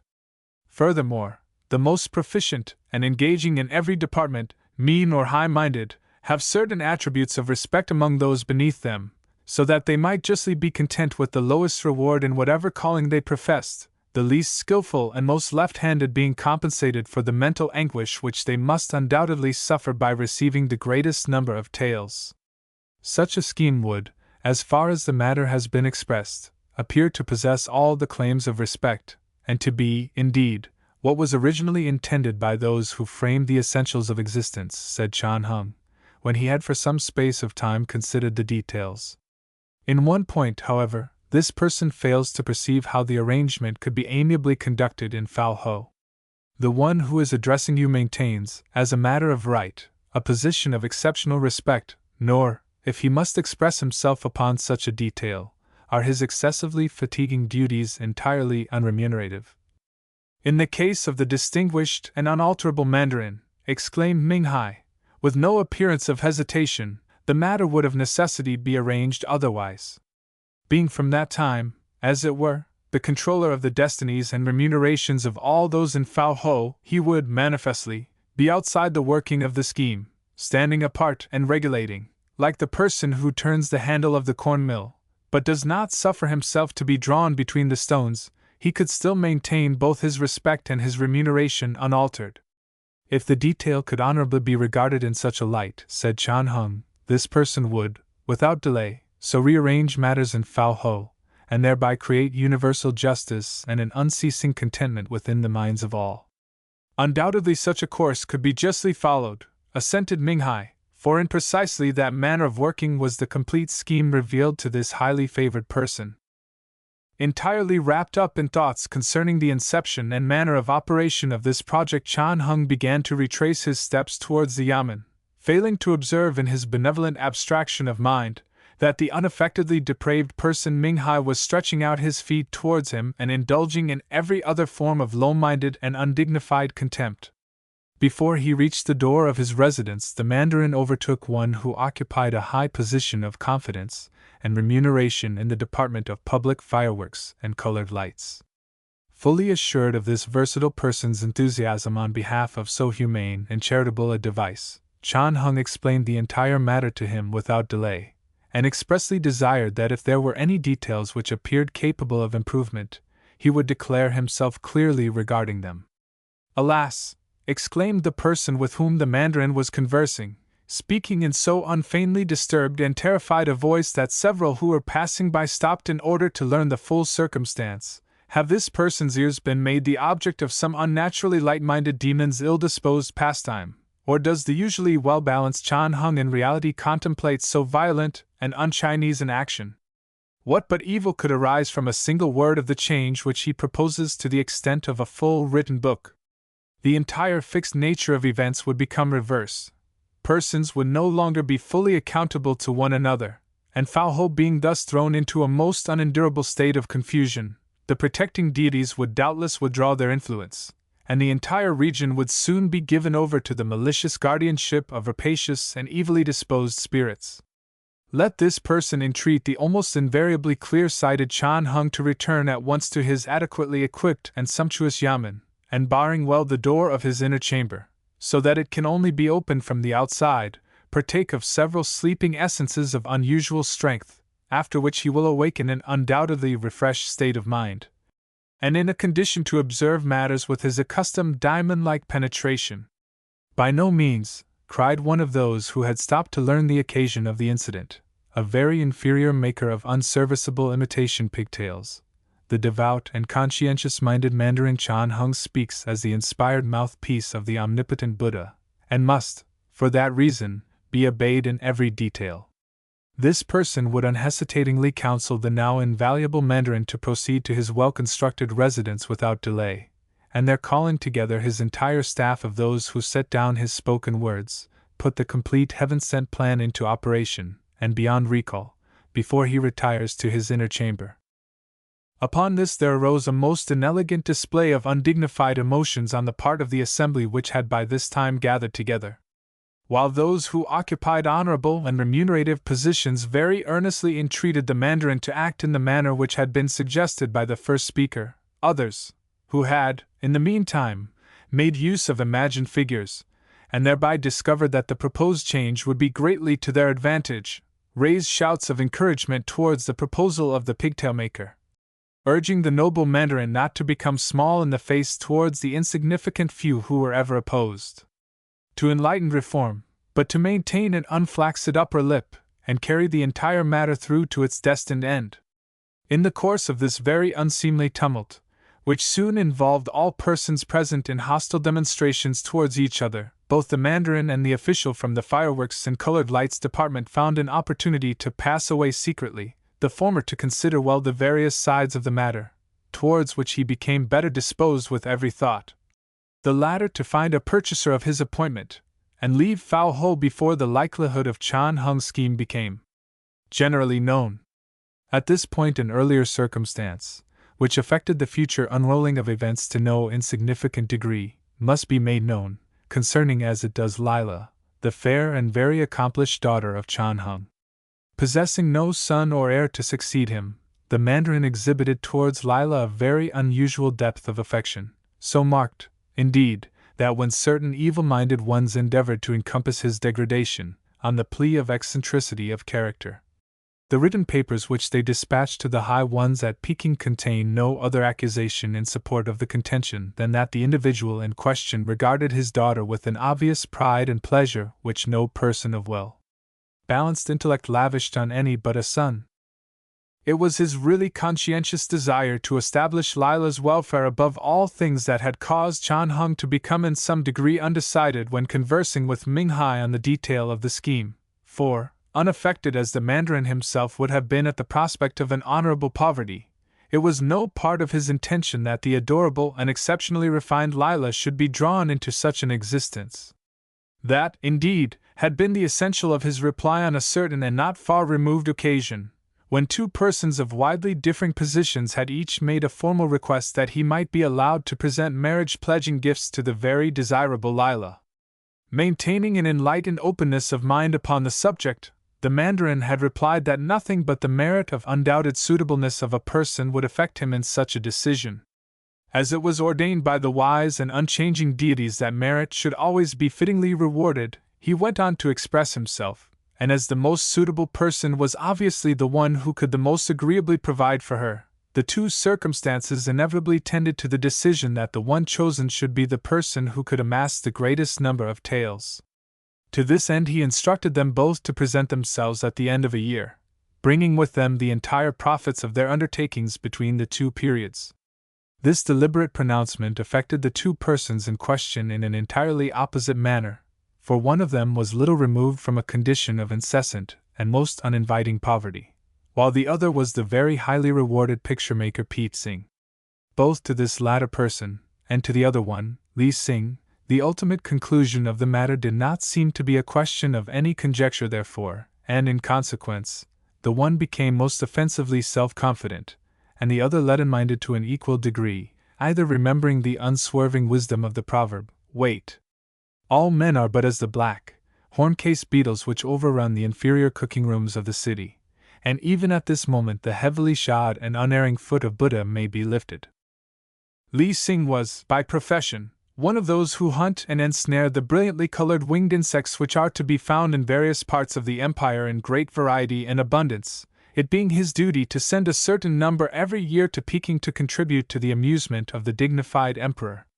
In spite of the not too intelligent nature of the occupation, Li Sing took an honorable pride in all matters connected with it. He disdained, with well-expressed contempt, to avail himself of the stealthy and somewhat deceptive methods employed by others engaged in a similar manner of life.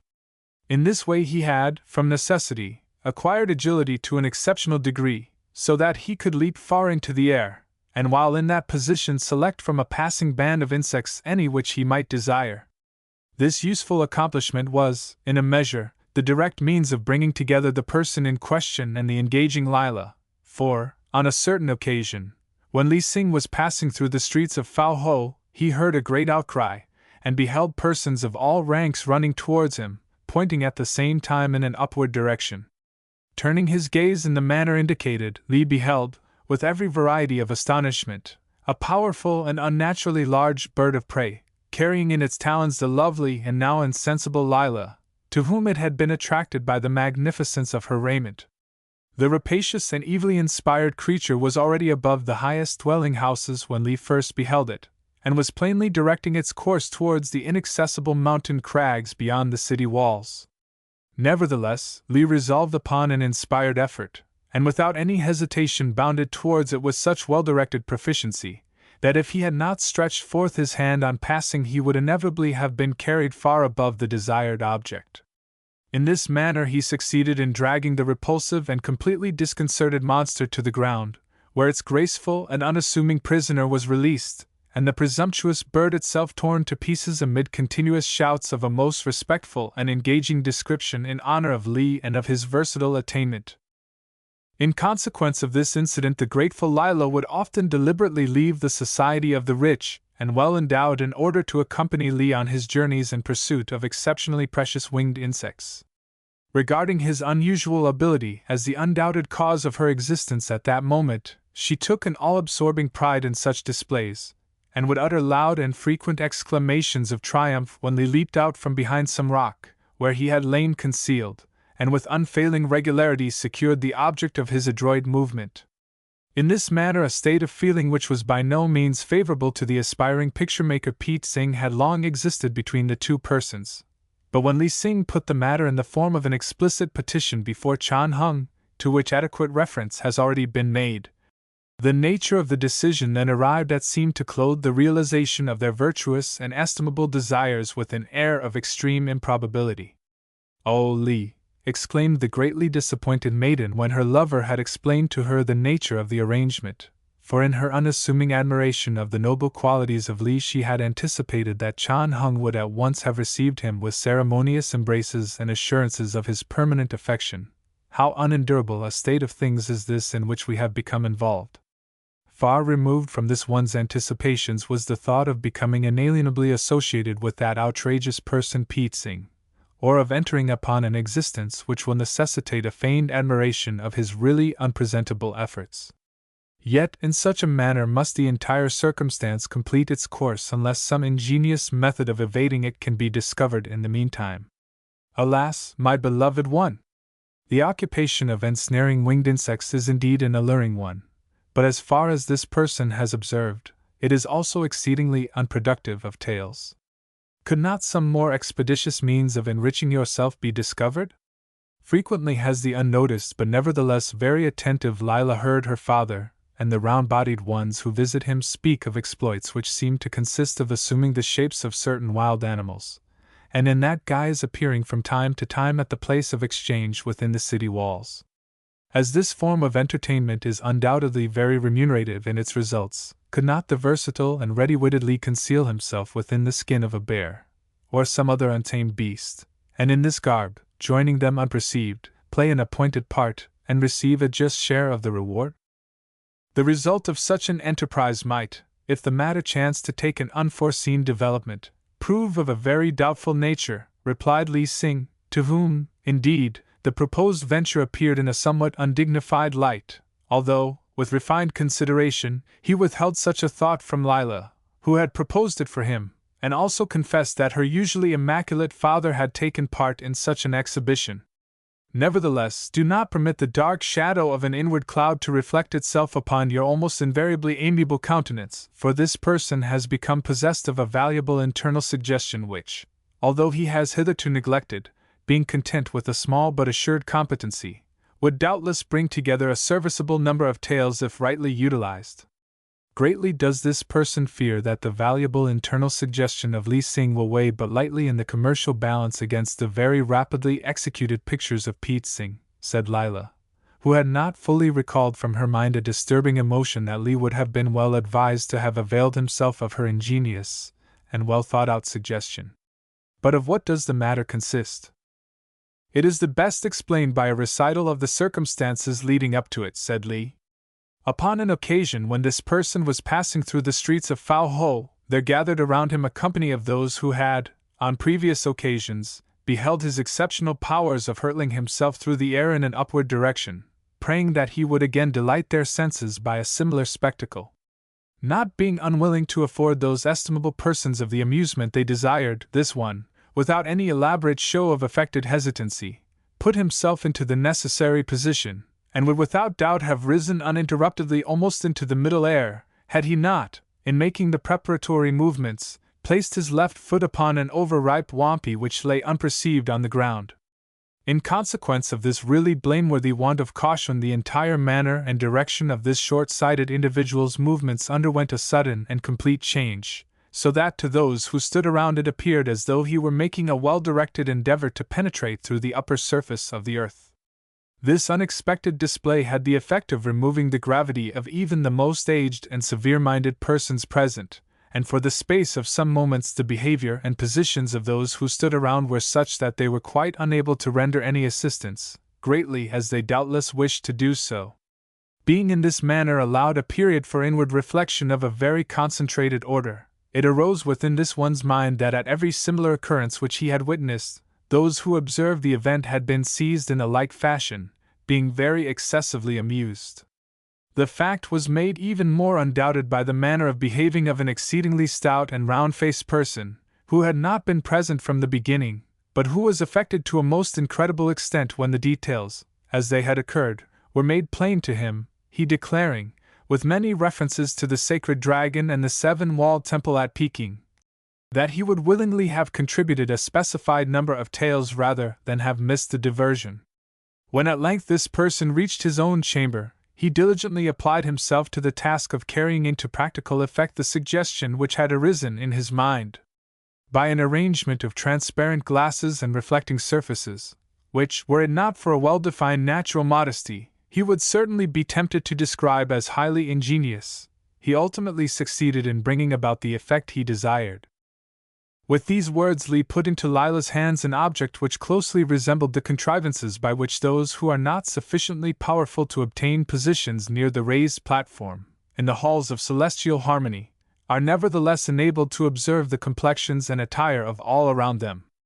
Regulating it by means of a hidden spring, he requested her to follow closely the actions of a heavily burdened passerby who was at that moment some little distance beyond them.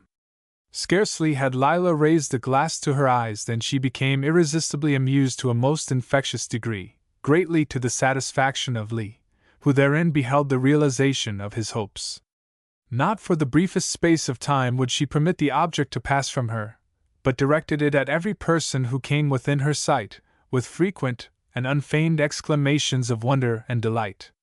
"How pleasant and fascinating a device is this!" exclaimed Lila at length. "By what means is so diverting and gravity-removing a result obtained?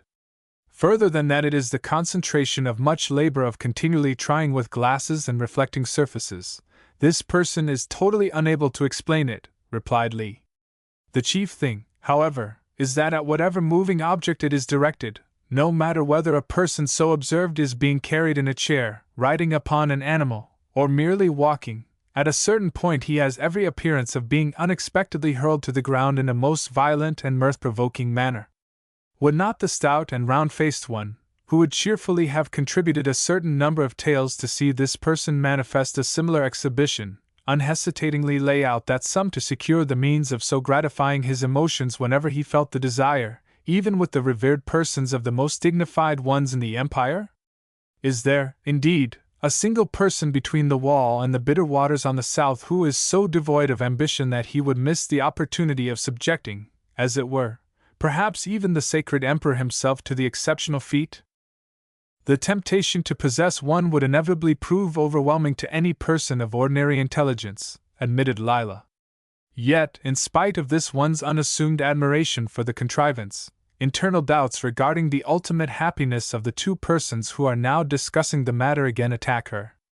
She recollects, somewhat dimly, an almost forgotten, but nevertheless, very unassailable proverb, which declares that more contentment of mind can assuredly be obtained from the unexpected discovery of a tale among the folds of a discarded garment than could, in the most favorable circumstances, ensue from the well-thought-out construction of a new and hitherto unknown device. Furthermore, although the span of a year may seem unaccountably protracted when persons who reciprocate engaging sentiments are parted, yet when the acceptance or refusal of Pete Singh's undesirable pledging gifts hangs upon the accomplishment of a remote and not very probable object within that period, it becomes as a breath of wind passing through an autumn forest.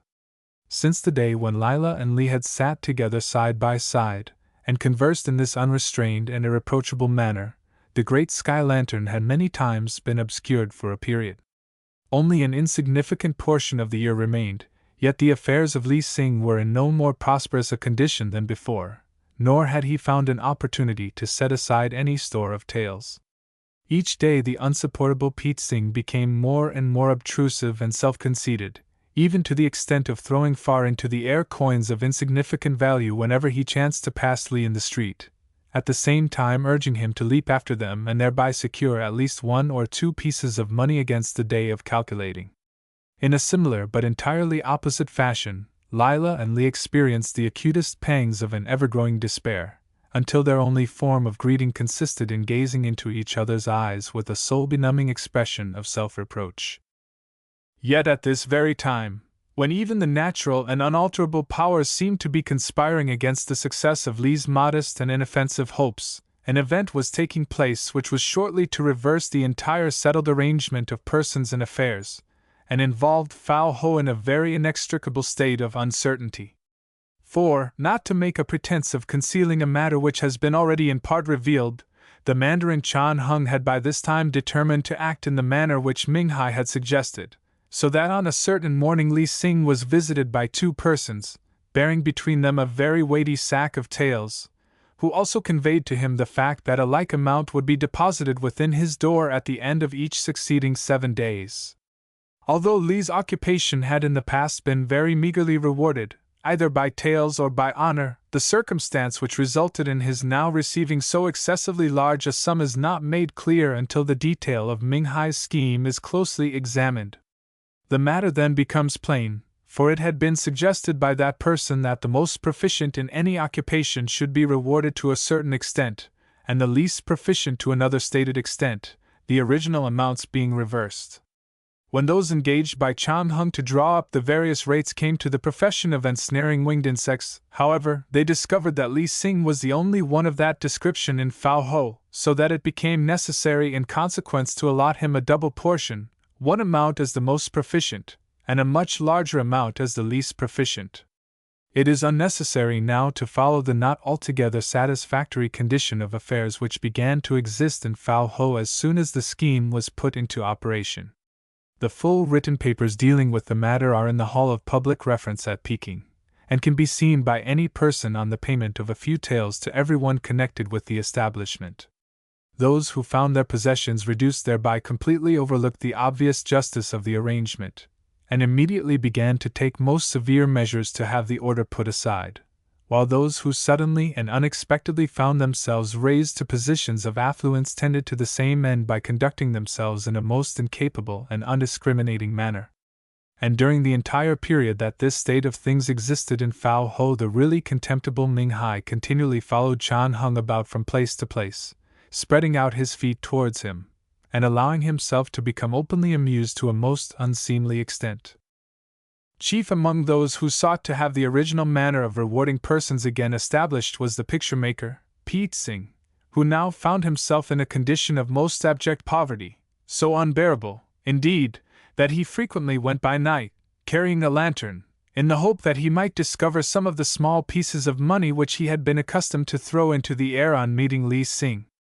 To his pangs of hunger was added the fear that he would certainly lose Lila, so that from day to day he redoubled his efforts, and in the end, by using false statements and other artifices of a questionable nature, the party which he led was successful in obtaining the degradation of Chan Hung and his dismissal from office, together with an entire reversal of all his plans and enactments. On the last day of the year which Chan Hung had appointed as the period of test for his daughter's suitors, the person in question was seated in a chamber of his new abode, a residence of unassuming appearance but undoubted comfort, surrounded by Lila and Li, when the hanging curtains were suddenly flung aside, and Pete Singh, followed by two persons of low rank bearing sacks of money, appeared among them. Chan Hung, he said at length, in the past events arose which compelled this person to place himself against you in your official position.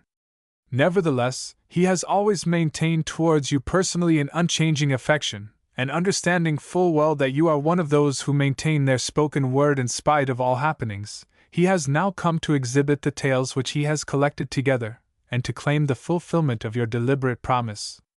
With these words the commonplace picture-maker poured forth the contents of the sacks, and stood looking at Lila in a most confident and unprepossessing manner. Pete Singh, replied Chan Hung, rising from his couch and speaking in so severe and impressive a voice that the two servants of Pete Singh at once fled in great apprehension, this person has also found it necessary, in his official position, to oppose you, but here the similarity ends, for, on his part, he has never felt towards you the remotest degree of affection.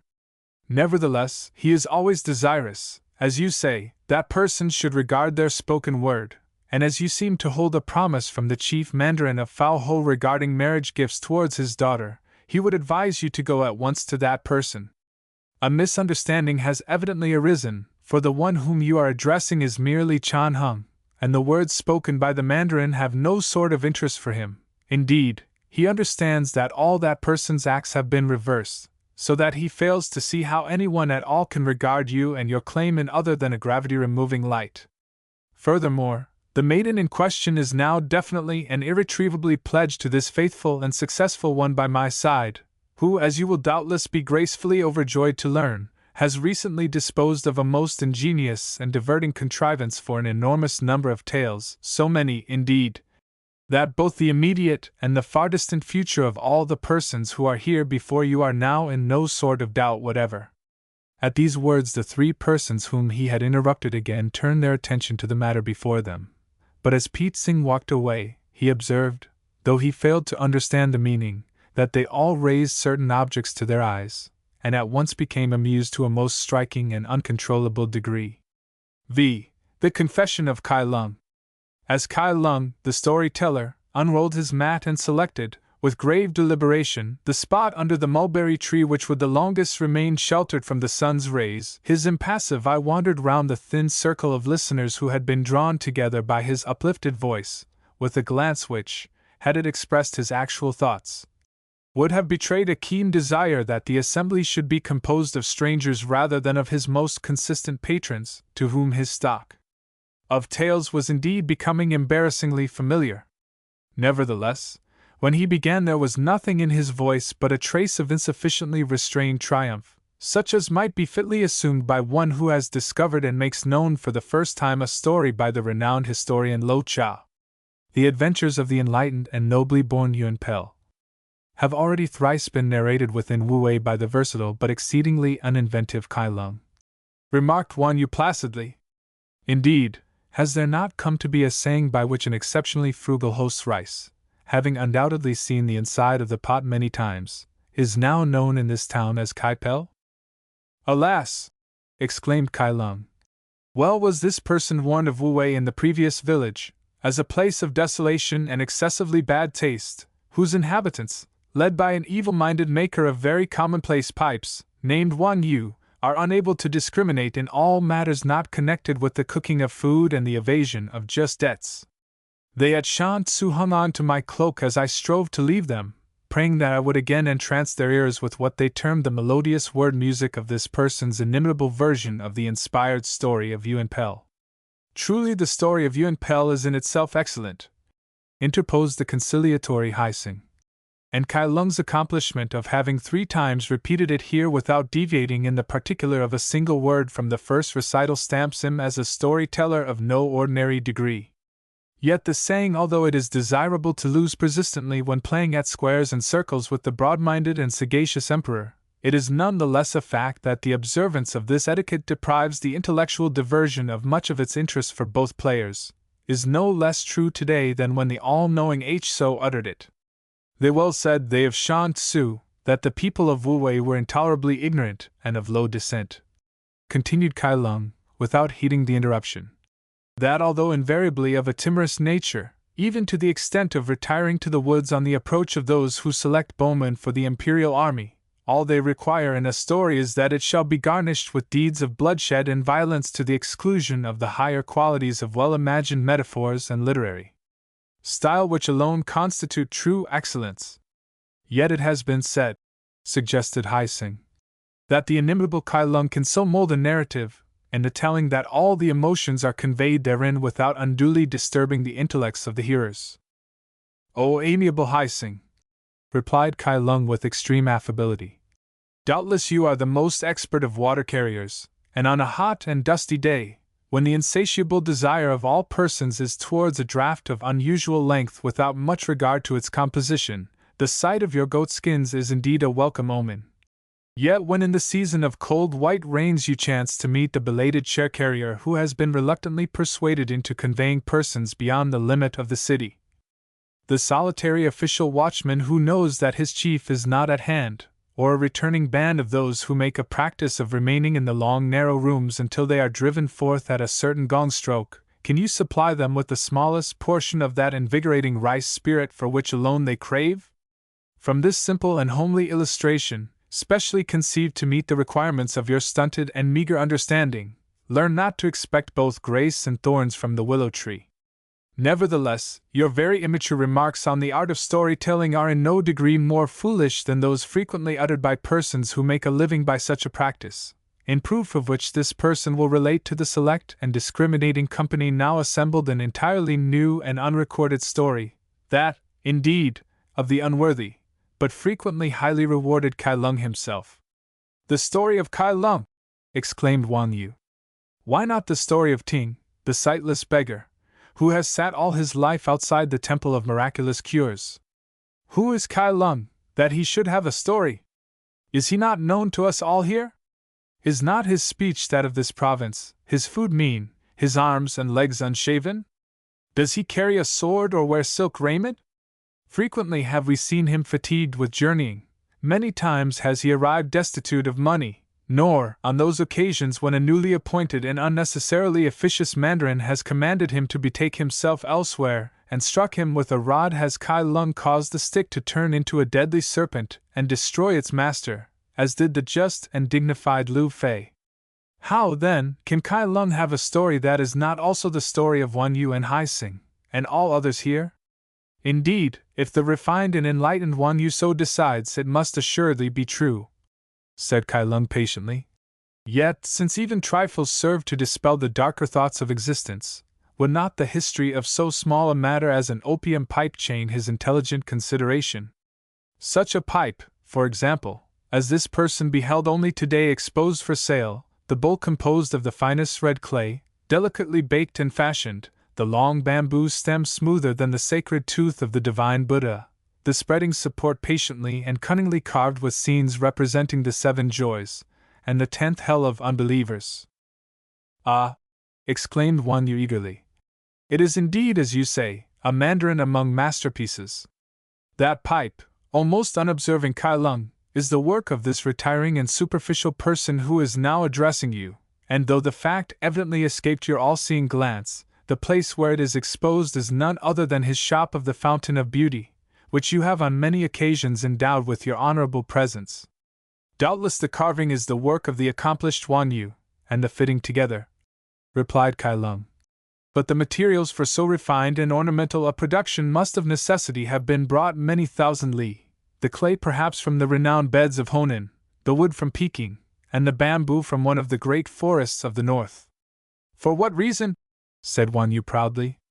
At this person's very door is a pit of red clay, purer and infinitely more regular than any to be found at Honan. The hard wood of Wu-wei is extolled among carvers throughout the empire, while no bamboo is straighter or more smooth than that which grows in the neighboring woods.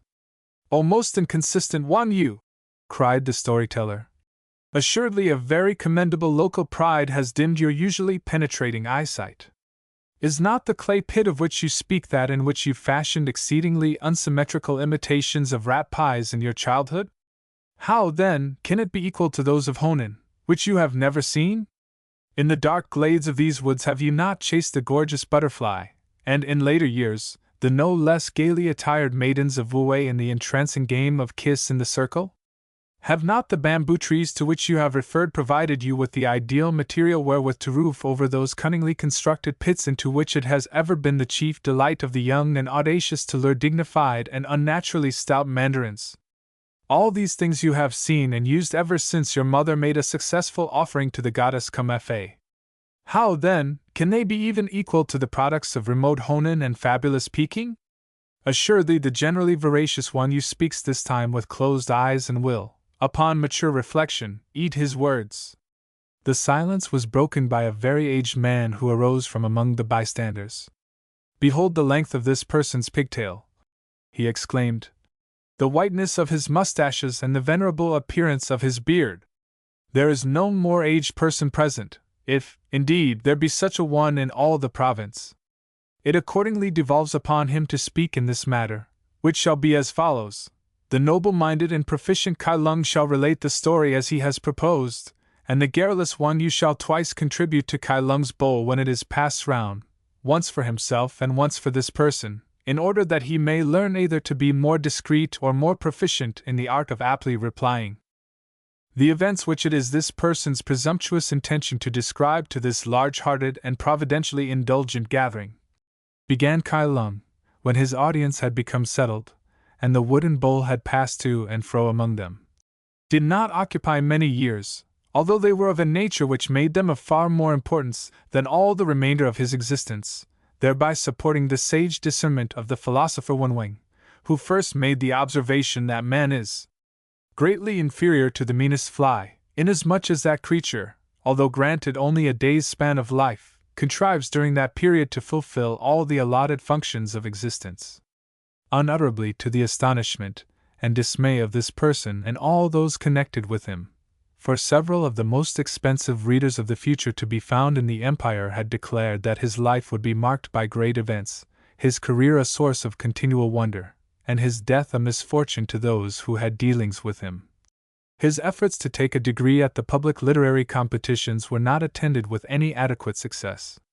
In view of the plainly expressed advice of his father, it therefore became desirable that this person should turn his attention to some other method of regaining the esteem of those upon whom he was dependent for all the necessaries of existence. Not having the means wherewith to engage in any form of commerce, and being entirely ignorant of all matters save the now useless details of attempting to pass public examinations, he reluctantly decided that he was destined to become one of those who imagine and write out stories and similar devices for printed leaves and books.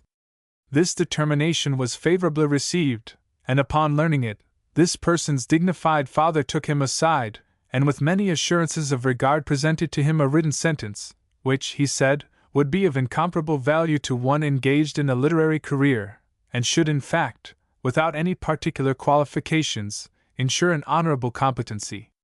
He himself, he added, with what at the time appeared to this one as an unnecessary regard for detail, having taken a very high degree, and being in consequence appointed to a distinguished and remunerative position under the Board of Fines and Tortures, had never made any use of it. The written sentence, indeed, was all that it had been pronounced. It had been composed by a remote ancestor, who had spent his entire life in crystallizing all his knowledge and experience into a few written lines, which as a result became correspondingly precious. It defined in a very original and profound manner several undisputable principles, and was so engagingly subtle in its manner of expression that the most superficial person was irresistibly thrown into a deep inward contemplation upon reading it. When it was complete, the person who had contrived this ingenious masterpiece, discovering by means of omens that he still had 10 years to live, devoted each remaining year to the task of reducing the sentence by one word without in any way altering its meaning. This unapproachable example of conciseness found such favor in the eyes of those who issue printed leaves that as fast as this person could inscribe stories containing it they were eagerly purchased, and had it not been for a very incapable want of foresight on this narrow-minded individual's part, doubtless it would still be affording him an agreeable and permanent means of living. Unquestionably the enlightened one was well acquainted with the subject when he exclaimed, "Better a frugal dish of olives flavored with honey than the most sumptuously devised puppy pie of which the greater portion is sent forth in silver-lined boxes and partaken of by others." At that time, however, this versatile saying, which so gracefully conveys the truth of the undeniable fact that what a person possesses is sufficient if he restrain his mind from desiring aught else, would have been lightly treated by this self-conceited storyteller even if his immature faculties had enabled him fully to understand the import of so profound and well-digested a remark. At that time Tiao Tiesun was undoubtedly the most beautiful maiden in all Peking. So frequently were the verses describing her habits and appearances affixed in the most prominent places of the city, that many persons obtained an honorable livelihood by frequenting those spots and disposing of the sacks of written papers which they collected to merchants who engaged in that commerce. Owing to the fame attained by his written sentence, this really very much inferior being had many opportunities of meeting the incomparable maiden Tiao at flower feasts, melon-seed assemblies, and those gatherings where persons of both sexes exhibit themselves in revolving attitudes, and are permitted to embrace openly without reproach. Whereupon he became so subservient to her charms and virtues that he lost no opportunity of making himself utterly unendurable to any who might chance to speak to, or even gaze upon, this heaven-sent creature. So successful was this person in his endeavor to meet the sublime Tiao and to gain her conscientious esteem that all emotions of prudence forsook him, or it would soon have become apparent even to his enfeebled understanding that such consistent good fortune could only be the work of unforgiving and malignant spirits, whose ill will he had in some way earned, and who were luring him on in order that they might accomplish his destruction. That object was achieved on a certain evening when this person stood alone with Tiao upon an eminence overlooking the city and watched the great sky lantern rise from behind the hills.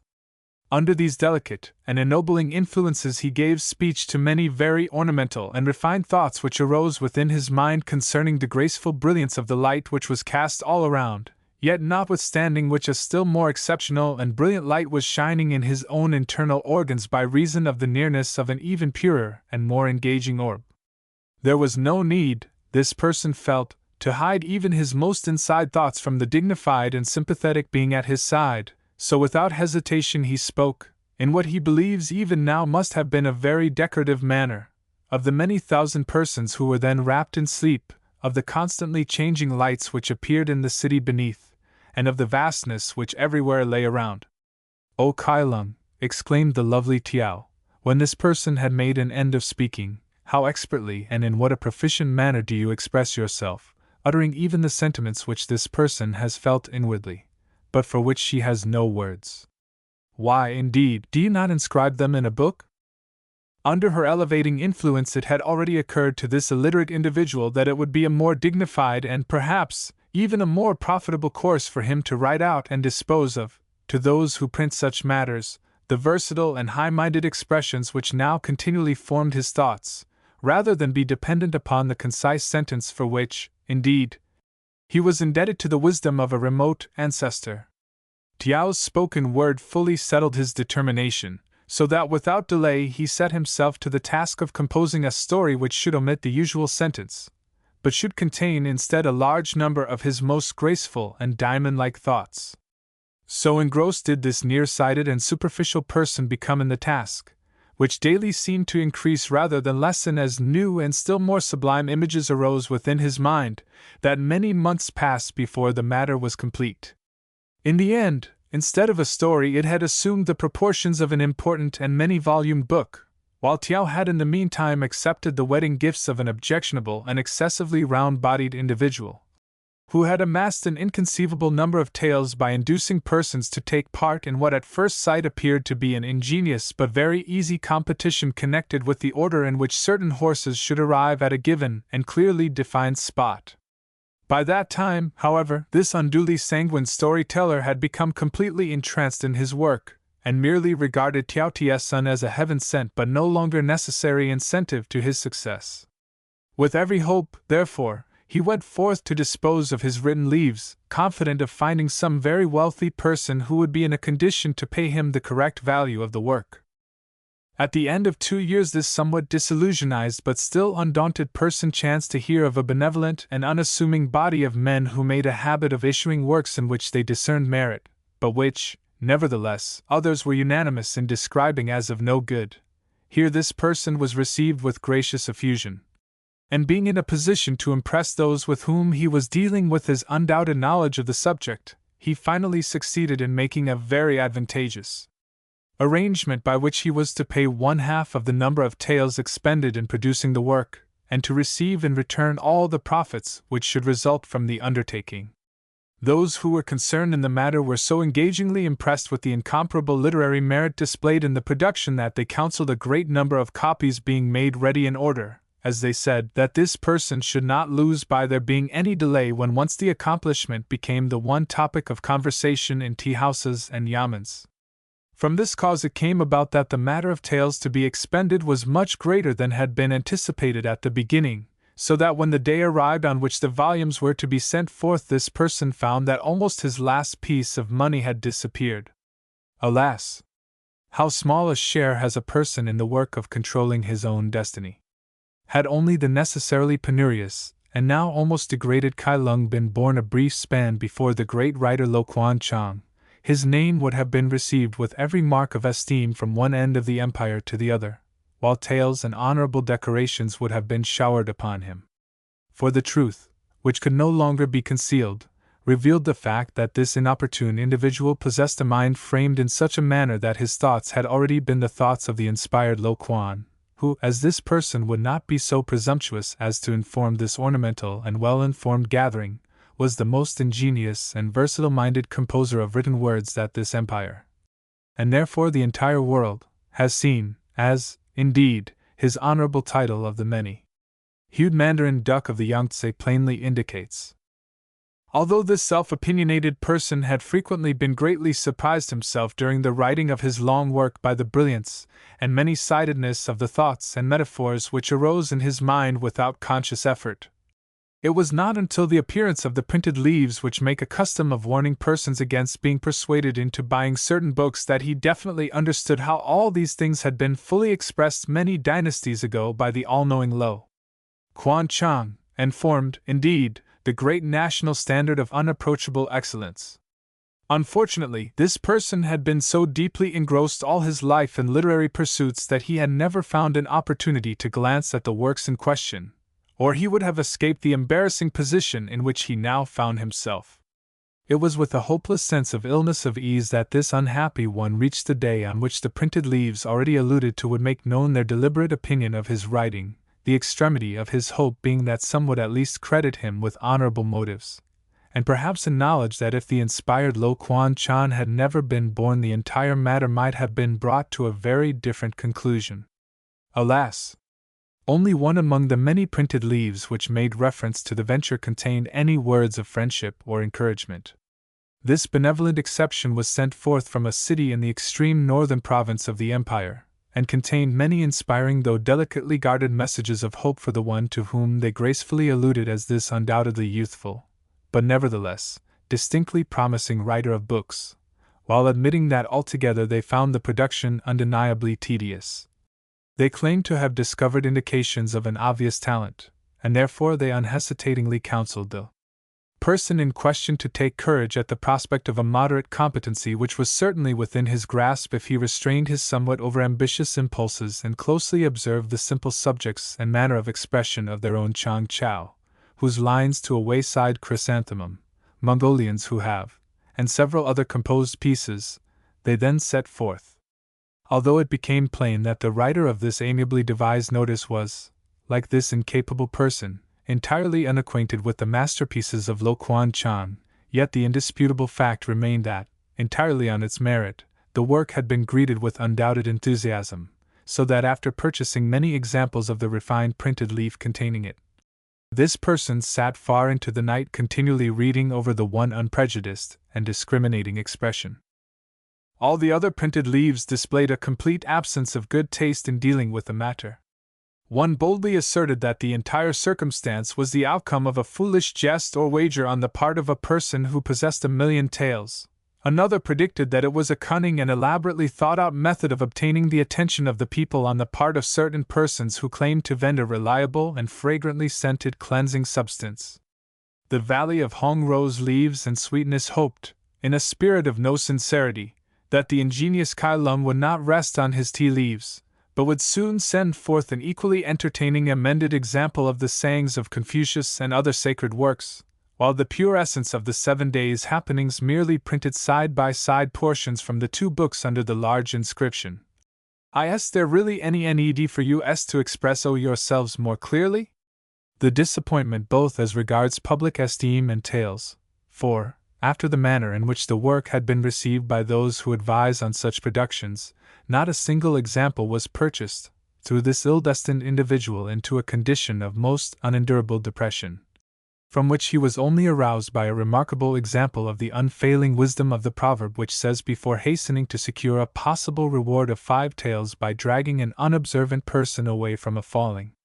building, examine well his features lest you find, when too late, that it is one to whom you are indebted for double that amount.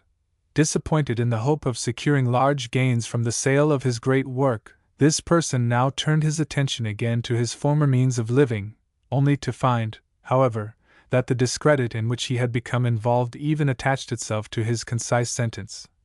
For in place of the remunerative and honorable manner in which it was formerly received, it was now regarded on all hands with open suspicion. Instead of meekly kowtowing to an evidently prearranged doom, the last misfortune aroused this usually resigned storyteller to an ungovernable frenzy. Regarding the accomplished, but at the same time exceedingly overproductive Lo Kuan Chang as the beginning of all his evils, he took a solemn oath as a mark of disapproval that he had not been content to inscribe on paper only half of his brilliant thoughts, leaving the other half for the benefit of this hard-striving and equally well-endowed individual, in which case there would have been a sufficiency of tales and a fame for both. For a very considerable space of time this person could conceive no method by which he might attain his object. At length, however, as a result of very keen and subtle intellectual searching, and many well-selected sacrifices, it was conveyed by means of a dream that one very ingenious yet simple way was possible. The renowned and universally admired writings of the distinguished Lo Kuan for the most part take their action within a few dynasties of their creator's own time. All that remained for this inventive person to accomplish, therefore, was to trace out the entire matter, making the words and speeches to proceed from the mouths of those who existed in still earlier periods. By this crafty method it would at once appear as though the not too original Lo Kuan had been indebted to one who came before him for all his most subtle thoughts, and in consequence, his tomb would become dishonored and his memory execrated. Without any delay this person cheerfully set himself to the somewhat laborious task before him. Lo Kuan's well-known exclamation of the Emperor Tsing on the battlefield of Shiho, "A sedan chair! A sedan chair!" This person will unhesitatingly exchange his entire and well-regulated empire for such an article, was attributed to an emperor who lived several thousand years before the treacherous and unpopular Tsing. The new matter of a no less frequently quoted portion ran, "O nobly intentioned but nevertheless exceedingly morose Tungshin, the object before you is your distinguished and evilly disposed of father's honorably inspired demon, the change of a name effecting whatever alteration was necessary." while the delicately imagined speech beginning the person who becomes amused at matters resulting from double-edged knives has assuredly never felt the effect of a well-directed blow himself was taken from the mouth of one person and placed in that of one of his remote ancestors. In such a manner, without in any great degree altering the matter of Lo Kuan's works, all the scenes and persons introduced were transferred to much earlier dynasties than those affected by the incomparable writer himself, the final effect being to give an air of extreme unoriginality to his really undoubtedly genuine conceptions. Satisfied with his accomplishment, and followed by a hired person of low class bearing the writings, which, by nature of the research necessary in fixing the various dates and places so that even the wary should be deceived, had occupied the greater part of a year, this now fully confident storyteller, unmindful of the well-tried excellence of the inspired saying, "Money is 100-footed," upon perceiving a tale lying apparently unobserved upon the floor, do not lose the time necessary in stooping, but quickly place your foot upon it, for one fails nothing in dignity thereby. But should it be a gold piece, distrust all things, and valuing dignity but as an empty name, cast your entire body upon it, went forth to complete his great task of finally erasing from the mind and records of the empire the hitherto venerated name of Lo Kuan Chang. Entering the place of commerce of the one who seemed the most favorable for the purpose, he placed the facts as they would in future be represented before him, explained the undoubtedly remunerative fame that would ensue to all concerned in the enterprise of sending forth the printed books in their new form, and opening at a venture the written leaves which he had brought with him, read out the following words as an indication of the similarity of the entire work. Welcome, friends, Chinamen, laborers who are engaged in agricultural pursuits, entrust to this person your acute and well-educated ears. He has merely come to assist in depositing the body of Keoung in the family temple, not for the purpose of making remarks about him of a graceful and highly complimentary nature. The unremunerative actions of which persons may have been guilty possess an exceedingly undesirable amount of endurance. The successful and well-considered almost invariably are involved in a directly contrary course. This person desires nothing more than a like fate to await Keoung. When this one had read so far, he paused in order to give the other an opportunity of breaking in and offering half his possessions to be allowed to share in the undertaking.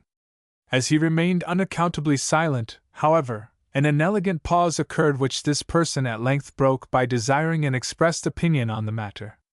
"O exceedingly painstaking, but nevertheless highly inopportune Kai Lung," he replied at length, while in his countenance this person read an expression of no encouragement towards his venture, "all your entrancing efforts do undoubtedly appear to attract the undesirable attention of some spiteful and tyrannical demon. This closely written and elaborately devised work is in reality not worth the labor of a single stroke, nor is there in all Peking a sender forth of printed leaves who would encourage any project connected with its issue. But the importance of such a fact as that which would clearly show the hitherto venerated Lo Kuan Chang to be a person who passed off as his own the work of an earlier one," cried this person in despair, well knowing that the deliberately expressed opinion of the one before him was a matter that would rule all others. "Consider the interest of the discovery." "The interest would not demand more than a few lines in the ordinary printed leaves," replied the other calmly. "Indeed, in a manner of speaking, it is entirely a detail of no consequence whether or not the sublime Lo Kuan ever existed. In reality his very commonplace name may have been simply Lung. His inspired work may have been written a score of dynasties before him by some other person, or they may have been composed by the enlightened emperor of the period, who desired to conceal the fact, yet these matters would not for a moment engage the interest of any ordinary passer-by. Lo Kuan Chang is not a person in the ordinary expression. He is an embodiment of a distinguished and utterly unassailable national institution. The heaven-sent works with which he is, by general consent, connected form the necessary unchangeable standard of literary excellence, and remain forever above rivalry and above mistrust. For this reason the matter is plainly one which does not interest this person. In the course of a not uneventful existence this self-deprecatory person has suffered many reverses and disappointments. During his youth the high-minded empress on one occasion stopped and openly complimented him on the dignified outline presented by his body and profile, and when he was relying upon this incident to secure him a very remunerative public office, a jealous and powerful mandarin substituted a somewhat similar, though really very much inferior, person for him at the interview which the Empress had commanded.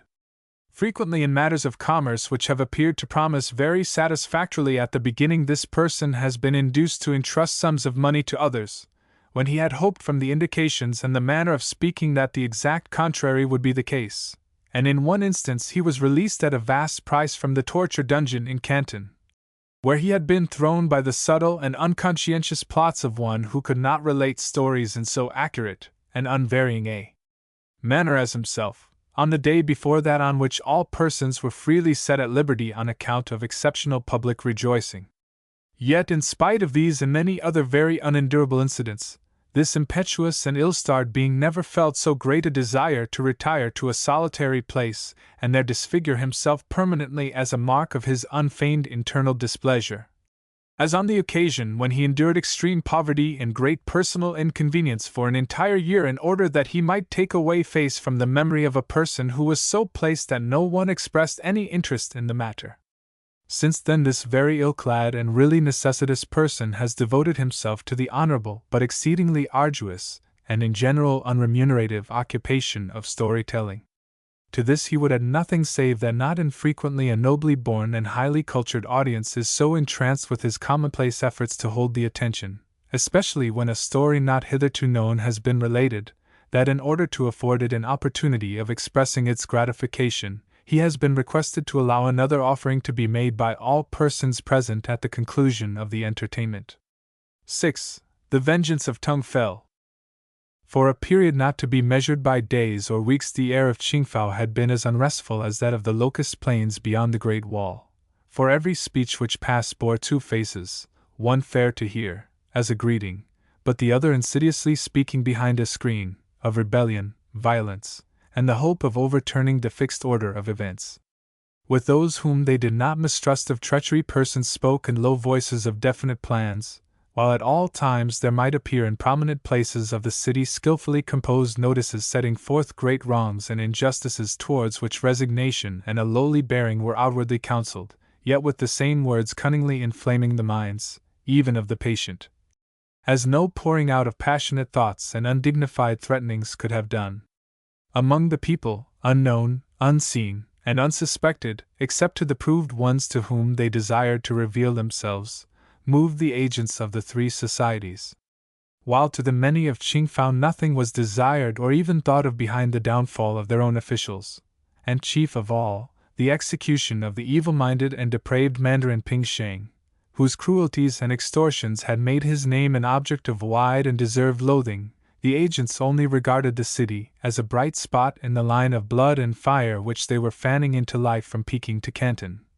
and which would presumably burst forth and involve the entire empire. Although it had of late become a plain fact, by reason of the manner of behaving of the people, that events of a sudden and turbulent nature could not long be restrained, yet outwardly there was no exhibition of violence, not even to the length of resisting those whom Ping Sheng sent to enforce his unjust demands, chiefly because a well-founded whisper had been sent round that nothing was to be done until Tung Fel should arrive, which would not be until the 7th day in the month of winged dragons. To this all persons agreed, for the more aged among them, who, by virtue of their years, were also the formers of opinion in all matters, called up within their memories certain events connected with the two persons in question which appeared to give to Tung Fel the privilege of expressing himself clearly when the matter of finally dealing with the malicious and self-willed Mandarin should be engaged upon. Among the mountains which enclosed Qingfao on the southern side dwelt a jade seeker, who also kept goats. Although a young man and entirely without relations, he had, by patient industry, contrived to collect together a large flock of the best formed and most prolific goats to be found in the neighborhood, all the money which he received in exchange for jade being quickly bartered again for the finest animals which he could obtain. He was dauntless and penetrating to the most inaccessible parts of the mountains in search of the stone, unfailing in his skillful care of the flock, in which he took much honorable pride, and on all occasions discreet and unassumingly restrained in his discourse and manner of life. Knowing this to be his invariable practice, it was with emotions of an agreeable curiosity that on the 7th day of the month of winged dragons those persons who were passing from place to place in the city beheld this young man, Yang Hu, descending the mountain path with unmistakable signs of profound agitation, and an entire absence of prudent care. Following him closely to the inner square of the city, on the continually expressed plea that they themselves had business in that quarter, these persons observed Yang Hu take up a position of unendurable dejection as he gazed reproachfully at the figure of the all-knowing Buddha which surmounted the temple where it was his custom to sacrifice. "Alas!" he exclaimed, lifting up his voice, when it became plain that a large number of people was assembled awaiting his words. "To what end does a person strive in this excessively evilly regulated district? Or is it that this obscure and ill-destined one alone is marked out as with a deep white cross for humiliation and ruin? Father, and sacred temple of ancestral virtues, wherein the meanest can repose their trust, he has none, while now, being more destitute than the beggar at the gate, the hope of honorable marriage and a robust family of sons is more remote than the chance of finding the miracle-working crystal image which marks the last footstep of the Pure One. Yesterday this person possessed no secret store of silver or gold, nor had he knowledge of any special amount of jade hidden among the mountains, but to his call there responded 80 goats, the most select and majestic to be found in all the province, of which, nevertheless, it was his yearly custom to sacrifice one, as those here can testify, and to offer another as a duty to the Yamen of Ping Sheng. In neither case opening his eyes widely when the hour for selecting arrived. Yet in what an unseemly manner is his respectful piety and courteous loyalty rewarded! Today, before this person went forth on his usual quest, there came those bearing written papers by which they claimed, on the authority of Ping Sheng, the whole of this person's flock, as a punishment and fine for his not contributing without warning to the celebration of kissing the emperor's face, the very obligation of such a matter being entirely unknown to him. Nevertheless, those who came drove off this person's entire wealth, the desperately won increase of a life full of great toil and uncomplainingly endured hardship, leaving him only his cave in the rocks, which even the most grasping of many-handed mandarins cannot remove, his cloak of skins, which no beggar would gratefully receive, and a bright and increasing light of deep hate scorching within his mind which nothing but the blood of the obdurate extortioner can efficiently quench. No protection of charms or heavily mailed bowmen shall avail him, for in his craving for just revenge this person will meet witchcraft with a heaven-sent cause and oppose an unsleeping subtlety against strength. Therefore let not the innocent suffer through an insufficient understanding, O Divine One, but direct the hand of your faithful worshipper towards the heart that is proud in tyranny, and holds as empty words the clearly defined promise of an all-seeing justice." Scarcely had Yang Hu made an end of speaking before there happened an event which could be regarded in no other light than as a direct answer to his plainly expressed request for a definite sign. Upon the clear air, which had become unnaturally still at Yang Hu's words, as though to remove any chance of doubt that this indeed was the requested answer, came the loud beating of many very powerful brass gongs, indicating the approach of some person of undoubted importance. In a very brief period the procession reached the square, the gong beaters being followed by persons carrying banners, bowmen in armor, others bearing various weapons and instruments of torture, slaves displaying innumerable changes of raiment to prove the rank and consequence of their master, umbrella carriers and fan wavers, and finally, preceded by incense burners and surrounded by servants who cleared away all obstructions by means of their formidable and heavily knotted lashes, the unworthy and deceitful Mandarin Ping Sheng, who sat in a silk-hung and elaborately wrought chair, looking from side to side with gestures and expressions of contempt and ill-restrained cupidity. At the sign of this powerful but unscrupulous person all those who were present fell upon their faces, leaving a broad space in their midst, except Yang Hu, who stepped back into the shadow of a doorway, being resolved that he would not prostrate himself before one whom heaven had pointed out as the proper object of his just vengeance.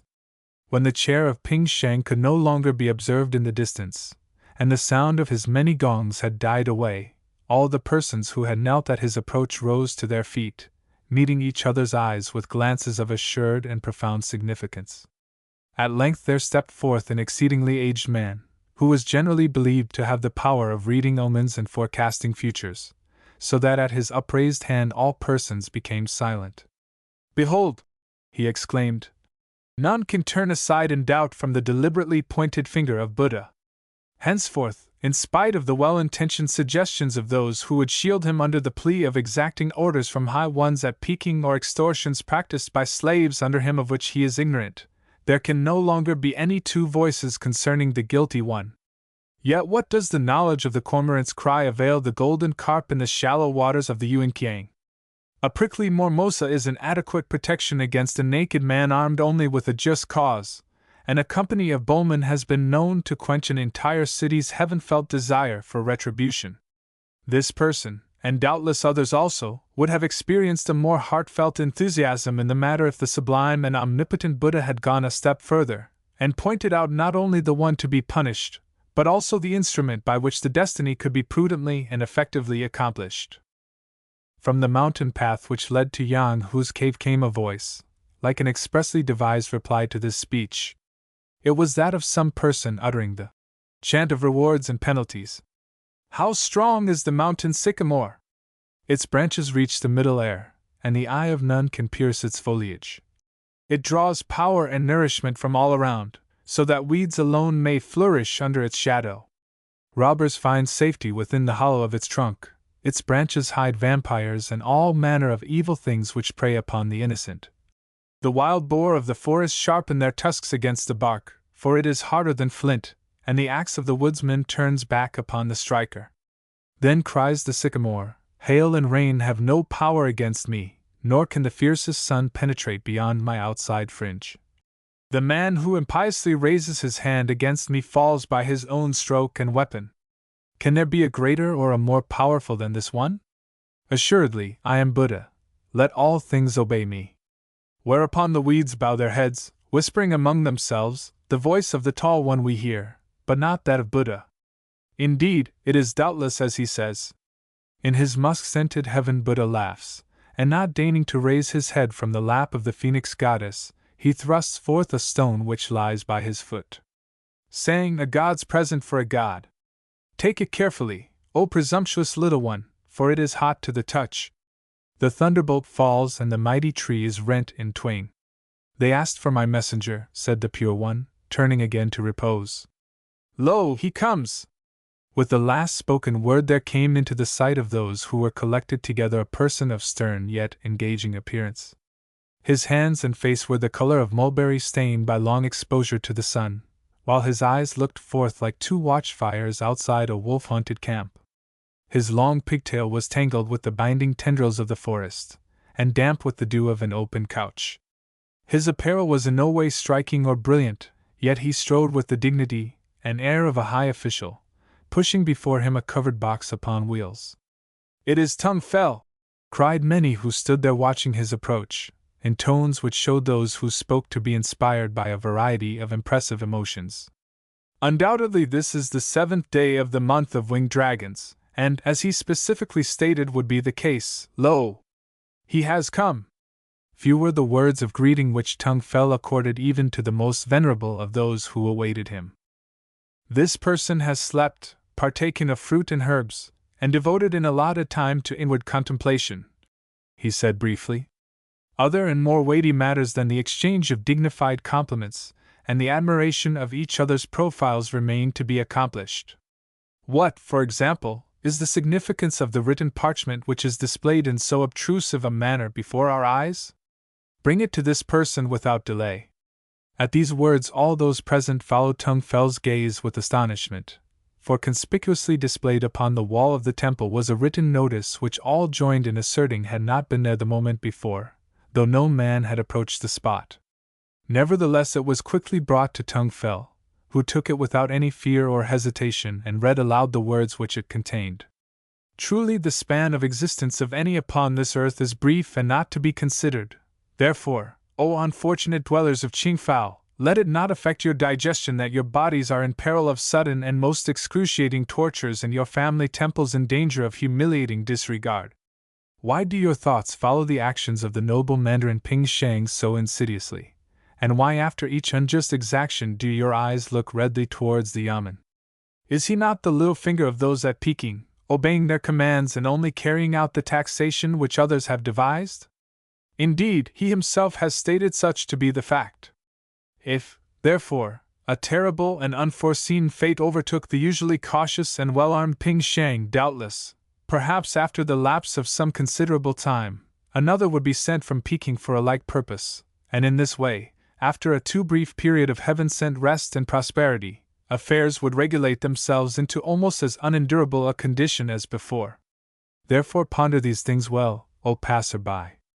Yesterday the only man-child of Huang the woodcarver was taken away to be sold into slavery by the emissaries of the most just Ping Shang, who would not have acted thus, we are assured, were it not for the insatiable ones at Peking. As it had become plain that the very necessitous Huang had no other possession to contribute to the amount to be expended in colored lights as a mark of public rejoicing on the occasion of the moon day of the sublime emperor, the illiterate and prosaic-minded Huang, having in a most unseemly manner reviled and even assailed those who acted in the matter, has been effectively disposed of, and his wife now alternately laughs and shrieks in the establishment of irregular intellects. For this reason, gazer, and because the matter touches you more closely than, in your self-imagined security, you are prone to think, deal expediently with the time at your disposal. Look twice and lingeringly tonight upon the face of your firstborn, and clasp the form of your favorite one in a closer embrace, for he by whose hand the blow is directed may already have cast devouring eyes upon their fairness, and tomorrow he may say to his armed men, "The time is come, bring her to me." From the last sentence of the well-intentioned and undoubtedly moderately framed notice this person will take two phrases, remarked Tung Fel, folding the written paper and placing it among his garments, which shall serve him as the title of the lifelike and accurately represented play which it is his self-conceited intention now to disclose to this select and unprejudiced gathering. The scene represents an enlightened and well-merited justice overtaking an arrogant and intolerable being who, need this person add, existed many dynasties ago, and the title is. Delivering himself in this manner, Tung Fel drew back the hanging drapery which concealed the front of his large box, and disclosed to those who were gathered round, not, as they had expected, a passage from the record of the Three Kingdoms, or some other dramatic work of undoubted merit, but an ingeniously constructed representation of a scene outside the walls of their own Qingfao. On one side was a small but minutely accurate copy of a woodburner's hut, which was known to all present, while behind stood out the distant but nevertheless unmistakable walls of the city. But it was the nearest part of the spectacle that first held the attention of the entranced beholders, for there disported themselves, in every variety of guileless and attractive attitude, a number of young and entirely unconcerned doves. Scarcely had the delighted onlookers fully observed the pleasing and effective scene, or uttered their expressions of polished satisfaction at the graceful and unassuming behavior of the pretty creatures before them, than the view entirely changed, and, as if by magic, the massive and inelegant building of Ping Shang's yamen was presented before them.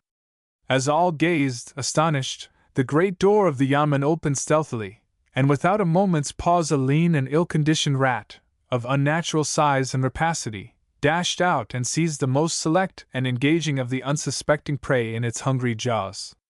With the expiring cry of the innocent victim the entire box was immediately, and in the most unexpected manner, involved in a profound darkness, which cleared away as suddenly and revealed the forms of the despoiler and the victim lying dead by each other's side. Tung Fel came forward to receive the well-selected compliments of all who had witnessed the entertainment. It may be objected, he remarked, that the play is, in a manner of expressing oneself, incomplete, for it is unrevealed by whose hand the act of justice was accomplished. Yet, in this detail is the accuracy of the representation justified, for though the time has come, the hand by which retribution is accorded shall never be observed. In such a manner did Tung Fel come to Qingfao on the 7th day of the month of winged dragons, throwing aside all restraint, and no longer urging prudence or delay. Of all the throng which stood before him scarcely one was without a deep offense against Ping Shang, while those who had not as yet suffered feared what the morrow might display. A wandering monk from the island of irredeemable plagues was the first to step forth in response to Tung Fel's plainly understood suggestion. "There is no necessity for this person to undertake further acts of benevolence," he remarked, dropping the cloak from his shoulder and displaying the 108 scars of extreme virtue. "Nor," he continued, holding up his left hand, from which 3 fingers were burned away, have greater endurances been neglected. Yet the matter before this distinguished gathering is one which merits the favorable consideration of all persons, and this one will in no manner turn away, recounting former actions, while he allows others to press forward towards the accomplishment of the just and divinely inspired act. With these words the devout and unassuming person in question inscribed his name upon a square piece of rice paper, attesting his sincerity to the fixed purpose for which it was designed by dipping his thumb into the mixed blood of the slain animals and impressing this unalterable seal upon the paper also. He was followed by a seller of drugs and subtle medicines, whose entire stock had been seized and destroyed by order of Ping Sheng, so that no one in Qingfao might obtain poison for his destruction. Then came an overwhelming stream of persons, all of whom had received some severe and well-remembered injury at the hands of the malicious and vindictive Mandarin. All these followed a similar observance, inscribing their names and binding themselves by the blood oath. Last of all Yang, who stepped up, partly from a natural modesty which restrained him from offering himself when so many more versatile persons of proved excellence were willing to engage in the matter, and partly because an ill-advised conflict was taking place within his mind as to whether the extreme course which was contemplated was the most expedient to pursue. At last, however, he plainly perceived that he could not honorably withhold himself from an affair that was in a measure the direct outcome of his own unendurable loss, so that without further hesitation he added his obscure name to the many illustrious ones already in Tung Fel's keeping. When at length dark fell upon the city and the cries of the watchmen, warning all prudent ones to bar well their doors against robbers, as they themselves were withdrawing until the morrow, no longer rang through the narrow ways of Qingfao, all those persons who had pledged themselves by name and seal went forth silently, and came together at the place whereof Tung Fel had secretly conveyed them knowledge. There Tung Fel, standing somewhat apart, placed all the folded papers in the form of a circle, and having performed over them certain observances designed to ensure a just decision and to keep away evil influences, submitted the selection to the discriminating choice of the sacred flat and round sticks. Having in this manner secured the name of the appointed person who should carry out the act of justice and retribution, Tung Fel unfolded the paper, inscribed certain words upon it, and replaced it among the others. "The moment before great deeds," began Tung Fel, stepping forward and addressing himself to the expectant ones who were gathered round, "is not the time for light speech, nor, indeed, for sentences of dignified length, no matter how pleasantly turned to the ear they may be. Before this person stand many who are undoubtedly illustrious in various arts and virtues, yet one among them is preeminently marked out for distinction in that his name shall be handed down in imperishable history as that of a patriot of a pure-minded and uncompromising degree. With him there is no need of further speech, and to this end I have inscribed certain words upon his name paper. To everyone this person will now return the paper which has been entrusted to him, folded so that the nature of its contents shall be an unwritten leaf to all others.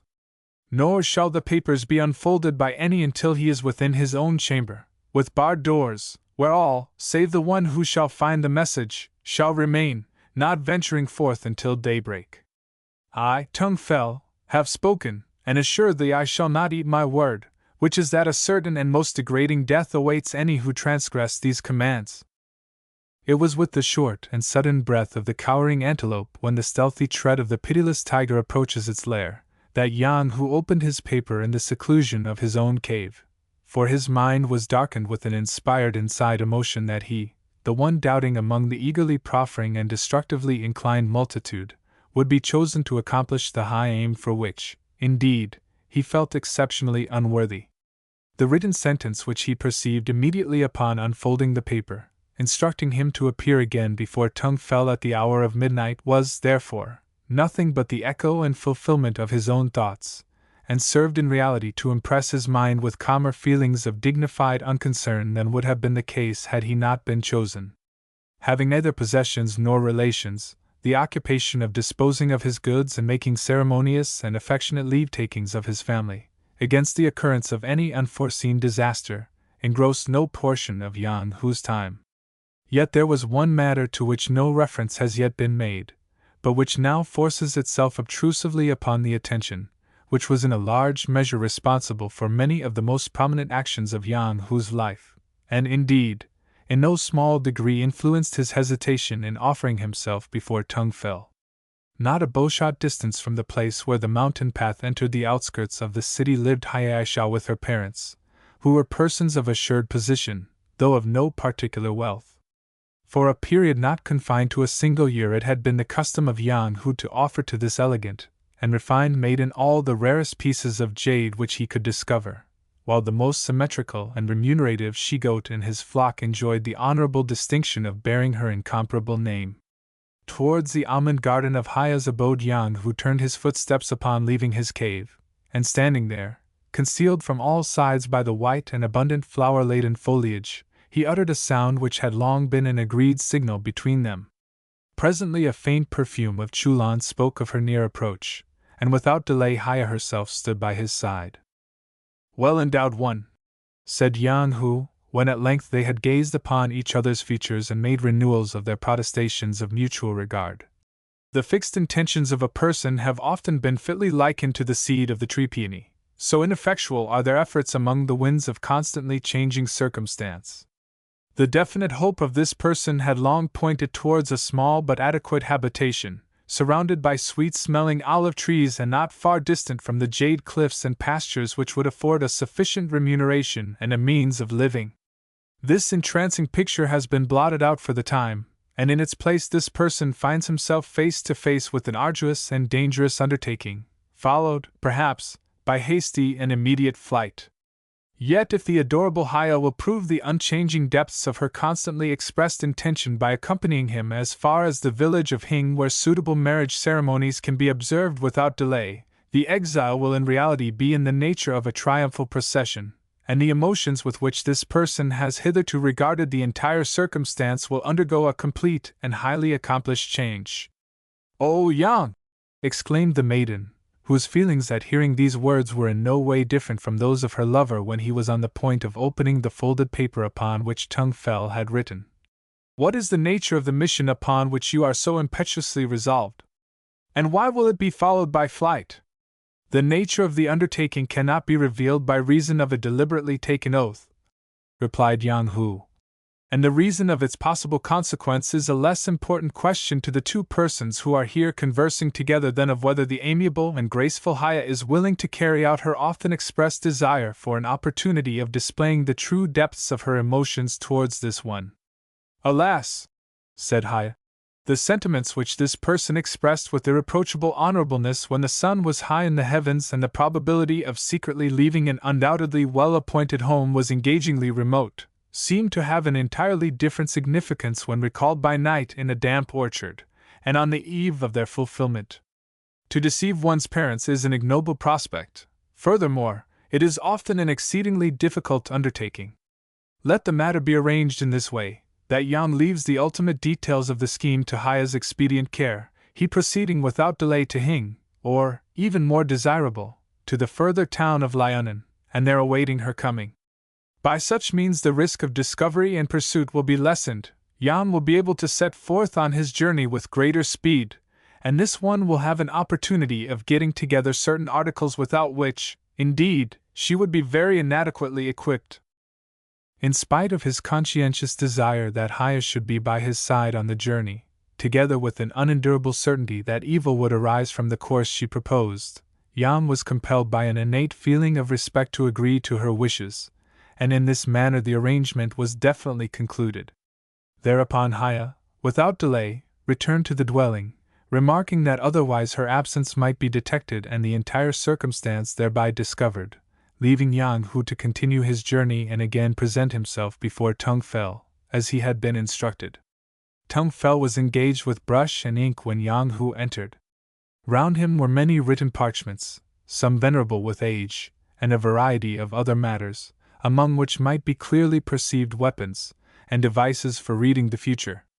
He greeted Yang with many tokens of dignified respect, and with an evidently restrained emotion led him towards the light of a hanging lantern, where he gazed into his face for a considerable period with every indication of exceptional concern. "Yan Hu," he said at length,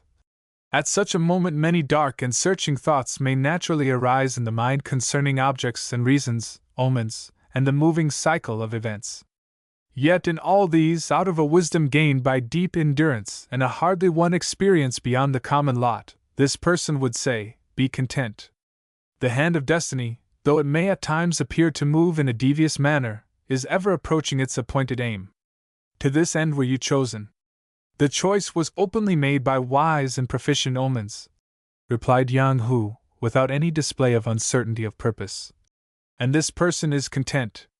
Tung Fel then administered to Yang the oath of Buddha's face and the one called the unutterable, which may not be further described in written words, thereby binding his body and soul, and the souls and repose of all who had gone before him in direct line and all who should in a like manner follow after, to the accomplishment of the design.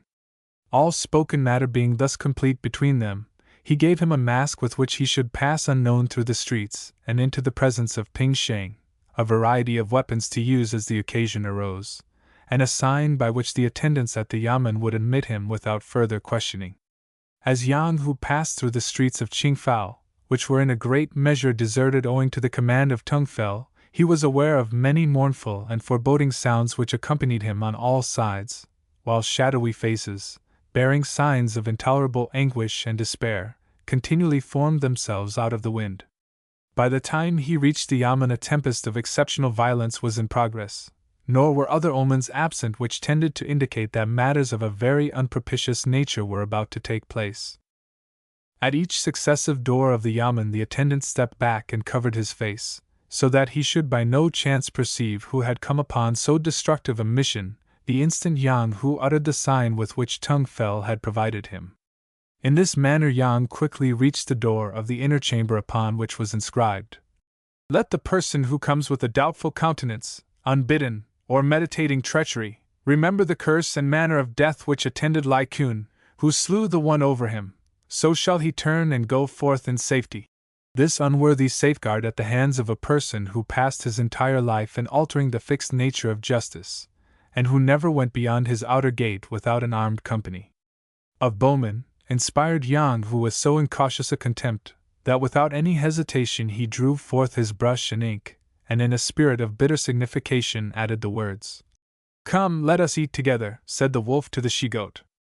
Being now within a step of Ping Sheng and the completion of his undertaking, Yang Hu drew tighter the cords of his mask, tested and proved his weapons, and then, without further delay, threw open the door before him and stepped into the chamber, barring the door quickly so that no person might leave or enter without his consent.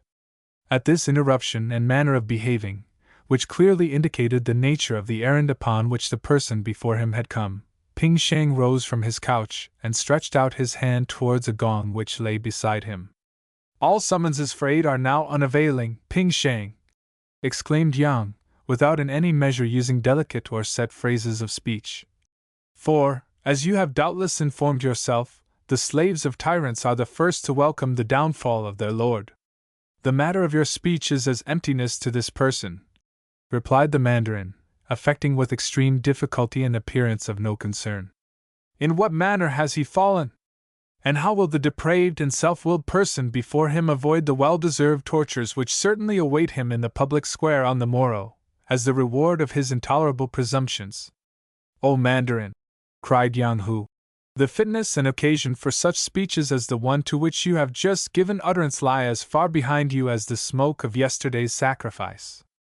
With what manner of eyes have you frequently journeyed through Qingfao of late, if the signs and omens there have not already warned you to prepare a coffin adequately designed to receive your well-proportioned body?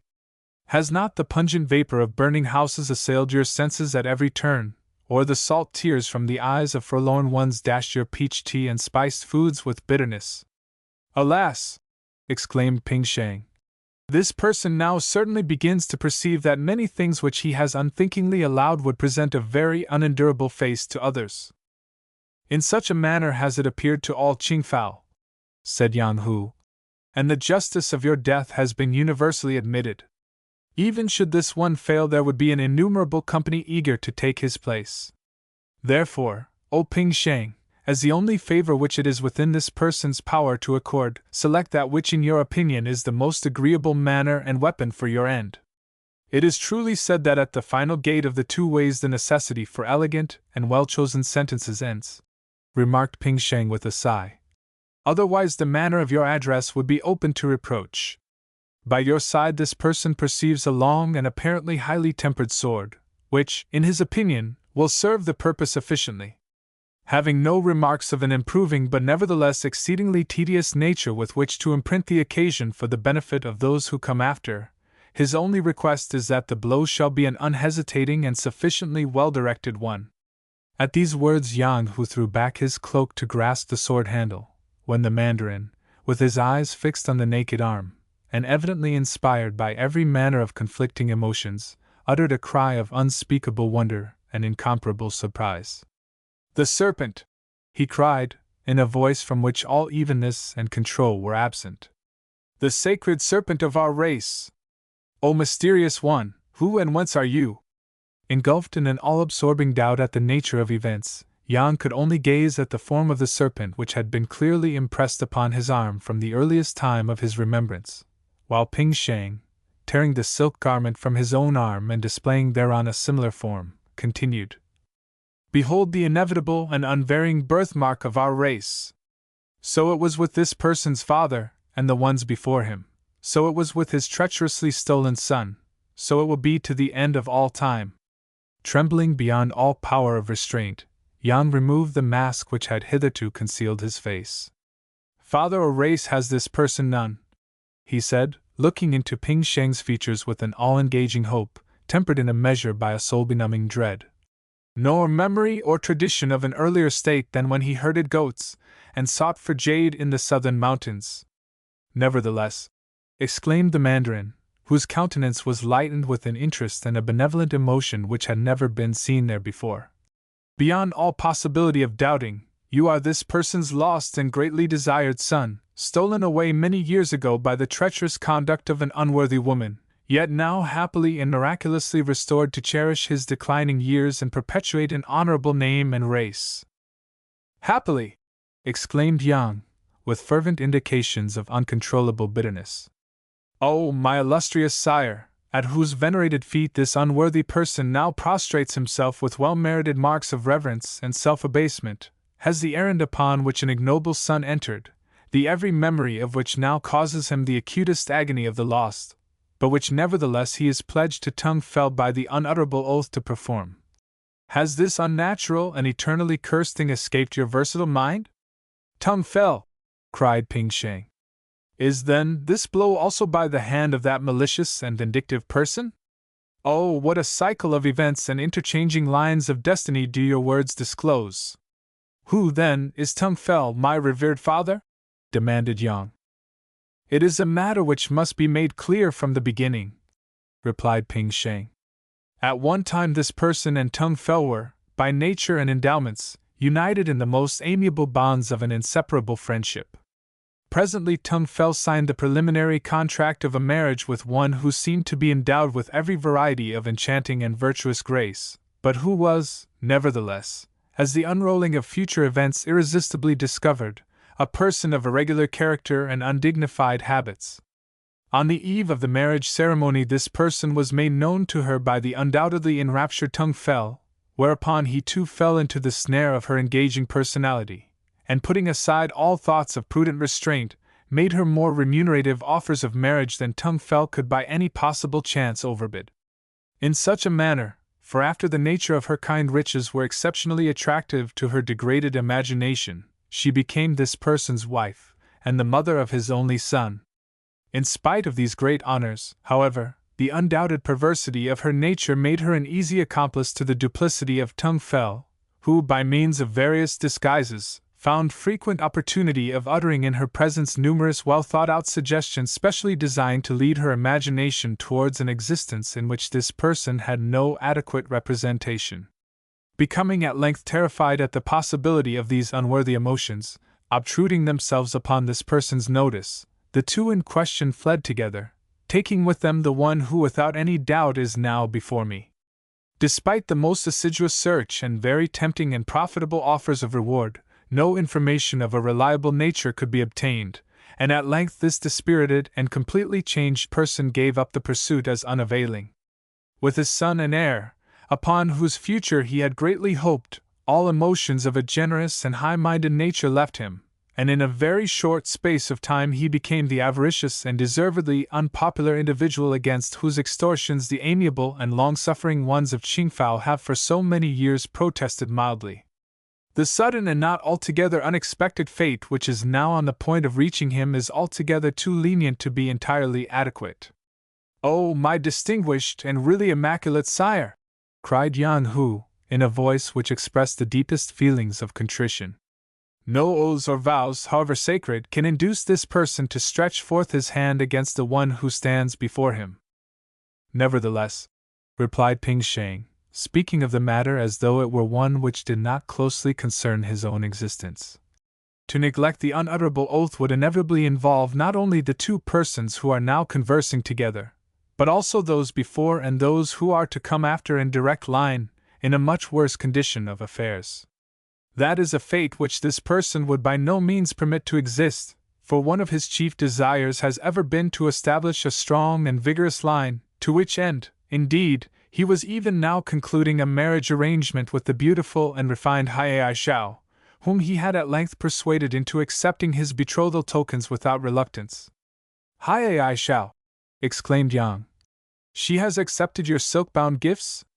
"The matter need not concern us now,"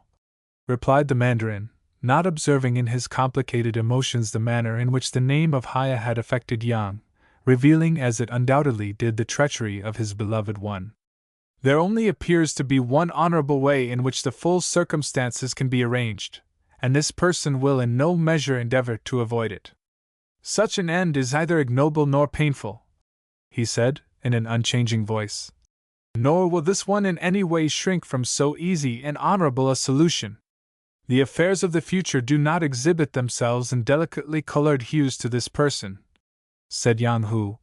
"and he would, if the thing could be so arranged, cheerfully submit to a similar fate in order that a longer period of existence should be assured to one who has every variety of claim upon his affection." "The proposal is a graceful and conscientious one," said Ping Sheng, "and is, moreover, a gratifying omen of the future of our race, which must of necessity be left in your hands. But for that reason itself, such a course cannot be pursued. Nevertheless, the events of the past few hours have been of so exceedingly prosperous and agreeable a nature that this short-sighted and frequently desponding person can now pass beyond with a tranquil countenance, and every assurance of divine favor." With these words Ping Sheng indicated that he was desirous of setting forth the final expression, and arranging the necessary matters upon the table beside him, he stretched forth his hands over Yang Hu, who placed himself in a suitable attitude of reverence and abasement. "Yang Hu," began the Mandarin, "undoubted son, and after the accomplishment of the intention which it is our fixed purpose to carry out, fitting representative of the person who is here before you, engrave well within your mind the various details upon which he now gives utterance. Regard the virtues, endeavor to pass an amiable and at the same time not unremunerative existence, and on all occasions sacrifice freely, to the end that the torments of those who have gone before may be made lighter, and that others may be induced in turn to perform a like benevolent charity for yourself." Having expressed himself upon these general subjects, this person now makes a last and respectfully considered desire, which it is his deliberate wish should be carried to the proper deities as his final expression of opinion, that Yang Hu may grow as supple as the dried juice of the bending palm, and as straight as the most vigorous bamboo from the forests of the north. That he may increase beyond the prolificness of the white-necked crow and cover the ground after the fashion of the binding grass.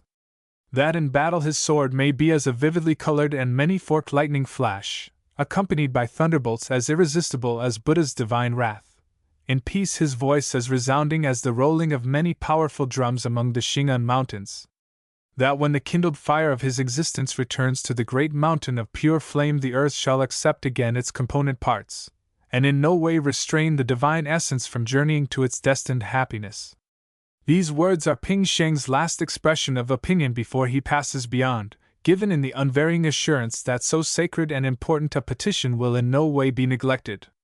Having in this manner completed all the affairs which seemed to be of a necessary and urgent nature, and fixing his last glance upon Yang Hu with every variety of affectionate and estimable emotion, the Mandarin drank a sufficient quantity of the liquid, and placing himself upon a couch in an attitude of repose, passed in this dignified and unassuming manner into the upper air.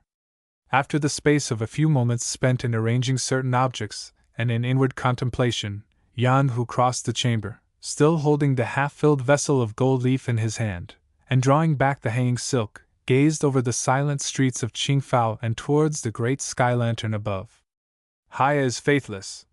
he said at length in an unspeaking voice.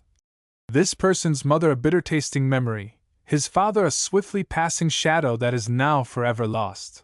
His eyes rested upon the closed vessel in his hand. Gladly would, his thoughts began, but with this unworthy image a new impression formed itself within his mind. A clearly expressed wish was uttered, he concluded,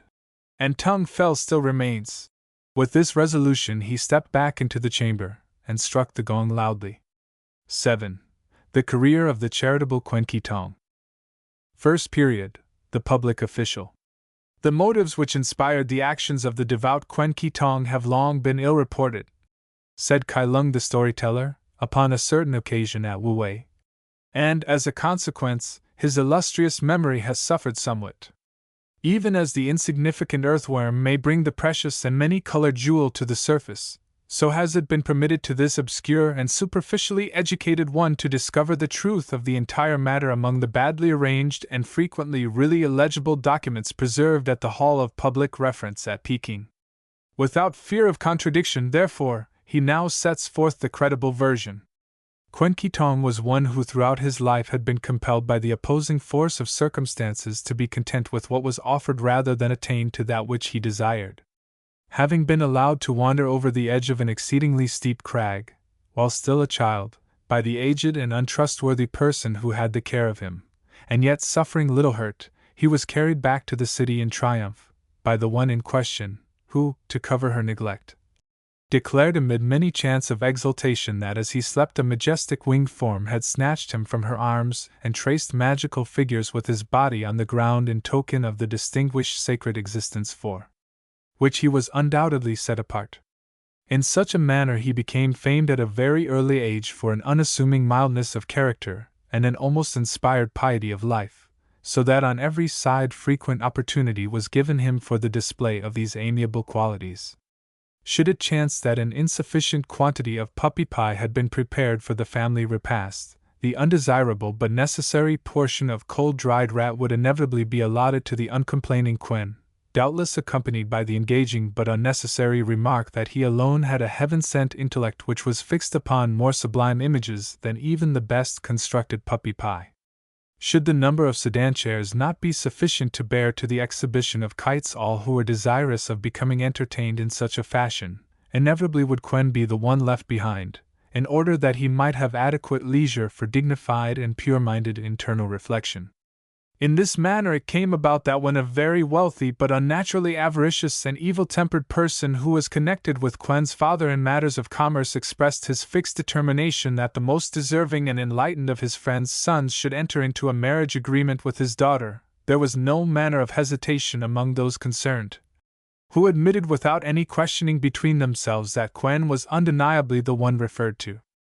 Though naturally not possessing an insignificant intellect, a continuous habit, together with a most irreproachable sense of filial duty, subdued within Quen's internal organs whatever reluctance he might have otherwise displayed in the matter, so that as courteously as was necessary he presented to the undoubtedly very ordinary and slow-witted maiden in question the gifts of irretrievable intention,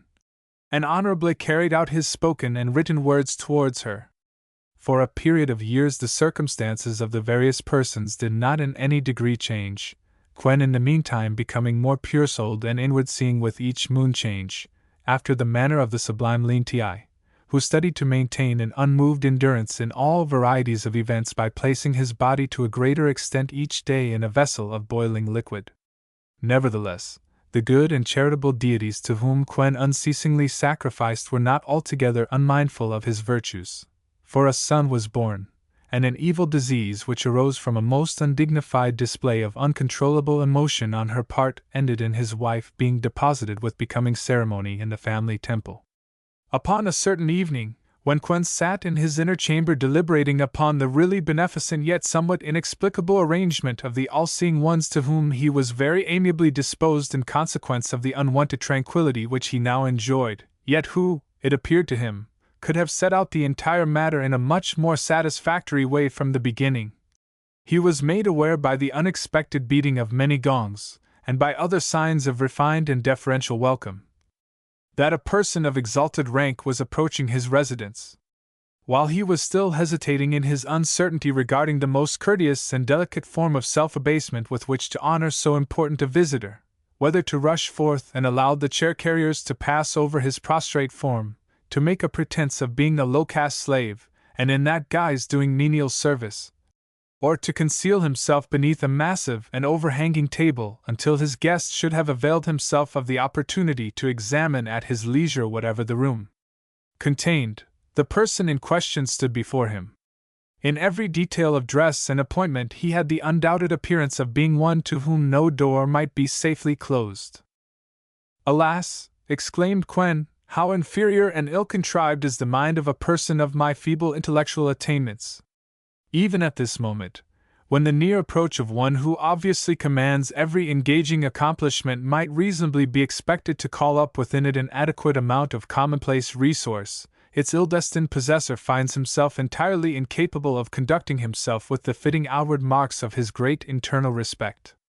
This residence is certainly unprepossessing in the extreme, yet it contains many objects of some value and of great rarity. Illiterate as this person is, he would not be so presumptuous as to offer any for your acceptance, but if you will confer upon him the favor of selecting that which appears to be the most priceless and unreplaceable, he will immediately, and with every manifestation of extreme delight,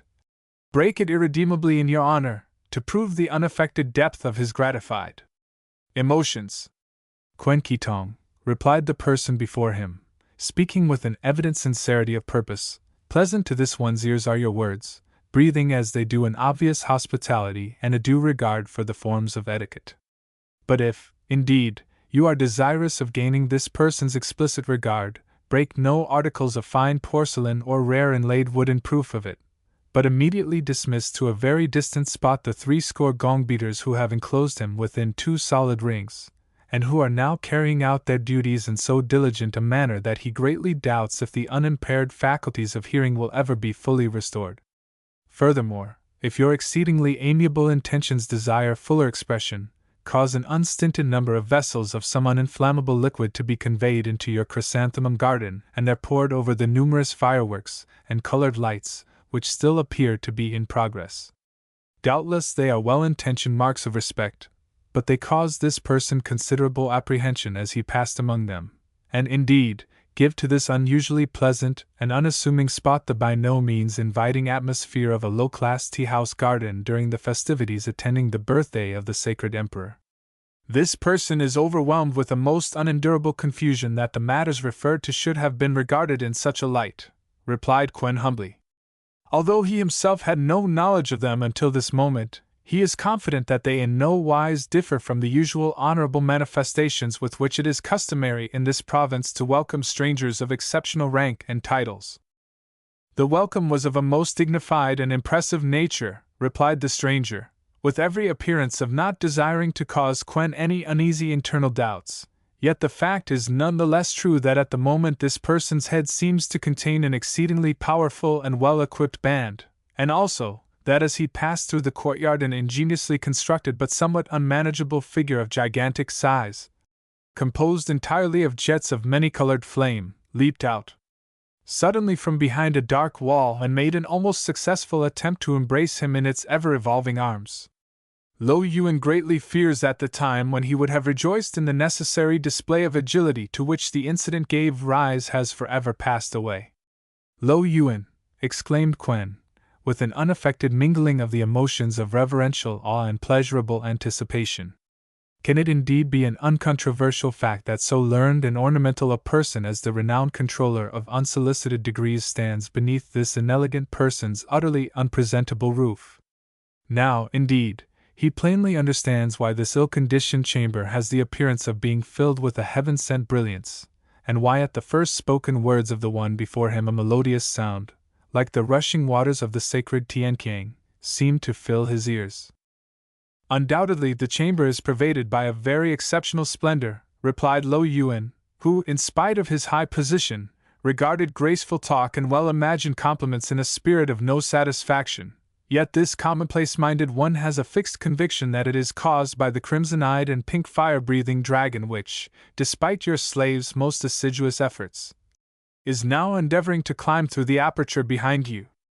The noise which still fills his ears, also, resembles rather the despairing cries of the 10,000 lost ones at the first sight of the pit of liquid and red-hot malachite, yet without question both proceed from the same cause. Laying aside further ceremony, therefore, permit this greatly overestimated person to disclose the object of his inopportune visit. Long have your amiable virtues been observed and appreciated by the high ones at Peking, O Quen Ki Tong. Too long have they been unrewarded and passed over in silence. Nevertheless, the moment of acknowledgement and advancement has at length arrived, for, as the Book of Verses clearly says, even the three-legged mule may contrive to reach the agreed spot in advance of the others, provided a circular running space has been selected and the number of rounds be sufficiently ample. It is this otherwise uninteresting and obtrusive person's graceful duty to convey to you the agreeable intelligence that the honorable and not ill-rewarded office of Garter of the Imperial Silkworms has been conferred upon you, and to require you to proceed without delay to Peking, so that fitting ceremonies of admittance may be performed before the 15th day of the month of feathered insects. Alas! How frequently does the purchaser of seemingly vigorous and exceptionally low-priced flower seeds discover, when too late, that they are, in reality, fashioned from the root of the prolific and valueless tsuka, skillfully covered with a disguising varnish. Instead of presenting himself at the place of commerce frequented by those who entrust money to others on the promise of an increased repayment when certain very probable events have come to pass, so that if all else failed he would still possess a serviceable number of taels, Quen Ki Tong entirely neglected the demands of a most ordinary prudence. Nor could he be induced to set out on his journey until he had passed 7 days in public feasting to mark his good fortune, and then devoted 14 more days to fasting and various acts of penance, in order to make known the regret with which he acknowledged his entire unworthiness for the honor before him. Owing to this very conscientious, but nevertheless somewhat short-sighted manner of behaving, Quen found himself unable to reach Peking before the day preceding that to which Lo Yuan had made special reference. From this cause it came about that only sufficient time remained to perform the various ceremonies of admission, without in any degree counseling Quen as to his duties and procedure in the fulfillment of his really important office. Among the many necessary and venerable ceremonies observed during the changing periods of the year, none occupy a more important place than those for which the 15th day of the month of feathered insects is reserved, conveying as they do a respectful and delicately fashioned petition that the various affairs upon which persons in every condition of life are engaged may arrive at a pleasant and remunerative conclusion. At the earliest stroke of the gong, the versatile emperor, accompanied by many persons of irreproachable ancestry and certain others, very elaborately attired, proceeds to an open space set apart for the occasion. With unassuming dexterity, the benevolent emperor for a brief span of time engages in the menial occupation of a person of low class, and with his own hands plows an assigned portion of land in order that the enlightened spirits under whose direct guardianship the earth is placed may not become lax in their disinterested efforts to promote its fruitfulness. In this charitable exertion he is followed by various other persons of recognized position, the first being, by custom, the garter of the imperial silkworms, while at the same time the amiably disposed empress plants an allotted number of mulberry trees, and deposits upon their leaves the carefully reared insects which she receives from the hands of their garter. In the case of the accomplished emperor an ingenious contrivance is resorted to by which the soil is drawn aside by means of hidden strings as the plough passes by, the implement in question being itself constructed from paper of the highest quality, while the oxen which draw it are, in reality, ordinary persons cunningly concealed within masks of cardboard. In this thoughtful manner the actual labors of the sublime emperor are greatly lessened, while no chance is afforded for an inauspicious omen to be created by the rebellious behavior of a maliciously inclined ox, or by any other event of an unforeseen nature. All the other persons, however, are required to make themselves proficient in the art of plowing, before the ceremony, so that the chances of the attendant spirits discovering the deception which has been practiced upon them in the case of the Emperor may not be increased by its needless repetition. It was chiefly for this reason that Lo Yuan had urged Quen to journey to Peking as speedily as possible, but owing to the very short time which remained between his arrival and the ceremony of plowing, not only had the person in question neglected to profit by instruction, but he was not even aware of the obligation which awaited him.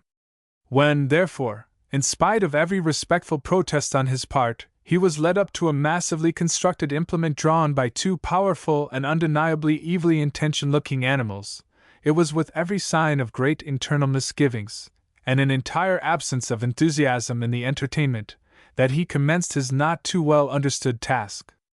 In this matter he was by no means mistaken, for it soon became plain to all observers, of whom an immense concourse was assembled, that the usually self-possessed guarder of the imperial silkworms was conducting himself in a most undignified manner, for though he still clung to the plough handles with an inspired tenacity, his body assumed every variety of base and uninviting attitude. Encouraged by this inelegant state of affairs, the evil spirits, which are ever on the watch to turn into derision the charitable intentions of the pure-minded, entered into the bodies of the oxen and provoked within their minds a sudden and malignant confidence that the time had arrived when they might with safety break into revolt and throw off the outward signs of their dependent condition. From these various causes it came about that Quen was, without warning, borne with irresistible certainty against the majestic person of the sacred emperor, the inlaid box of imperial silkworms, which up to that time had remained safely among the folds of his silk garment, alone serving to avert an even more violent and ill-destined blow.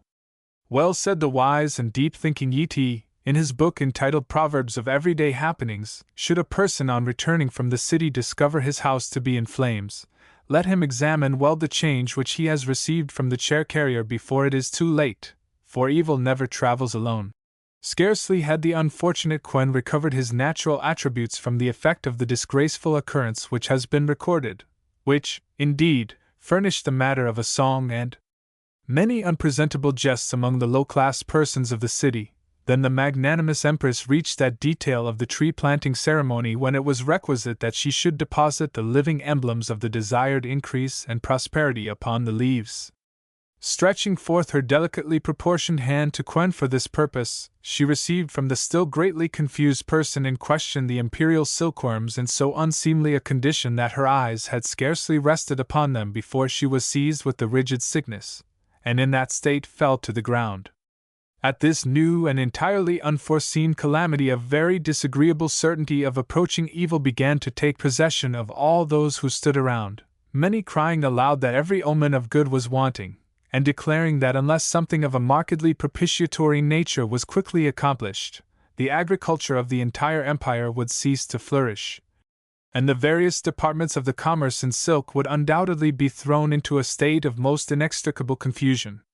Indeed, in spite of all things designed to have a contrary effect, the matter came about in the way predicted, for the Hongho 7 times overcame its restraining barriers, and poured its waters over the surrounding country, thereby gaining for the first time its well-deserved title of the Sorrow of China, by which dishonorable but exceedingly appropriate designation it is known to this day. The manner of greeting which would have been accorded to Quen had he returned to the official quarter of the city, or the nature of his treatment by the baser class of the ordinary people if they succeeded in enticing him to come among them, formed a topic of such uninviting conjecture that the humane-minded Lo Yuan, who had observed the entire course of events from an elevated spot, determined to make a well-directed effort towards his safety. To this end he quickly purchased the esteem of several of those who make a profession of their strength, holding out the hope of still further reward if they conducted the venture to a successful termination. Uttering loud cries of an impending vengeance, as Lo Yuan had instructed them in the matter, and displaying their exceptional proportions to the astonishment and misgivings of all beholders, these persons tore open the opium tent in which Quen had concealed himself, and thrusting aside all opposition, quickly dragged him forth. Holding him high upon their shoulders, in spite of his frequent and ill-advised endeavors to cast himself to the ground, some surrounded those who bore him, after the manner of disposing his troops affected by a skillful leader when the enemy begin to waver, and crying aloud that it was their unchanging purpose to submit him to the test of burning splinters and afterwards to torture him. They succeeded by this stratagem in bringing him through the crowd, and hurling back or outstripping those who endeavored to follow, conveyed him secretly and unperceived to a deserted and appointed spot.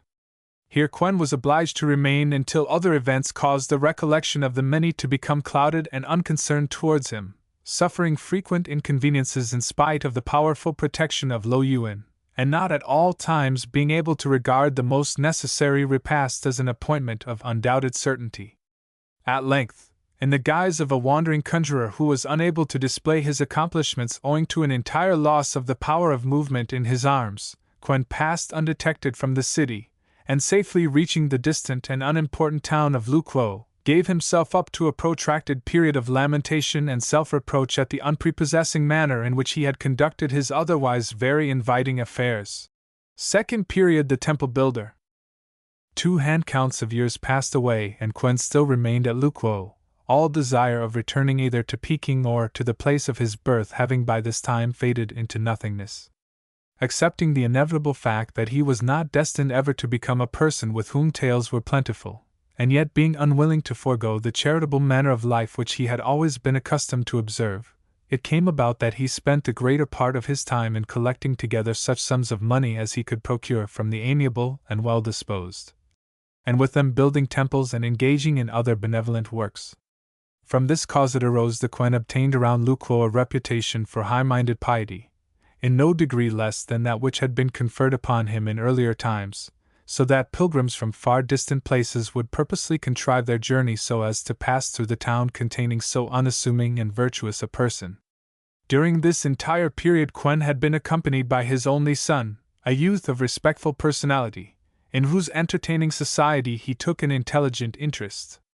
Even when deeply engaged in what he justly regarded as the crowning work of his existence, the planning and erecting of an exceptionally well-endowed marble temple, which was to be entirely covered on the outside with silver paper, and on the inside with gold leaf, he did not fail to observe the various conditions of Liao's existence, and the changing emotions which from time to time possessed him. Therefore, when the person in question, without displaying any signs of internal sickness, and likewise persistently denying that he had lost any considerable sum of money, disclosed a continuous habit of turning aside with an unaffected expression of distaste from all manner of food, and passed the entire night in observing the course of the great sky lantern rather than in sleep, the sage and discriminating Quen took him one day aside, and asked him, as one who might aid him in the matter, who the maiden was, and what class and position her father occupied. "Alas," exclaimed Liao, with many unfeigned manifestations of an unbearable fate, "to what degree do the class and position of her entirely unnecessary parents affect the question? Or how little hope can this sacrilegious one reasonably have of ever progressing as far as earthly details of a pecuniary character in the case of so adorable and far removed a being? The uttermost extent of this wildly hoping person's ambition is that when the incomparably symmetrical Tiasain learns of the steadfast light of his devotion, she may be inspired to deposit an emblematic chrysanthemum upon his tomb in the family temple. For such a reward he will cheerfully devote the unswerving fidelity of a lifetime to her service, not distressing her gentle and retiring nature by the expression of what must inevitably be a hopeless passion, but patiently and uncomplainingly guarding her footsteps as from a distance." Being in this manner made aware of the reason of Liao's frequent and unrestrained exclamations of intolerable despair, and of his fixed determination with regard to the maiden Tiasain, which seemed, above all else, to indicate a resolution to shun her presence, Quen could not regard the immediately following actions of his son with anything but an emotion of confusion. For when his eyes next rested upon the exceedingly contradictory Liao, he was seated in the open space before the house in which Tiasain dwelt, playing upon an instrument of stringed woods, and chanting verses into which the names of the 2 persons in question had been skillfully introduced without restraint, his whole manner of behaving being with the evident purpose of attracting the maiden's favorable attention. After an absence of many days, spent in this graceful and complimentary manner, Liao returned suddenly to the house of his father, and prostrating his body before him, made a specific request for his assistance. "As regards Tiasain and myself," he continued, "all things are arranged. and but for the unfortunate coincidence of this person's poverty and of her father's cupidity, the details of the wedding ceremony would undoubtedly now be in a very advanced condition. Upon these entrancing and well-discussed plans, however, the shadow of the grasping and commonplace Ah Ping has fallen like the inopportune opium pipe from the mouth of a person examining substances of an explosive nature, for the one referred to demands a large and utterly unobtainable amount of taels before he will suffer his greatly sought-after daughter to accept the gifts of irretrievable intention. Grievous indeed is your plight, replied Quen, when he thus understood the manner of obstacle which impeded his son's hopes, for in the nature of tales the most diverse men are to be measured through the same mesh. As the proverb says, all money is evil, exclaimed the philosopher with extreme weariness, as he gathered up the gold pieces in exchange, but presently discovering that one among them was such indeed as he had described, he rushed forth without tarrying to take up a street garment, and with an entire absence of dignity traversed all the ways of the city in the hope of finding the one who had defrauded him. Well does this person know the mercenary Ah Ping, and the unyielding nature of his closed hand, for often, but always fruitlessly, he has entered his presence on affairs connected with the erecting of certain temples. Nevertheless, the matter is one which does not admit of any incapable faltering, to which end this one will seek out the obdurate Ah Ping without delay, and endeavor to entrap him by some means in the course of argument. From the time of his earliest youth Ah Ping had unceasingly devoted himself to the object of getting together an overwhelming number of tales, using for this purpose various means which, without being really degrading or contrary to the written law, were not such as might have been cheerfully engaged in by a person of high-minded honorableness. In consequence of this, as he grew more feeble in body, and more venerable in appearance, he began to express frequent and bitter doubts as to whether his manner of life had been really well arranged, for, in spite of his great wealth, he had grown to adopt a most inexpensive habit on all occasions, having no desire to spend, and an ever-increasing apprehension began to possess him that after he had passed beyond, his sons would be very disinclined to sacrifice and burn money sufficient to keep him in an affluent condition in the upper air. In such a state of mind was Ah Ping when Quen Ki Tong appeared before him, for it had just been revealed to him that his eldest and favorite son had, by flattery and by openly praising the dexterity with which he used his brush and ink, entrapped him into inscribing his entire name upon certain unwritten sheets of parchment, which the one in question immediately sold to such as were heavily indebted to Ah Ping.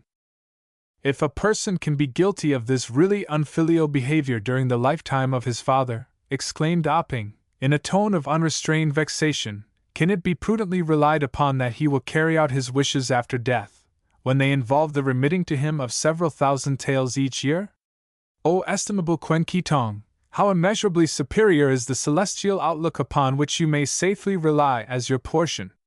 when you are enjoying every variety of sumptuous profusion, as the reward of your untiring charitable exertions here on earth. The spirit of this short-sighted person will be engaged in doing menial servitude for the inferior deities, and perhaps scarcely able, even by those means, to clothe himself according to the changing nature of the seasons.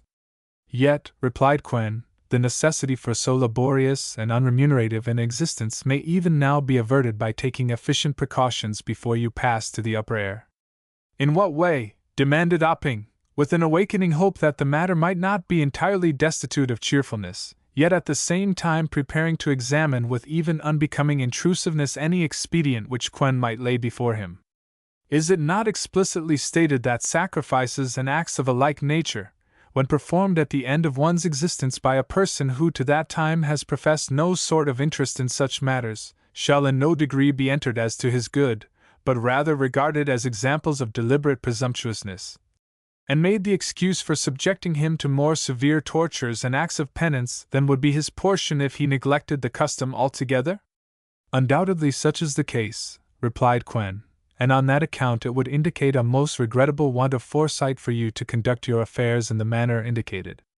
The only undeniably safe course is for you to entrust the amount you will require to a person of exceptional piety, receiving in return his written word to repay the full sum whenever you shall claim it from him in the upper air.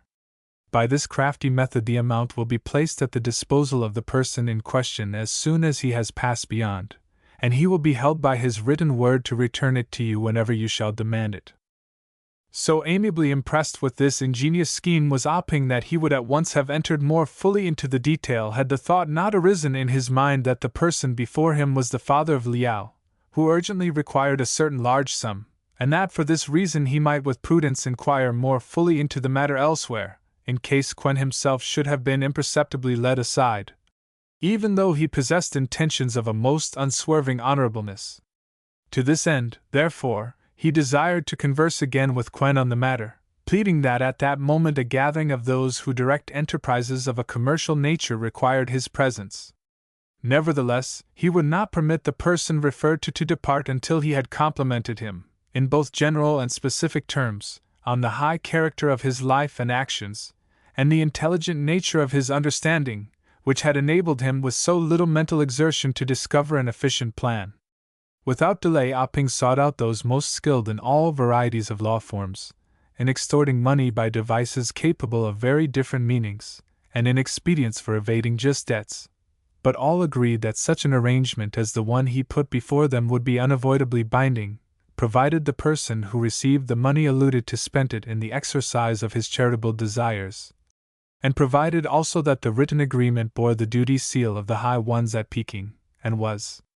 deposited in the coffin of the lender. Fully satisfied, and rejoicing greatly that he could in this way adequately provide for his future and entrap the avaricious ones of his house, Ah Ping collected together the greater part of his possessions, and converting it into pieces of gold, entrusted them to Quen on the exact understanding that has already been described, he receiving in turn Quen's written and thumb-signed paper of repayment, and his assurance that the whole amount should be expended upon the silver paper and gold leaf temple with which he was still engaged. It is owing to this circumstance that Quen Ki Tong's irreproachable name has come to be lightly regarded by many who may be fitly likened to the latter person in the subtle and experienced proverb, "The wise man's eyes fell before the gaze of the fool, fearing that if he looked he must cry aloud. Thou hopeless one! There," said the fool to himself, "behold this person's power." These badly educated and undiscriminating persons, being entirely unable to explain the ensuing train of events, unhesitatingly declared that Quen Ki Tong applied a portion of the money which he had received from Ah Ping in the manner described to the object of acquiring Tiaxin for his son Liao. In this feeble and incapable fashion they endeavored to stigmatize the pure-minded Quen as one who acted directly contrary to his deliberately spoken word, whereas the desired result was brought about in a much more artful manner. They described the commercially successful Ah Ping as a person of very inferior prudence, and one easily imposed upon, while they entirely pass over, as a detail outside the true facts, the written paper preserved among the sacred relics in the temple, which announces, among other gifts of a small and uninviting character, 30,000 taels from an elderly ginseng merchant of Lu Kuo, who desires to remain nameless, through the hand of Quen Ki Tong. The full happening in its real and harmless face is now set forth for the first time.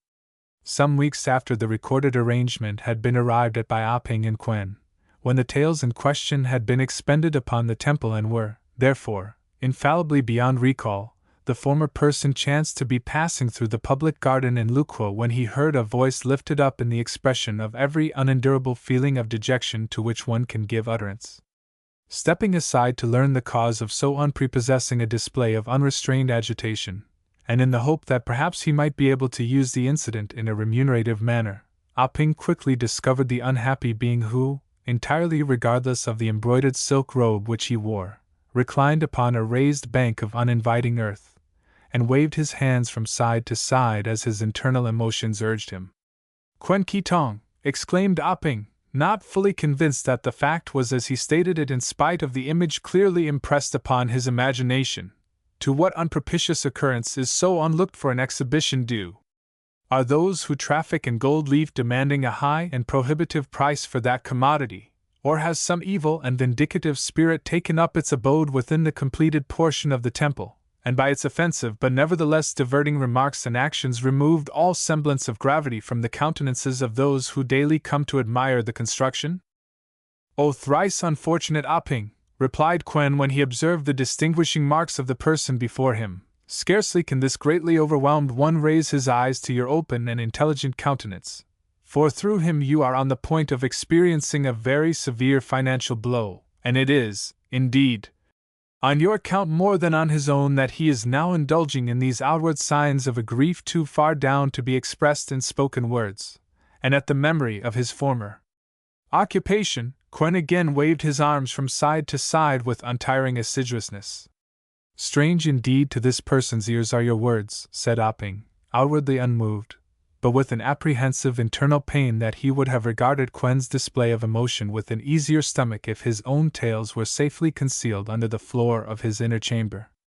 The sum which this one entrusted to you has, without any pretense, been expended upon the temple, while the written paper concerning the repayment bears the duty seal of the High Ones at Peking.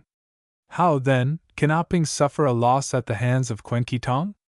Opping, said Quen, with every appearance of desiring that both persons should regard the matter in a conciliatory spirit, do not permit the awaiting demons, which are ever on the alert to enter into a person's mind when he becomes distressed out of the common order of events, to take possession of your usually discriminating faculties until you have fully understood how this affair has come about.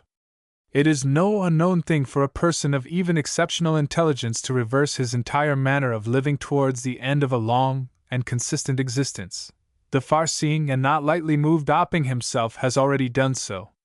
In a similar, but entirely contrary manner, the person who is now before you finds himself impelled towards that which will certainly bear a very unpresentable face when the circumstances become known, yet by no other means is he capable of attaining his greatly desired object. And to what end does that trend? Demanded Opping, in no degree understanding how the matter affected him. While occupied with enterprises which those of an engaging and complimentary nature are accustomed to refer to as charitable, this person has almost entirely neglected a duty of scarcely less importance, that of establishing an unending line, through which his name and actions shall be kept alive to all time, replied Quen. Having now inquired into the matter, he finds that his only son, through whom alone the desired result can be obtained, has become unbearably attached to a maiden for whom a very large sum is demanded in exchange. The thought of obtaining no advantage from an entire life of self-denial is certainly unprepossessing in the extreme, but so, even to a more advanced degree, is the certainty that otherwise the family monuments will be untended, and the temple of domestic virtues become an early ruin. This person has submitted the dilemma to the test of omens, and after considering well the reply, he has decided to obtain the price of the maiden in a not very honorable manner, which now presents itself, so that Liao may send out his silk-bound gifts without delay. It is an unalluring alternative, said Opping, whose only inside thought was one of gratification that the exchanged money for Tsin would so soon be in his possession, yet this person fails to perceive how you could act otherwise after the decision of the omens. He now understands, moreover, that the loss you referred to on his part was in the nature of a figure of speech, as one makes use of thunderbolts and delicately scented flowers to convey ideas of harsh and amiable passions, and alluded in reality to the forthcoming departure of his daughter, who is, as you so versatilely suggested, the comfort and riches of his old age. O venerable, but at this moment somewhat obtuse, Opping, cried Quen, with a recurrence to his former method of expressing his unfeigned agitation, is your evenly balanced mind unable to grasp the essential fact of how this person's contemplated action will affect your own celestial condition? It is a distressing but entirely unavoidable fact that if this person acts in the manner which he has determined upon, he will be condemned to the lowest place of torment reserved for those who fail at the end of an otherwise pure existence, and in this he will never have an opportunity of meeting the very much higher placed Opping, and of restoring to him the 30,000 taels as agreed upon. At these ill-destined words, all power of rigidness departed from Opping's limbs, and he sank down upon the forbidding earth by Quen's side. O most unfortunate one who is now speaking, he exclaimed, when at length his guarding spirit deemed it prudent to restore his power of expressing himself in words. Happy indeed would have been your lot had you been content to traffic in ginseng and other commodities of which you have actual knowledge. O amiable Quen, this matter must be in some way arranged without causing you to deviate from the entrancing paths of your habitual virtue. Could not the very reasonable Liao be induced to look favorably upon the attractions of some low-priced maiden, in which case this not really hard-stomached person would be willing to advance the necessary amount, until such time as it could be restored, at a very low and unremunerative rate of interest? This person has observed every variety of practical humility in the course of his life, replied Quen with commendable dignity, yet he now finds himself totally unable to overcome an inward repugnance to the thought of perpetuating his honored name and race through the medium of any low-priced maiden. To this end has he decided.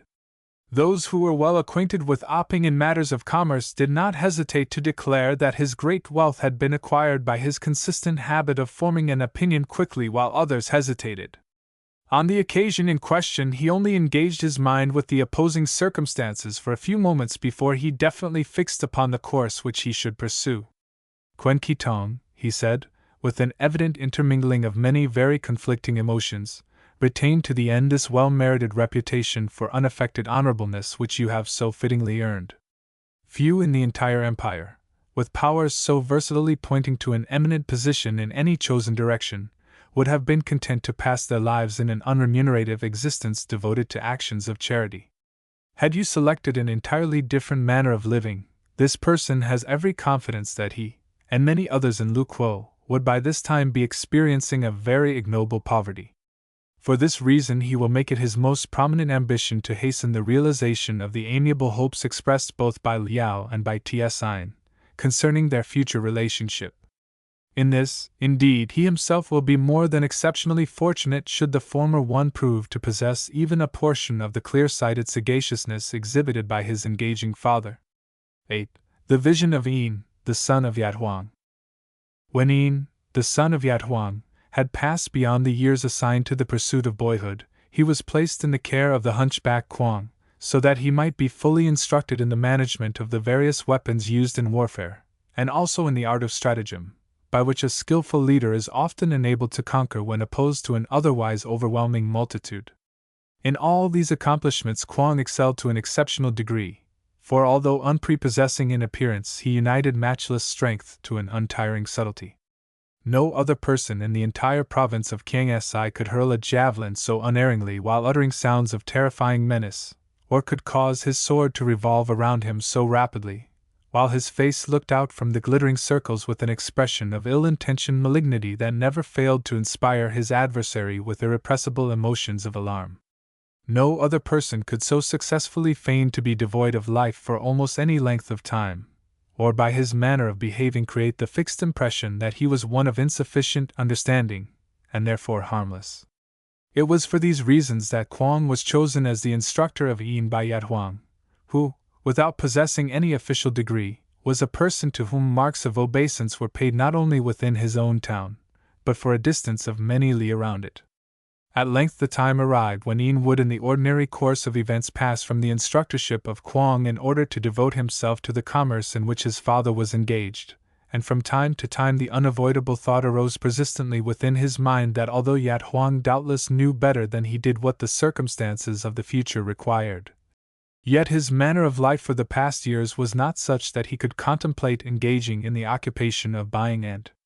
selling porcelain clay with feelings of an overwhelming interest. Kuang, however, maintained with every manifestation of inspired assurance that Yat Huang was to be commended down to the smallest detail, inasmuch as proficiency in the use of both blunt and sharp-edged weapons, and a faculty for passing undetected through the midst of an encamped body of foemen, fitted a person for the everyday affairs of life above all other accomplishments. Without doubt the very accomplished Yat Huang is well advised on this point, continued Kuang. For even this mentally short-sighted person can call up within his understanding numerous specific incidents in the ordinary career of one engaged in the commerce of porcelain clay when such attainments would be of great remunerative benefit. Does the well-endowed Yin think, for example, that even the most depraved person would endeavor to gain an advantage over him in the matter of buying or selling porcelain clay if he fully understood the fact that the one with whom he was trafficking could unhesitatingly transfix 4 persons with 1 arrow at the distance of 100 paces? Or to what advantage would it be that a body of unscrupulous outcasts who owned a field of inferior clay should surround it with drawn swords by day and night, endeavoring meanwhile to dispose of it as material of the finest quality, if the one whom they endeavored to ensnare in this manner possessed the power of being able to pass through their ranks unseen and examine the clay at his leisure? In the cases to which reference has been made, the possession of those qualities would undoubtedly be of considerable use. admitted Ian. Yet, in spite of his entire ignorance of commercial matters, this one has a confident feeling that it would be more profitable to avoid such very doubtful forms of barter altogether rather than spend 8 years in acquiring the arts by which to defeat them. That, however, is a question which concerns this person's virtuous and engaging father more than his unworthy self, and his only regret is that no opportunity has offered by which he might prove that he has applied himself diligently to your instruction and example, O amiable Kwong.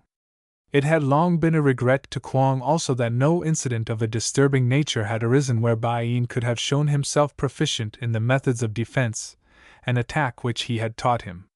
This deficiency he had endeavored to overcome, as far as possible, by constructing lifelike models of all the most powerful and ferocious types of warriors and the fiercest and most relentless animals of the forest, so that Ian might become familiar with their appearance, and discover in what manner each could be the most expeditiously engaged. Nevertheless, remarked Kwong, on an occasion when Ian appeared to be covered with honorable pride at having approached an unusually large and repulsive-looking tiger so stealthily that had the animal been really alive it would certainly have failed to perceive him. Such accomplishments are by no means to be regarded as conclusive in themselves. To steal insidiously upon a destructively included wild beast and transfix it with one well-directed blow of a spear is attended by difficulties and emotions which are entirely absent in the case of a wickerwork animal covered with canvas cloth, no matter how deceptive in appearance the latter may be.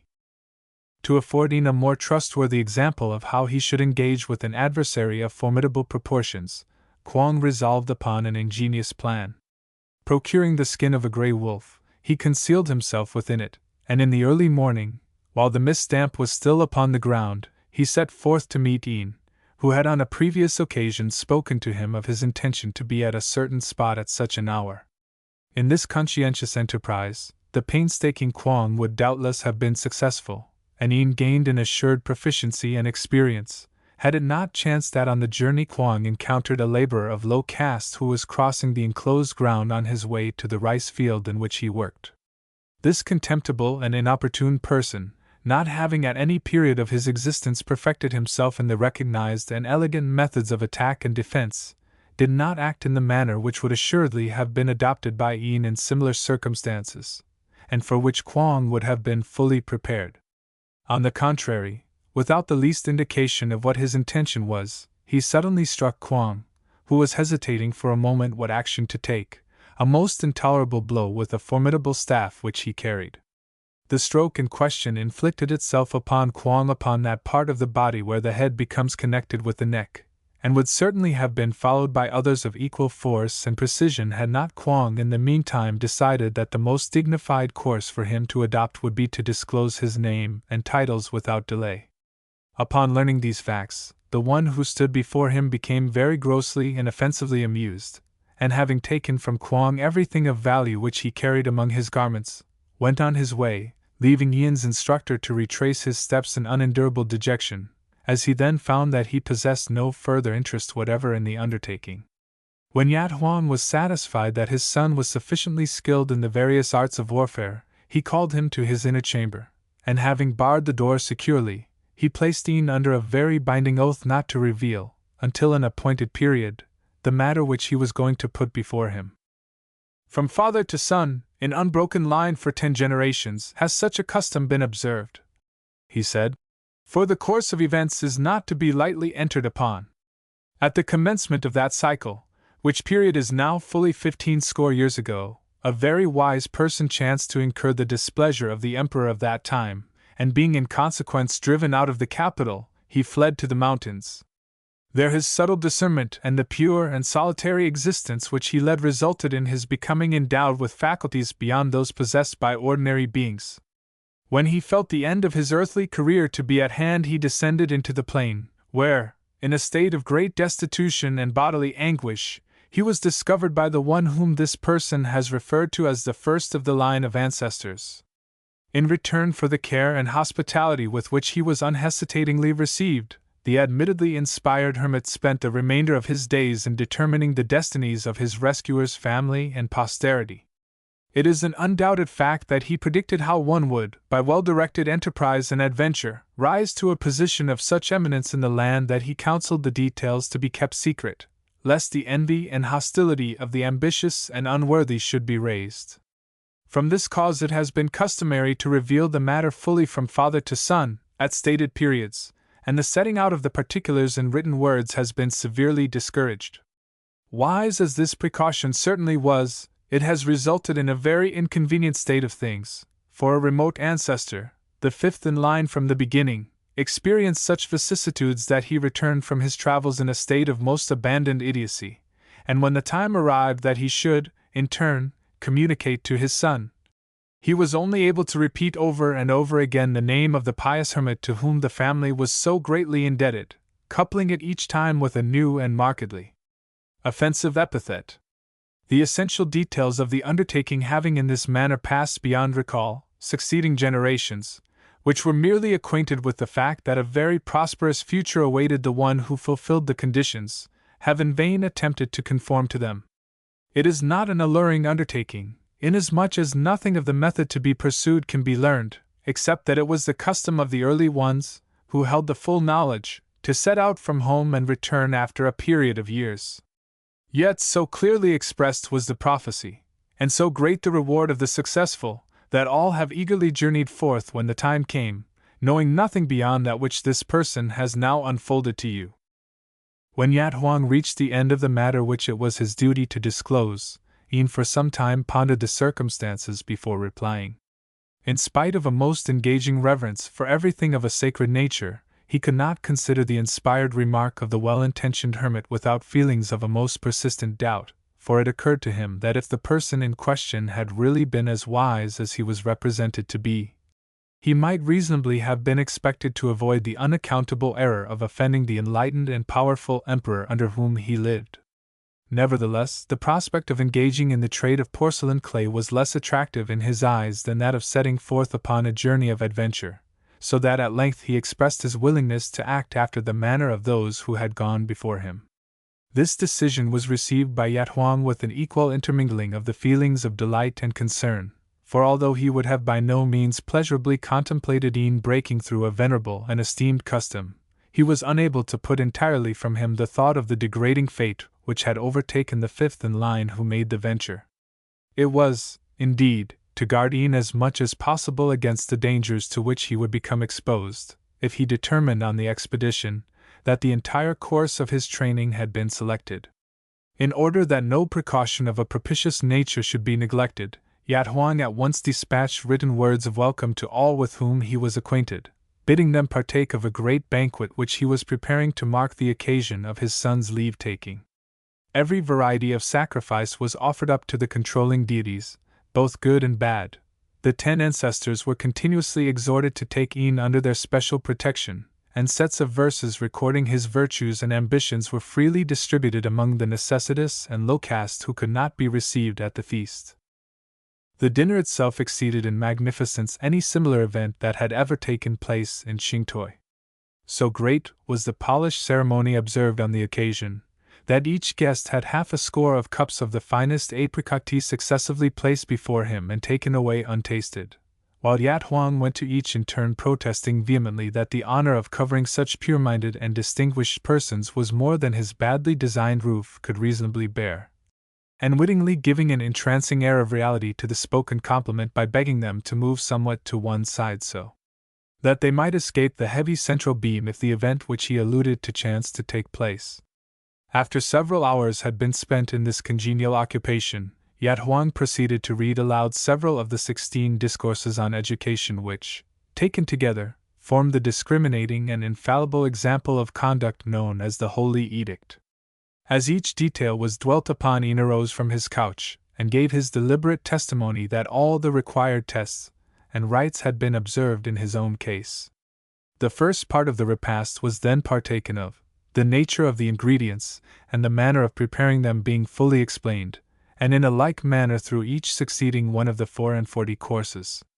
At the conclusion Yin again arose, being encouraged by the repeated uttering of his name by those present, and with extreme modesty and brilliance set forth his manner of thinking concerning all subjects with which he was acquainted. Early on the morning of the following day Ian set out on his travels, entirely unaccompanied, and carrying with him nothing beyond a sum of money, a silk robe, and a well-tried and reliable spear. For many days he journeyed in a northerly direction, without encountering anything sufficiently unusual to engage his attention.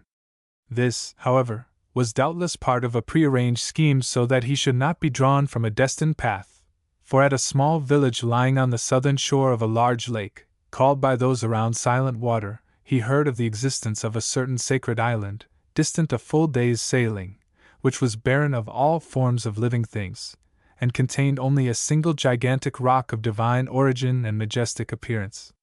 Many persons, the villagers asserted, had sailed to the island in the hope of learning the portent of the rock, but none ever returned, and they themselves avoided coming even within sight of it, for the sacred stone, they declared, exercised an evil influence over their ships, and would, if permitted, draw them out of their course and towards itself. For this reason Ian could find no guide, whatever reward he offered, who would accompany him, but having with difficulty succeeded in hiring a small boat of inconsiderable value, he embarked with food, incense, and materials for building fires, and after rowing consistently for nearly the whole of the day, came within sight of the island at evening. Thereafter the necessity of further exertion ceased, for, as they of the village had declared would be the case, the vessel moved gently forward, in an unswerving line, without being in any way propelled, and reaching its destination in a marvelously short space of time, passed behind a protecting spur of land and came to rest. It then being night, Ian did no more than carry his stores to a place of safety, and after lighting a sacrificial fire and prostrating himself before the rock, passed into the middle air. In the morning Ian's spirit came back to the earth amid the sound of music of a celestial origin, which ceased immediately he recovered full consciousness. Accepting this manifestation as an omen of divine favor, Ian journeyed towards the center of the island where the rock stood, at every step passing the bones of innumerable ones who had come on a similar quest to his, and perished. Many of these had left behind them inscriptions on wood or bone testifying their deliberate opinion of the sacred rock, the island, their protecting deities, and the entire train of circumstances, which had resulted in their being in such a condition. These were for the most part of a maledictory and unencouraging nature, so that after reading a few, Ian endeavored to pass without being in any degree influenced by such ill-judged outbursts. "Accursed be the ancestors of this tormented one to 4 generations back," was prominently traced upon an unusually large shoulder blade. "May they at this moment be simmering in a vat of unrefined dragon's blood, as a reward for having so undiscriminatingly reared the person who inscribes these words only to attain this end. Be warned, O later one, by the signs around." Another and more practical-minded person had written, "Retreat with all haste to your vessel, and escape while there is yet time. Should you, by chance, again reach land through this warning, do not neglect, out of an emotion of gratitude, to burn an appropriate amount of sacrifice paper for the lessening of the torments of the spirit of Li Kao." To which an unscrupulous one, who was plainly desirous of sharing in the benefit of the requested sacrifice, without suffering the exertion of inscribing a warning after the amiable manner of Li Kao, had added the words, "and that of Huan Xin," halting at a convenient distance from one side of the rock which, without being carved by any person's hand, naturally resembled the symmetrical countenance of a recumbent dragon, which he therefore conjectured to be the chief point of the entire mass. Ian built his fire and began an unremitting course of sacrifice and respectful ceremony. This manner of conduct he observed conscientiously for the space of 7 days. Towards the end of that period a feeling of unendurable dejection began to possess him, for his stores of all kinds were beginning to fail, and he could not entirely put behind him the memory of the various well-intentioned warnings which he had received, or the sight of the fleshless ones who had lined his path.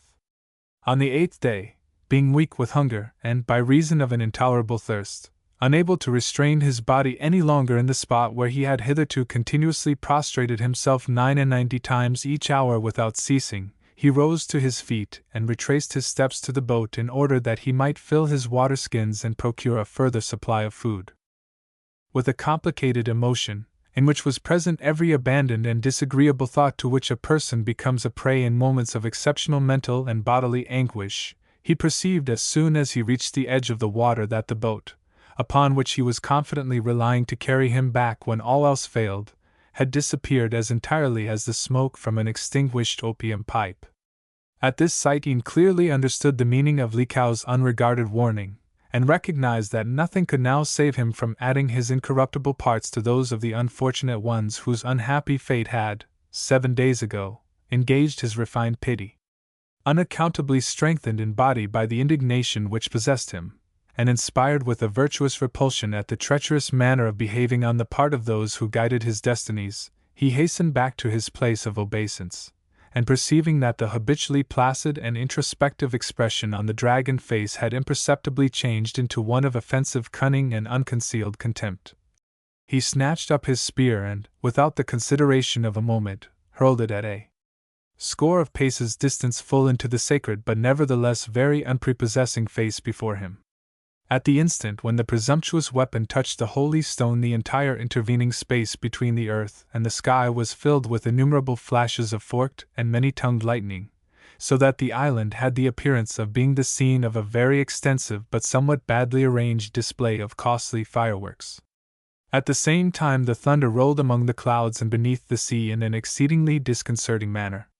At the first indication of these celestial movements a sudden blindness came upon Ian, and all power of thought or movement forsook him. Nevertheless, he experienced an emotion of flight through the air, as though borne upwards upon the back of a winged creature.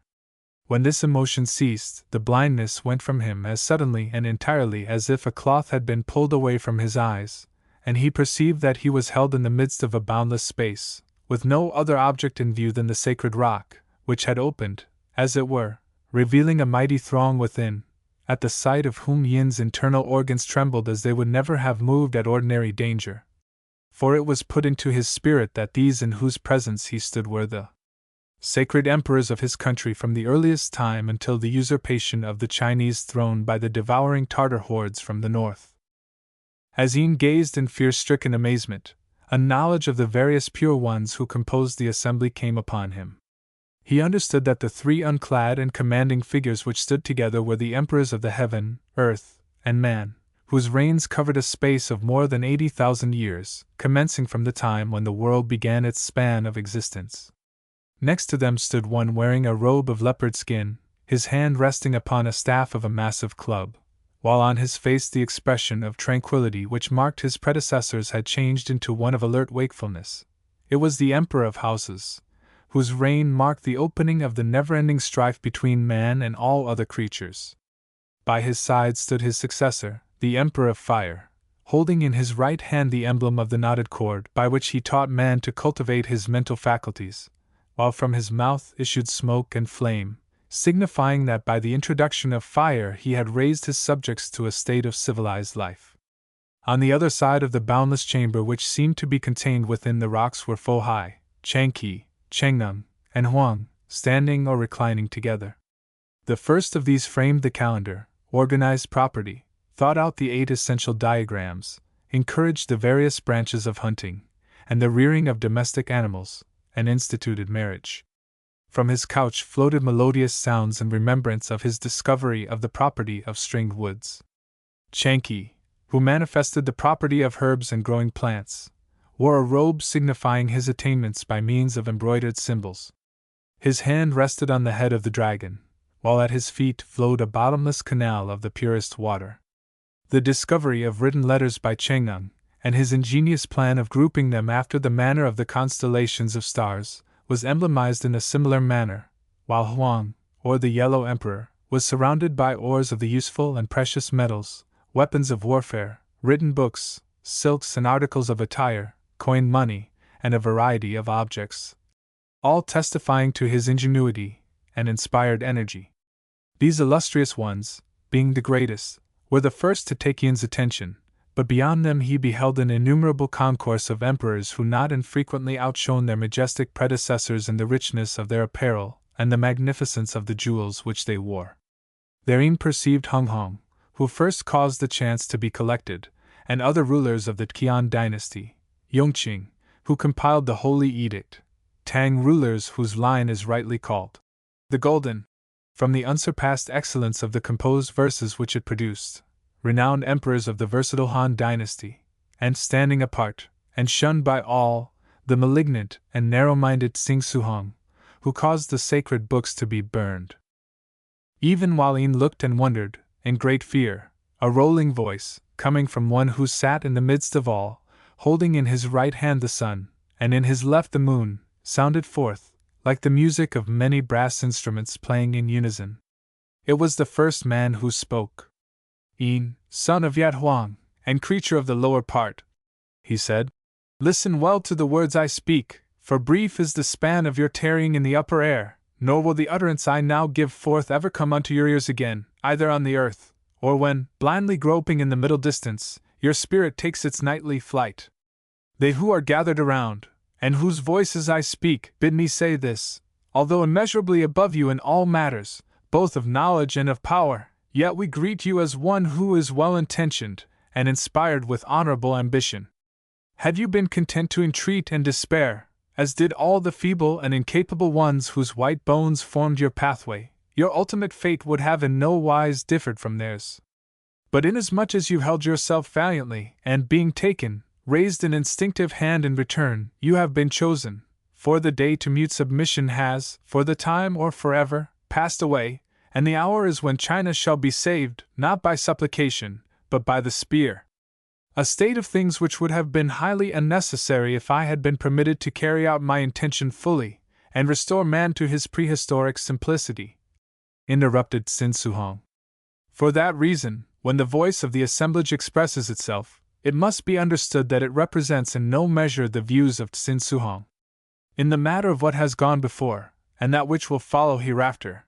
continued the voice dispassionately, Yin, the son of Yat Huang, must concede that it is in no part the utterance of Sin Suhong who burned the sacred books. At the mention of the name and offense of this degraded being, a great sound went up from the entire multitude, a universal cry of execration, not greatly dissimilar from that which may be frequently heard in the crowded temple of impartiality when the one whose duty it is to take up, at a venture, the folded papers, announces that the sublime emperor, or some mandarin of exalted rank, has been so fortunate as to hold the winning number in the annual state lottery. So vengeance-laden and mournful was the combined and evidently preconcerted wail, that Yin was compelled to shield his ears against it, yet the inconsiderable Sin Suhong, on whose account it was raised, seemed in no degree to be affected by it, he, doubtless, having become hardened by hearing a similar outburst, at fixed hours, throughout interminable cycles of time. When the last echo of the cry had passed away, the voice continued to speak. Soon the earth will again receive you, Yin, it said, for it is not respectful that a lower one should be long permitted to gaze upon our exalted faces. Yet when you go forth and stand once more among men, this is laid on you, that henceforth you are as a being devoted to a fixed and unchanging end, and whatever moves towards the restoring of the throne of the Central Empire, the outcast but unalterably sacred line of its true sovereigns, shall have your arm and mind. By what combination of force and stratagem this can be accomplished may not be honorably revealed by us, the all-knowing. Nevertheless, omens and guidance shall not be lacking from time to time, and from the beginning the weapon by which you have attained to this distinction shall be as a sign of our favor and protection over you. When the voice made an end of speaking, the sudden blindness came upon Yin, as it had done before, and from the sense of motion which he experienced, he conjectured that he was being conveyed back to the island. Undoubtedly this was the case, for presently there came upon him the feeling that he was awakening from a deep and refreshing sleep, and opening his eyes, which he now found himself able to do without any difficulty, he immediately discovered that he was reclining at full length on the ground, and at a distance of about a score of paces from the dragon head. His first thought was to engage in a lengthy course of self-abasement before it, but remembering the words which had been spoken to him while in the upper air, he refrained, and even ventured to go forward with a confident but somewhat self-deprecatory air, to regain the spear, which he perceived lying at the foot of the rock. With feelings of a reassuring nature, he then saw that the very undesirable expression which he had last beheld upon the dragon face had melted into one of encouraging urbanity and benignant esteem. Close by the place where he had landed he discovered his boat, newly furnished with wine and food of a much more attractive profusion than that which he had purchased in the village. Embarking in it, he made as though he would have returned to the south, but the spear which he held turned within his grasp, and pointed in an exactly opposite direction. Regarding this fact as an express command on the part of the deities, Ian turned his boat to the north, and in the space of 2 days' time, being continually guided by the fixed indication of the spear, he reached the shore and prepared to continue his travels in the same direction, upheld and inspired by the knowledge that henceforth he moved under the direct influence of very powerful spirits. 9. The ill-regulated destiny of King Yen, the picture-maker. There are moments in the life of a person when the saying of the wise and high that misfortune comes to all men and to most women is endowed with double force. At such times the faithful child of the sun is a prey to the widest and most funereal thoughts, and even the inspired wisdom of his illustrious ancestors seems more than doubtful, while the continued inactivity of the sacred dragon appears for the time to give color to the scoffs of the Western barbarian. A little while ago these misgivings would have found no resting place in the bosom of the writer. Now, however, but the matter must be made clear from the beginning. The name of the despicable person who here sets forth his immature story is King Yen, and he is a native of Qilu in the province of Chekiang. Having purchased from a very aged man the position of hereditary instructor in the art of drawing birds and flowers, he gave lessons in these accomplishments until he had saved sufficient money to journey to Peking. Here it was his presumptuous intention to learn the art of drawing figures in order that he might illustrate printed leaves of a more distinguished class than those which would accept what true politeness compels him to call his exceedingly unsymmetrical pictures of birds and flowers. Accordingly, when the time arrived, he disposed of his hereditary instructorship, having first ascertained in the interests of his pupils that his successor was a person of refined morals and great filial piety. Alas! It is well written. The road to eminence lies through the cheap and exceedingly uninviting eating houses. In spite of this person's great economy, and of his having begged his way from Qilu to Peking in the guise of a pilgrim, journeying to burn incense in the sacred temple of truth near that city, when once within the latter place his tales melted away like the smile of a person of low class when he discovers that the mandarin's stern words were not intended as a jest. Moreover, he found that the story-makers of Peking, receiving higher rewards than those at Qilu, considered themselves bound to introduce living characters into all their tales, and in consequence the very ornamental drawings of birds and flowers which he had entwined into a legend entitled The Last Fight of the Heaven-Sent Cheng, a story which had been entrusted to him for illustration as a test of his skill, was returned to him with a communication in which the writer revealed his real meaning by stating contrary facts. It therefore became necessary that he should become competent in the art of drawing figures without delay, and with this object he called at the picture room of Tiang Lin, a person whose experience was so great that he could, without discomfort to himself, draw men and women of all classes, both good and bad. When the person who is setting forth this narrative revealed to Tiang Lin the utmost amount of money he could afford to give for instruction in the art of drawing living figures, Tiang Lin's face became as overcast as the sky immediately before the great rains, for in his ignorance of this incapable person's poverty he had treated him with equality and courtesy. Nor had he kept him waiting in the mean room on the plea that he was at that moment closeted with the sacred emperor. However, upon receiving an assurance that a rumor would be spread in which the number of tales should be multiplied by 10, and that the sum itself should be brought in advance, Tiang Lin promised to instruct this person in the art of drawing 5 characters, which, he said, would be sufficient to illustrate all stories except those by the most expensive and highly rewarded storytellers. Men who have become so proficient that they not infrequently introduce a score or more of living persons into their tales without confusion. After considerable deliberation, this unassuming person selected the following characters, judging them to be the most useful and the most readily applicable to all phases and situations of life. 1. A bad person, wearing a long dark pigtail and smoking an opium pipe. His arms to be folded, and his clothes new and very expensive. 2. A woman of low class.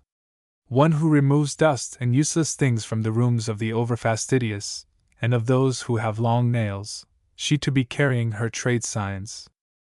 3. A person from Peeling, endowed with qualities which cause the beholder to be amused. This character to be especially designed to go with the short sayings which remove gravity. 4. One who, having incurred the displeasure of the sublime emperor, has been decapitated in consequence. 5. An ordinary person of no striking or distinguished appearance. One who can be safely introduced in all places and circumstances without great fear of detection.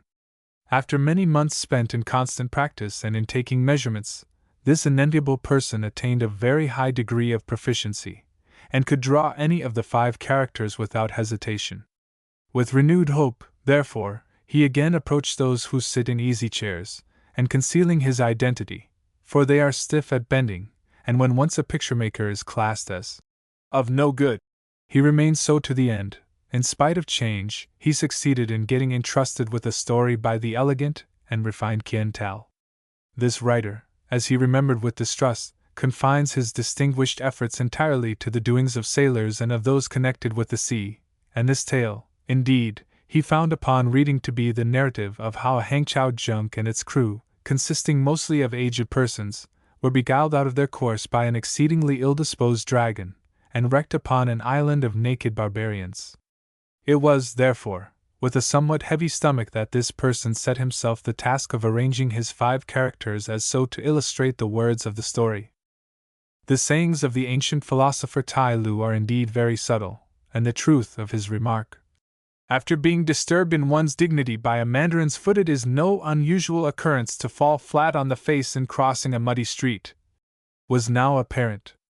Great as was the disadvantage owing to the nature of the 5 characters, this became as nothing when it presently appeared that the avaricious and clay old Tiang Lin, taking advantage of the blindness of this person's enthusiasm, had taught him the figures so that they all gazed in the same direction. In consequence of this, it would have been impossible that 2 should be placed as in the act of conversing together had not the noble Kien Tal been inspired to write that. His companions turned from him in horror. This incident the ingenious person who is recording these facts made the subject of 3 separate drawings, and having in 1 or 2 other places effected skillful changes in the writing, so similar in style to the strokes of the illustrious Kien Tal as to be undetectable, he found little difficulty in making use of all his characters. The risks of the future, however, were too great to be run with impunity, therefore it was arranged, by means of money, for this person was fast becoming acquainted with the ways of Peking, that an emissary from one who sat in an easy chair should call upon him for a conference, the narrative of which appeared in this form in the Peking printed leaves of thrice distilled truth. The brilliant and amiable young picture-maker King Yen, in spite of the immediate and universal success of his accomplished efforts, is still quite rotund in intellect, nor is he, if we may use a form of speaking affected by our friends across the Honghai, suffering from swollen feet. A person with no recognized position, but one who occasionally does inferior work of this nature for us, recently surprised King Yen without warning, and found him in his sumptuously appointed picture room, busy with compasses and tracing paper. About the place were scattered in elegant confusion several of his recent masterpieces. From the subsequent conversation we are in a position to make it known that in future this refined and versatile person will confine himself entirely to illustrations of processions, funerals, armies on the march, persons pursued by others, and kindred subjects which appeal strongly to his imagination. King Yen has severe emotions on the subject of individuality in art, and does not hesitate to express himself forcibly with reference to those who are content to degrade the names of their ancestors by turning out what he wittily describes as so much of varied mediocrity. The prominence obtained by this pleasantly composed notice, for it was copied by others who were unaware of the circumstance of its origin, had the desired effect. In future, when one of those who sit in easy chairs wished for a picture after the kind mentioned, he would say to his lesser one,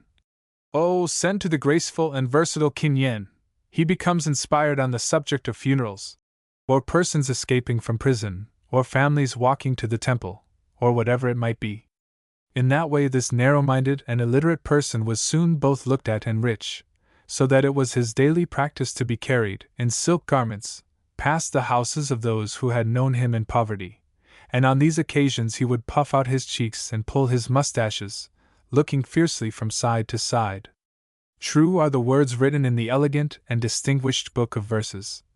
Beware lest when being kissed by the all-seeing emperor, you step upon the elusive banana peel. It was at the height of eminence in this altogether degraded person's career that he encountered the being who led him on to his present altogether too lamentable condition.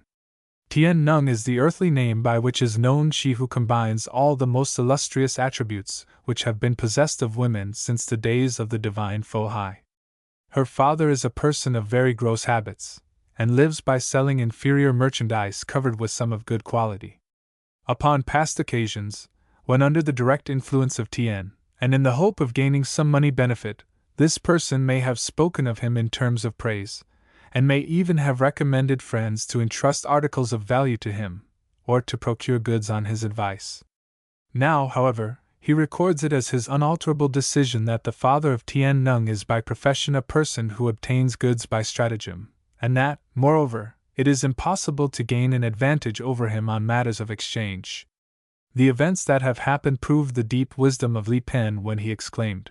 "The whitest of pigeons, no matter how excellent in the silk-hung chamber, is not to be followed on the field of battle." Tien herself was all that the most exacting of persons could demand, but her opinions on the subject of picture-making were not formed by heavy thought, and it would have been well if this had been borne in mind by this person.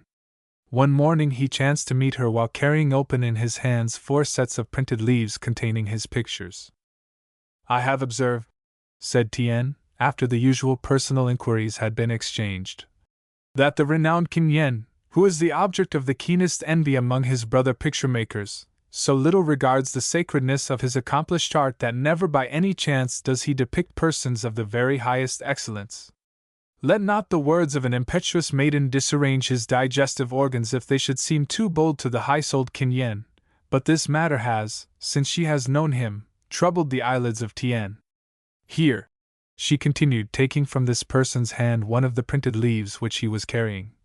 "In this illustration of persons returning from extinguishing a fire, is there one who appears to possess those qualities which appeal to all that is intellectual and competitive within one? Can it be that the immaculate Qin Yen is unacquainted with the subtle distinction between the really select and the vastly ordinary? Ah, undiscriminating Qin Yen! Are not the eyelashes of the person who is addressing you as threads of fine gold to Junk's cables when compared with those of the extremely commonplace female who is here pictured in the art of carrying a bucket? Can the most refined lack of vanity hide from you the fact that your own person is infinitely rounder than this of the evilly intentioned-looking individual with the opium pipe? Oh, blind Qin Yen!" Here she fled in honorable confusion, leaving this person standing in the street, astounded, and a prey to the most distinguished emotions of a complicated nature. "Oh, Tien!" he cried at length. "Inspired by those bright eyes, narrower than the most select of the 3,001 possessed by the sublime Buddha, the almost fallen Qin Yen will yet prove himself worthy of your esteemed consideration. He will, without delay, learn to draw 2 new living persons, and will incorporate in them the likenesses which you have suggested." Returning swiftly to his abode, he therefore inscribed and dispatched this letter, in proof of his resolve. "To the heaven-sent human chrysanthemum, in whose body reside the celestial principles and the imprisoned colors of the rainbow. From the very offensive and self-opinionated picture-maker. Henceforth this person will take no rest, nor eat any but the commonest food, until he shall have carried out the wishes of his one jade star, she whose teeth he is not worthy to blacken. When Qin Yen has been entrusted with a story which contains a being in some degree reflecting the character of Tien, he will embellish it with her irreproachable profile and come to hear her words. Till then he bids her farewell." From that moment most of this person's time was necessarily spent in learning to draw the 2 new characters, and in consequence of this he lost much work, and indeed, the greater part of the connection which he had been at such pains to form gradually slipped away from him. Many months passed before he was competent to reproduce persons resembling Tien and himself, for in this he was unassisted by Tieng Lin, and his progress was slow.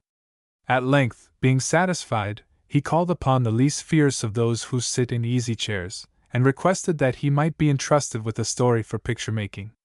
"We should have been covered with honorable joy to set in operation the brush of the inspired Qin Yen," replied the other with agreeable condescension. Only at the moment, it does not chance that we have before us any stories in which funerals, or beggars being driven from the city, form the chief incidents. Perhaps if the polished King Yen should happen to be passing this ill-constructed office in about 6 months' time, the brush of King Yen will never again depict funerals, or laborers arranging themselves to receive pay or similar subjects, exclaimed this person impetuously.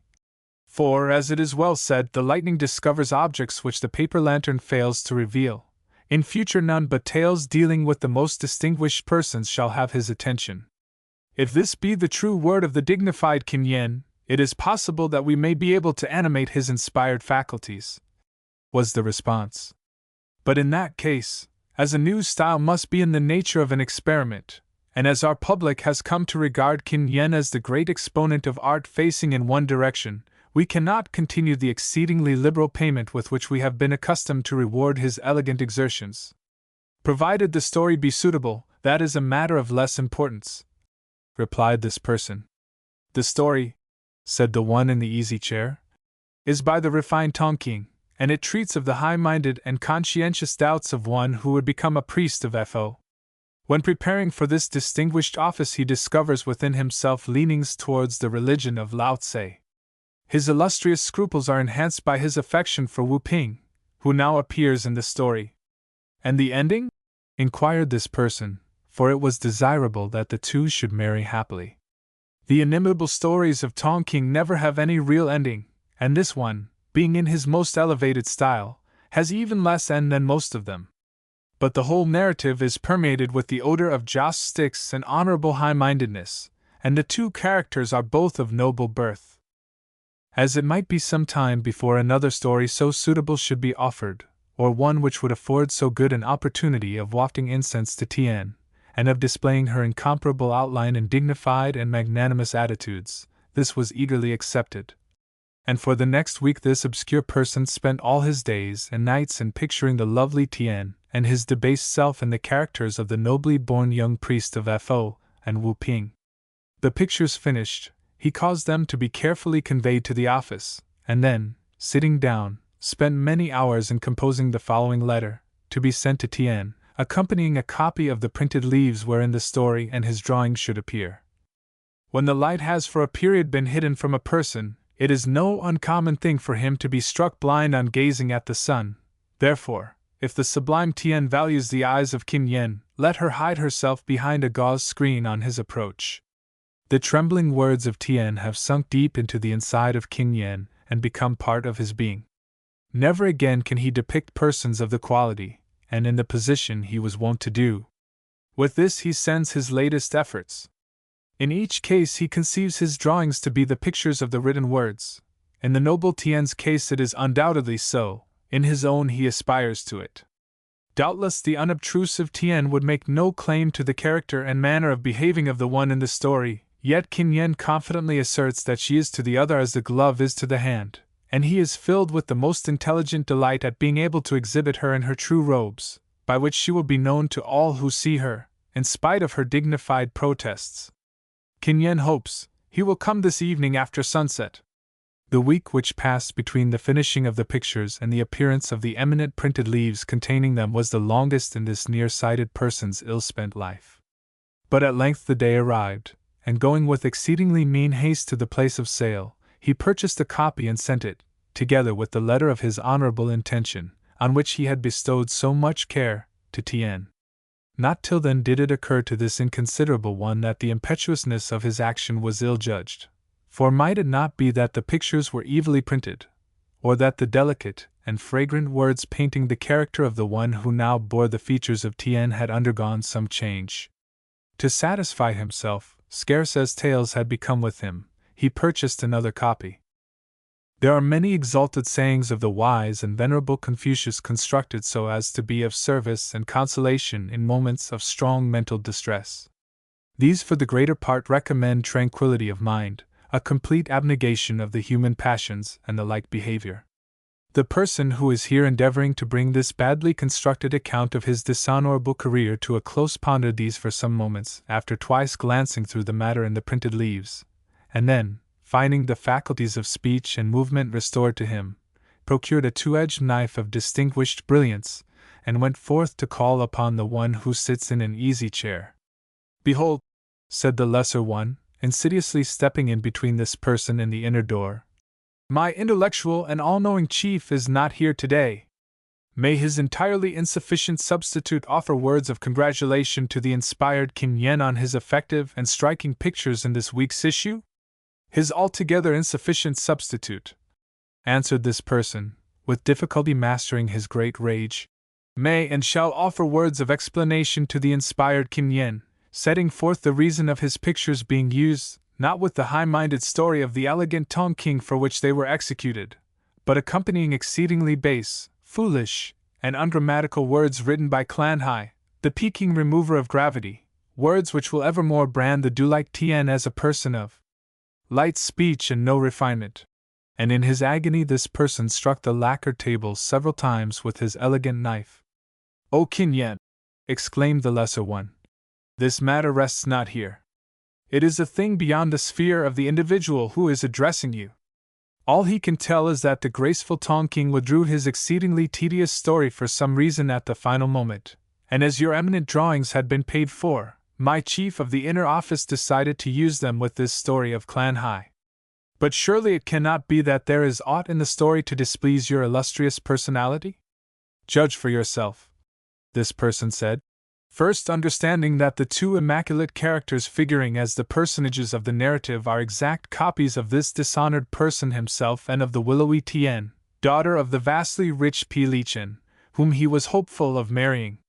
Selecting one of the least offensive of the passages in the work, this unhappy person read the following immature and inelegant words. "This well-satisfied writer of printed leaves had a highly distinguished time last night. After Chow had departed to see about food, and the junk had been fastened up at the lock of Kilong, on the Yangtze-Kiang, he and the round-bodied Shang were journeying along the narrow path by the riverside when the right leg of the graceful and popular person who is narrating these events disappeared into the river.